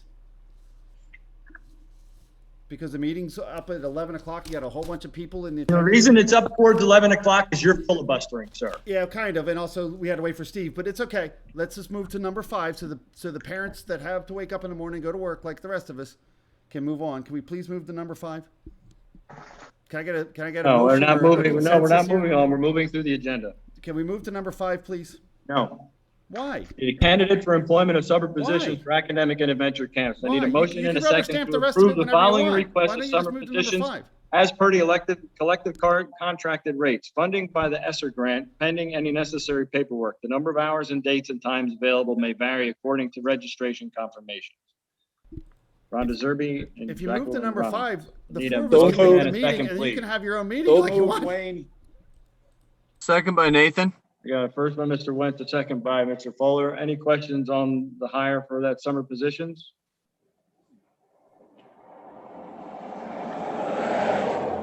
Hearing none, we'll go roll call vote. Mr. Piniel, please. Mrs. Rita Spinelli? Yes. Mr. Wayne Wentz? Yes. Miss Joy Beers? No. Mr. Richard Belts? No. Mr. David Bradley? Absolutely not. Mr. Nathan Fuller? Yes. Mr. Stephen Holland? Yes. Mrs. Gail Mahalik? Yes. Mr. Larry Stern? Yes.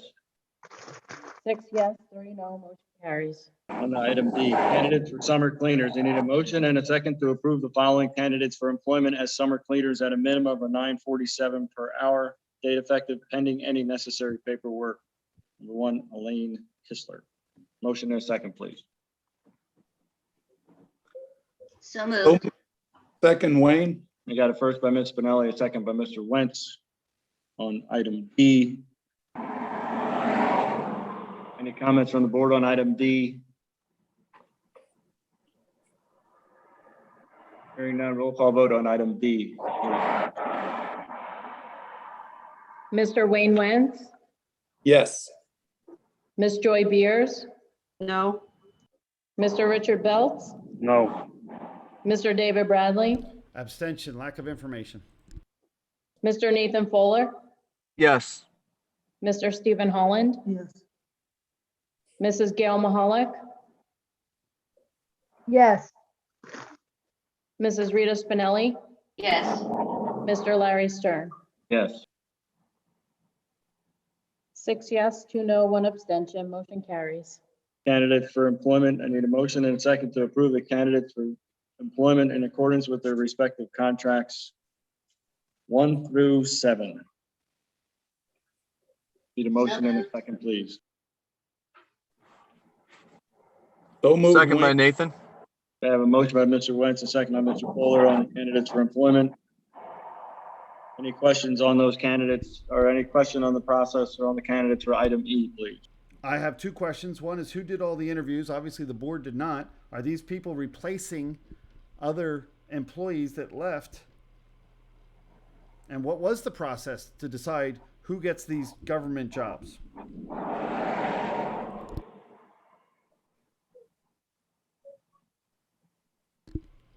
I guess, Mr. Cleaver, would you like to Looking reiterate for the a process? response, Larry. The, yes, these are positions that are replacing individuals that have since retired. There is the addition of the special education position at the elementary due to the large number of students on the current caseload in the one class. So this will bring us back into compliance. So everyone is a replacement, except that one is an additional special education teacher, and that is in the current budget for the upcoming school year. Thank you, sir. Any other questions or comments? Hearing none, we'll go for roll call vote on item E. Ms. Wait 1 second. Sorry, I couldn't get to mute fast enough. Larry, he said that this was on the budget already. How did they have this on the agenda and the budget? Did they just know that it was going to go through? And if so, do we save budget money and possibly a tax increase? If we go back to the standard hiring we had last year, which was successful for our students? I said the How is this on the positions, budget already? they are all in the current budget for the upcoming school year that was approved. Yes, there's no which we additional. just approved today. And the Correct. support contracts. Correct. So how did all And these as numbers? as the support contract, as was mentioned too, that the proposal of the support contract was also in the upcoming budget, which you just voted on today. Yeah, they voted on the budget, tax increases, raises for the superintendent, and it's all predictive. I mean, David, I really don't understand your comment because My comment if is you're that you really guys are cabal Wait, if you and let me talk, I'll explain it. If you're Yeah, go ahead. forecasting your budget, you're going to forecast the headcount that you need to have in your buildings to operate them. Why would it not be included? I didn't say it shouldn't, Larry, but the person that created the budget. No, should you also know. did. You already, your No, accusatory Larry, I'm tone saying you're not always involved in the is that process. somebody's doing You're a something blind wrong and trust you're not rubber doing stamper. anything wrong. I'm saying you're a blind trust rubber stamper. Oh, thank you. Thank you. You're Roll call vote you on should item E, resign. Ms. Tenio, please. And by the way, Mrs. that head Galvin count's like 23 for resign time.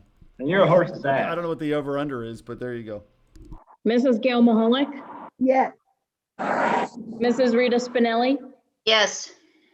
Mr. Wayne Wentz, Yes. Miss Joy Beers, No.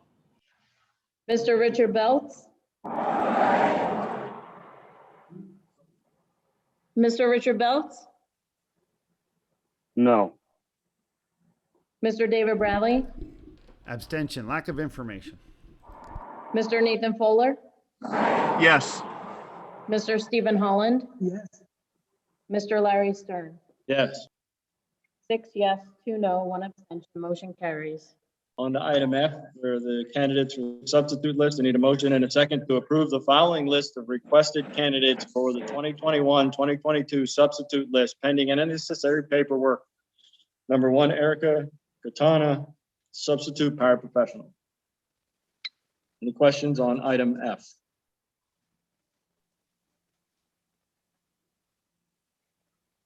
Hearing none, roll call vote on item F, please. I need a motion and a second, please. So moved, So Wayne. moved. Sorry about that. Thank you, Mr. Wentz, and Mrs. Spinelli as a second. Any further comments? Hearing none, roll call vote on item F, please, Ms. Pertinio. Mrs. Rita Spinelli, Yes. Mr. Wayne Wentz, Yes. Miss Joy Beers, No. Mr. Richard Belt, No. Mr. David Bradley, Abstention, lack of information. Mr. Nathan Fuller, Yes. Mr. Stephen Holland, Yes. Mrs. Gail Mahalik, Yes. Mr. Larry Stern. Yes. Six I yes, move that 2 we no, 1 recess this, abstention, it's motion 11 o'clock carries. hour. I move that we recess this meeting and reconvene at a reasonable hour so that people can publicly participate in the meeting. You've already lost about half of them, and it's time for, I'm not recognizing your motion, Mr. Bradley. I just made the motion. If I get a second, I'd appreciate it. We'll take a vote on it. and I'm see not what the board recognizing thinks. your motion, Mr. Bradley. I don't care if you Second do. doesn't I'm matter. one of I'm the not 9. recognizing your motion. Can I get a second, please? I need Can a I please motion get a and a second? second to approve the I'd like a following motion and a request for second to pre-approval of recess this courses, meeting until programs such of time study that and the for public can continuing education. participate. Line items 1 and 2. So moved, Wayne. Second reading.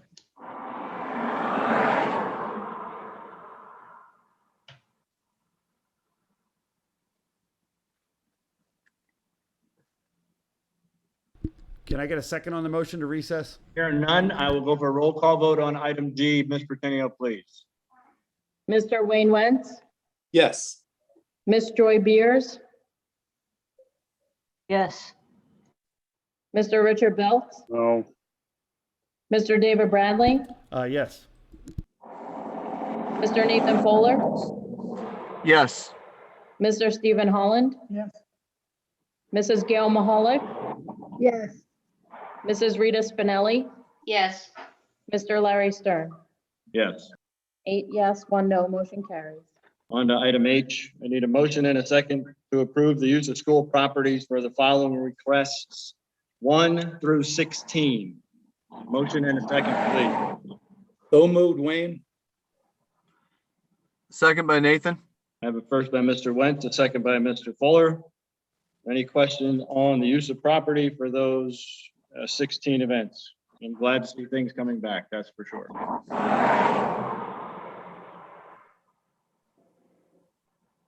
Hearing none, I would like a roll call vote on that item, please, Ms. Presidio. That would be item H, use of school property. Miss Joy Beers, Yes. Mr. Richard Belt, Yes. Mr. David Bradley, Yes. Mr. Nathan Fuller, Yes. Mr. Stephen Holland, Yes. Mrs. Gail Mahalik, Yes.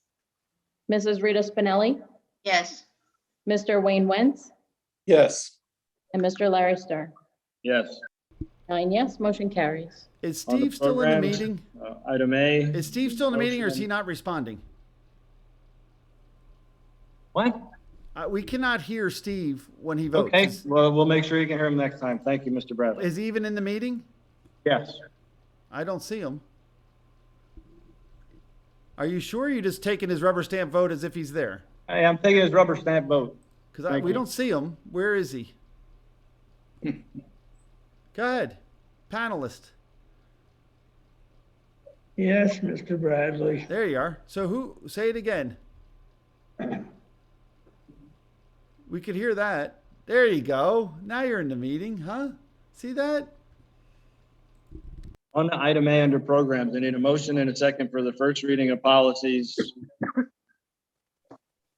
218.3 and 800.2. Motion and a second, please. So moved, Nathan. Second, Wayne. I have a motion by Mr. Fuller, a second by Mr. Wentz on item A. Any questions, comments on item A? The policy committee meetings have not been attended properly by the public and they should not be moving forward. You guys can rubber stamp this through as the cabal, but the reality is the actions are immoral. You should let the people Can speak. you move the screen up? Thank you, Mr. Bradley. Any other comment on item A? There you go. Thank you. Sorry about Hearing that. none. Roll call vote, Ms. Pertinio, on section 4 programs, item A. Mr. Richard Belt, No. Mr. David Bradley, No. Mr. Nathan Fuller, Yes. Mr. Stephen Holland, Yes. Mrs. Gail Mahalan, Yes. Mrs. Rita Spinelli, Yes. Mr. Wayne Wentz, Yes. Miss Joy Beers, No. Mr. Larry Star. Yes. Larry, Six did we yes. identify who's in that meeting room I with need a you? motion and a second on the Did you ever second admit to reading and who's in final that room? approval of policies, 113.1, 113.4, 626, 626.2, 626.3, 626.4, 626.5, 626.6, and 626.7. Need a motion and a second, please. Larry, So can you moved, please Wayne. identify who's in the room with you? And you have a motion by Mr. Wentz. I need a second. Larry, I'll did you hear me? second. I have a second by Mrs. Spinelli. Any I'm sorry, comments Larry, did you on hear those me? policies? Did you hear me, Larry, or not? I'm Larry? working through the agenda, Mr. Bradley. I know, but who's in the room with you?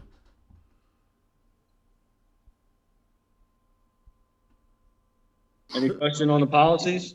No, the policy meeting was a farce, but who was? It's because who's you in the made meeting it with a you? farce, sir. No, because you don't let people No, speak. no, it's because you made it a farce, sir. No, you didn't let people speak. That's all you gotta do. No, But- I would let people speak. You didn't let people speak, just like you do in these meetings. Thank you. So you think, but so who's in the Okay, reading roll call room with vote you? on item B, Ms. Pertinio. Mr. Nathan Fuller, Sorry, yes. thank you. Mr. Stephen Holland, Yes. Mrs. Gail Mahalan, Yes. Mrs. Rita Spinelli, Yes, but we can hardly hear you, Janine. sorry. Mr. Wayne Wentz, Yes. Miss Joy Beers, No. Mr. Richard Belts, No. Mr. David Bradley, Nah, the people should have a right. Mr. Larry Stern. Yes, the people do have a right to attend and speak, and it's unfortunately Mr. Bradley supersedes them when they try to. 6 yes, 3 no, motion carries. On to miscellaneous. Item A, a waiver of expulsion. We need a motion and a second to approve the waiver of expulsion hearing and admission of facts for student 56831. Motion and a second, please. Before we do that, wait a second. This got on the agenda somehow. I looked, and Mr. Filer, can you please identify? I looked under Pennsylvania school code. There's no such thing as the approval of a waiver of expulsion hearing and the admission of facts. Where is such a thing exist? Let me try the question more accurately. Under what lawful authority can we remove this student from our district without an expulsion hearing? And if so, shouldn't we also review the policies to which this person may or may not have violated so that we can correct them in the future so we don't have a loss of one of our great community members within our public schools getting a free and public education? So, two-part question. Under what lawful authority do we have this waiver of expulsion? It is a joint agreement between the alleged individual and their parents and the district to avoid due process hearings and all of the requirements for a expulsion. This is how we handle expulsions when the student does not wish to contest the matter. But at the same time, do they have a legal right to have a waiver of expulsion? There's no such thing under the code. Where is our right as a You have a legal right authority to to waive give a your waiver rights. of an expulsion? I mean, I guess he can quit school. We understand that. Or is he allowed to quit school? Mr. Bradley, even though he's expelled, he's still getting an education. We Okay. have to give him an education. Who's paying for that education, sir? You are. Yeah. Thank you. So why do we have So a what do you waiver? want to do with that individual? You not want to you want to expel him and not educate them? I want to give him the You're proper due required to process to make educate. sure that he may or may not need to be expelled. I don't think that these rights of these individuals are being properly processed. I've watched our waivers of expulsion by Mr. these people Bradley, and these that is up lawyers, for the and student I think that to the enact reality is his the rights. best interest of the student is to make sure that they maybe can stay within our schools and do their job. We have a responsibility. We're paying for it. How much does it cost to do it outside of school? And why is this person being expelled? Shouldn't the board have an understanding and a due process to make sure we can correct our records so we don't lose another student for an expulsion? I mean, granted, if he violated the law for our school and needs to be expelled, so be it. But at the same time, until such time that is the case, and it's until proven guilty, due process, it's private. This waiver of expulsion BS is just not appropriate for the parent and the student. We have learned throughout this state that these things are existing and they are intimidating that parent and that student. And it's wrong. They should have the privacy of a due process, closed due process hearing, and have the right to be defended and supported by the superintendent is the way the expulsion is supposed to work.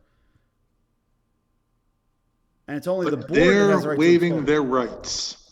I That know is they're their waiving rights, decision. but are they doing it in an educated fashion, Mr. Filer? Who's counseling? I have them to reviewed waive the rights? notices that were sent to said student involving this incident, and they work in conformity with the notice requirements to begin an expulsion process. And could they afford their own lawyer? That's not anything I look into, Mr. Bradley. I know, but I do. See, I care about kids, you know? I do. I care about parents. I care about kids. I care about the fact that we're taking so much taxes that these people can barely afford anything. And then you get to walk all over them. Mr. Bradley, you are supposed to be an impartial arbitrator in any expulsion matter. I agree. You That's why we should not have be due taking a process. side. That's why you should not pick a side. You should have a due process hearing.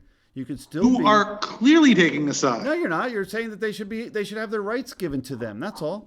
That's all. No judge wouldn't ever think to not have their rights given to them. They'd actually confirm whether or not their rights were read and whether or not their rights were given to them. In this situation, I don't know if they were. And watching this expulsion process and this waiver of expulsion, it doesn't even exist in the state of Pennsylvania other than as a caveat. And what we've learned is that it's been a function of intimidation against these parents and against these students, more so than they have a right to free and public education. And that's how it works. You guys are circumventing the system. And I agree. I bet a lot of intimidation was given to this student to say, look, we'd like you to do this instead, to not hold this government accountable. And that's a circumventing of the system. I don't like it. I think it's wrong.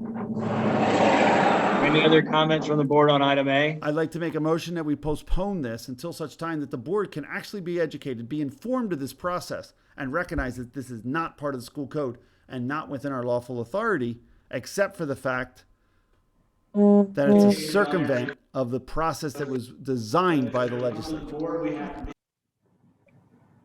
Can I get a second on that motion, please? Everything Mr. Stern just said is accurate. I don't know if anybody heard that. The board should not get information regarding an individual expulsion event because they have to make an unbiased opinion should they choose to have it heard in front of the board. But at the same time, you're letting this person. But at the same time, your process would deny anybody due process. No, you want due process. You want to actually do a due process here. But you're denying it by not being a neutral arbitrator. Go through the right way that the school code was designed prior to expelling a student. There's a whole process of expulsion. We should not circumvent that process. When you They're waiving that process. The community's You have rights. a right as a citizen to waive your rights. Does anybody else have a comment on item A from the board, please? Roll call vote on item A under miscellaneous. Thank you. Mr. Nathan Fuller, Yes. Mr. Stephen Holland, Yes. Mrs. Gail Mahalik, Yes. Mrs. Rita Spinelli, Yes. Mr. Wayne Wentz, Yes. Miss Joy Beers, Abstain for lack of information. Mr. Richard Belts. No. I'm sorry, I couldn't hear you, Mr. Belts. No. Okay. Mr. David Bradley, No, there's a whole process not being followed, and we don't even know if this kid we don't even know because it hasn't been done properly with due process to see if this kid's even eligible for expulsion. Mr. Larry Stern, Yes. Larry, how do you know that this kid is Cast up two for no, expulsion? one abstention, motion carries. How do you I know don't that that kid was I up don't for know expulsion? anything of the case. I know that the Thank you. documents that are provided, and if the parents, student sign the waiver information, then it is the fact that they're waiving any expulsion hearings and are going to handle it within the system the way it should be. You're They don't want circumventing to our go. policy. The enforcement officer No, of our no, policy is your superintendent. interpretation of things is not everybody else's interpretation. I see that, Larry. That's why the Auditor General was called in. But Yeah. at the same time, that's also why the judge called it misfeasance. The reality is, you're supposed The reality to. is we're on the school board treasurer. Yeah, well, you're supposed to. A school protect board these treasurer. I students. need I'm opening the floor per policies number 5 for 1-year term effective July 1, 2021 to June 30, 2022 for nominations for treasurer. Anyone like to nominate anyone for treasurer?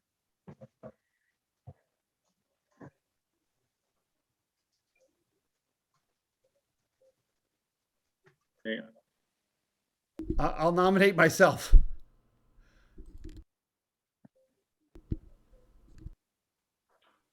Okay, we have Can I get a David second if I'm willing to do this job through the est of my term? David nominates himself. I would like to continue Mrs. Spinelli's assignment as treasurer if she would accept the nomination. She already said she couldn't do it and she wouldn't do it and she's not good at it. Hey, why are you speaking for her, sir? Because she already said it. I'm just No, repeating you what she don't said. speak for anyone I else. don't need to. I just reminding her what she No, said. don't last speak time. for anyone else. She said it last time.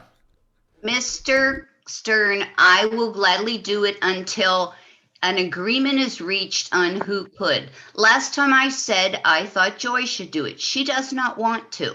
I will gladly do it for the rest of the term or until the new board decides I shouldn't. We need a treasurer. I did a lot of research on this in the last couple of weeks. And a treasurer of the school board has duties defined in the school code that no longer are done by a board member. So if the new board wants to spend their entire day doing the duties of the treasurer, that's up to them. I will continue doing the job of treasurer that most school districts do, and I will continue to do it until the new board decides they don't want me, which I'm sure they will, and that's fine. But we need to have somebody named as a treasurer, and I will do it unless somebody else has something to say. I have something to say. You just admitted that you're not going to do it according to the code. Instead, you're going to do it to what everyone else does, as if that's the standard.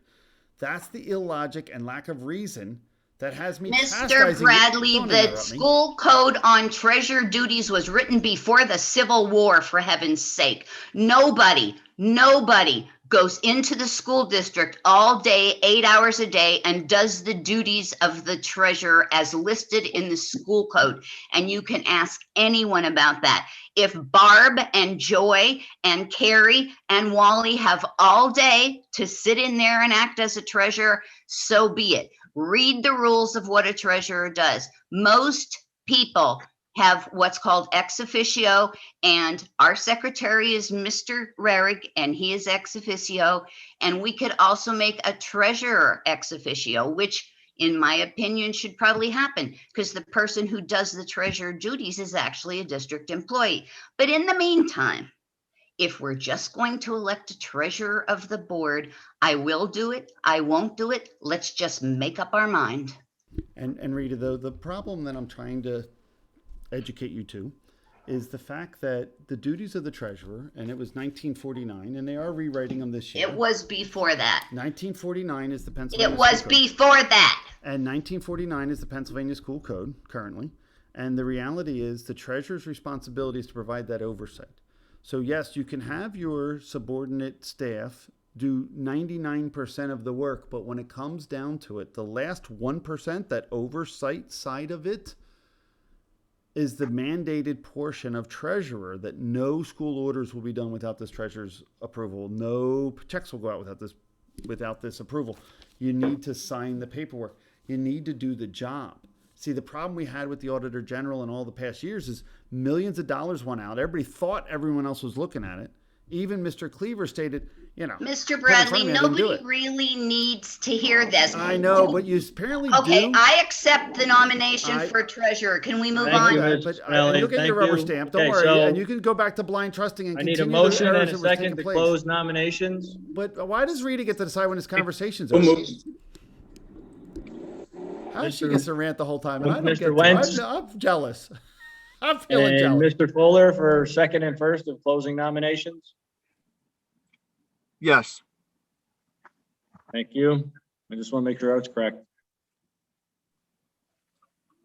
So I need a motion and a second to elect either. Okay, we're gonna have public comment on treasurer as Dave Bradley or Rita Spinelli at the same time. To save time here as we are approaching midnight.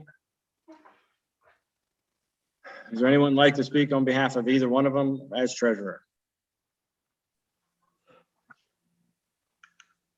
I'll speak on behalf of Dave. I think we know he's committed. I think that we know he'll do the work and go the extra mile. He's committed, all right.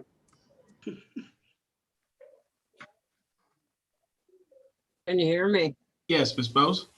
Okay, the only issue I have with Dave that's glaring is that he won't be on the board in December.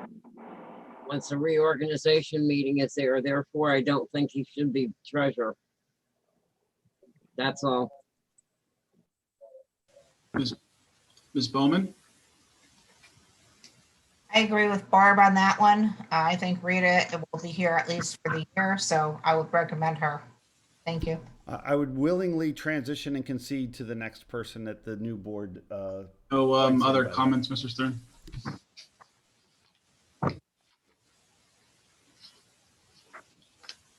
There are no other comments at this time, Mr. Stern.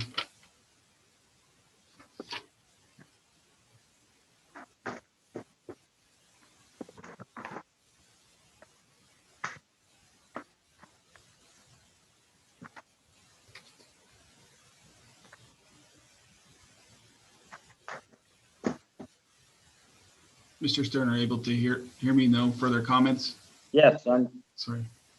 I need a motion and a second to elect David Bradley as school board treasurer.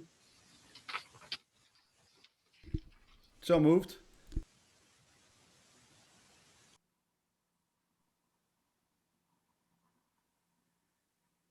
I'll second. At first by Mr. Bradley, a second by Mr. Belts. Since we did have comment, we'll go right to roll call vote on David Bradley becoming the treasurer. Ms. Pertinio, please. Mr. Stephen Holland, No. Mrs. Gail Mahalik, Yes. Mrs. Gail Mahalik. Yes. Thank you. I'm sorry, I couldn't hear you. Okay. Mrs. Rita Spinelli, No. Mr. Wayne Wentz, No. Miss Joy Beers, Yes? Mr. Richard Belt, Yes. Mr. David Bradley, Yes. Mr. Nathan Fuller, No. Mr. Larry Stern. No. 4 yes, 5 no, motion passed. Need a motion and a second to elect Rita Spinelli as school board treasurer for 1-year term. So moved, Wayne. Second by Nathan. I have a first by Mr. Wentz, a second by Mr. Fuller. Can Larry, can we in good faith actually elect her if she's already admitted that she's not going to do the job? Yes, we can, David. I did not say that. You I said know- you're going to do it I to know, the Mr. not to the standard of the law. You said you're going to do it to the standard that other districts do it. That's not within the lawful compliance, Rita. Mr. Bradley, you're spinning again as you usually do. Let's just move on with the vote. Yes or We can no? replay the Okay, tape. roll call vote for Ms. Spinelli as treasurer, please, Ms. Pertinio. Mrs. Gail Mahalik, No.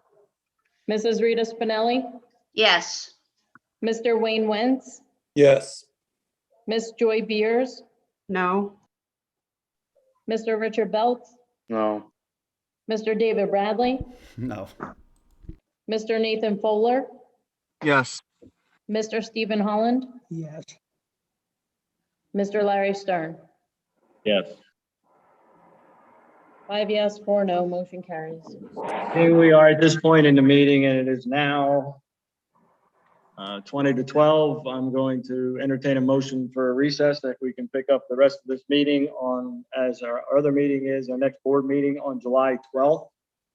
Can I get a motion and a second to recess? No, sir. Wait a second. I have two new businesses that have a timeline of shorter than that. If you're talking July 12th, can we address those, please? They'll be short. Guarantee it. Go ahead. All right. So new business. The FBI is investigating the Peasers Fund for fraud.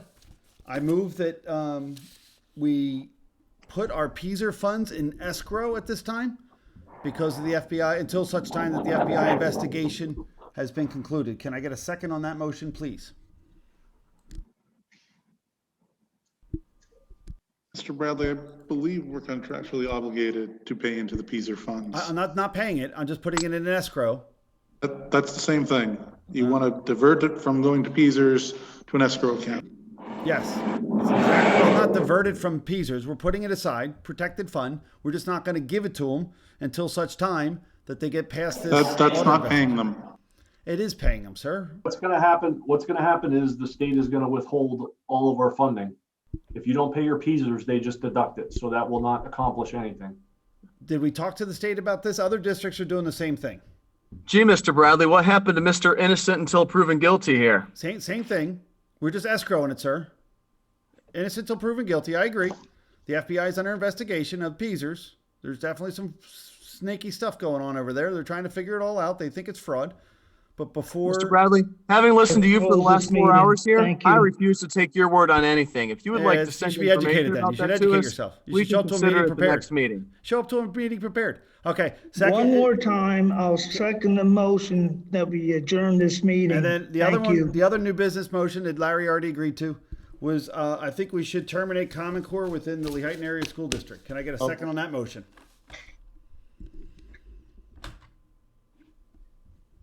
Can I get a second on the motion to terminate? Can you hear me? Second on the motion to terminate Common Core from our school district. This is Rusty. I'll second that. Again, we do not follow Common Core. We follow the Pennsylvania standards. Pennsylvania Core, whatever you want to call it there, Mr. Cleaver. But it's not Common Core. Okay, we'll call it Pennsylvania Core. Motion to terminate what the addition of Mr. Cleaver's clarity, Pennsylvania Core. And I don't know the legal ramifications, either that because we are required by law to follow. I would have to do research on that. Why don't you research that, Mr. Bradley, and let us know really what the ramifications are of not following the law. So we're being asked to vote on a motion on a name that Mr. Bradley just made up. I think it's time to terminate the meeting here. I think it's time to listen to Mr. Cleaver for a change. He called it Pennsylvania. What'd you call it? Pennsylvania For standards? my third time, I'd like to second the motion to adjourn this meeting. Good night, Mr. Bradley. Make sure you drive home safely, sir. Meeting adjourned. Thank you. Good night.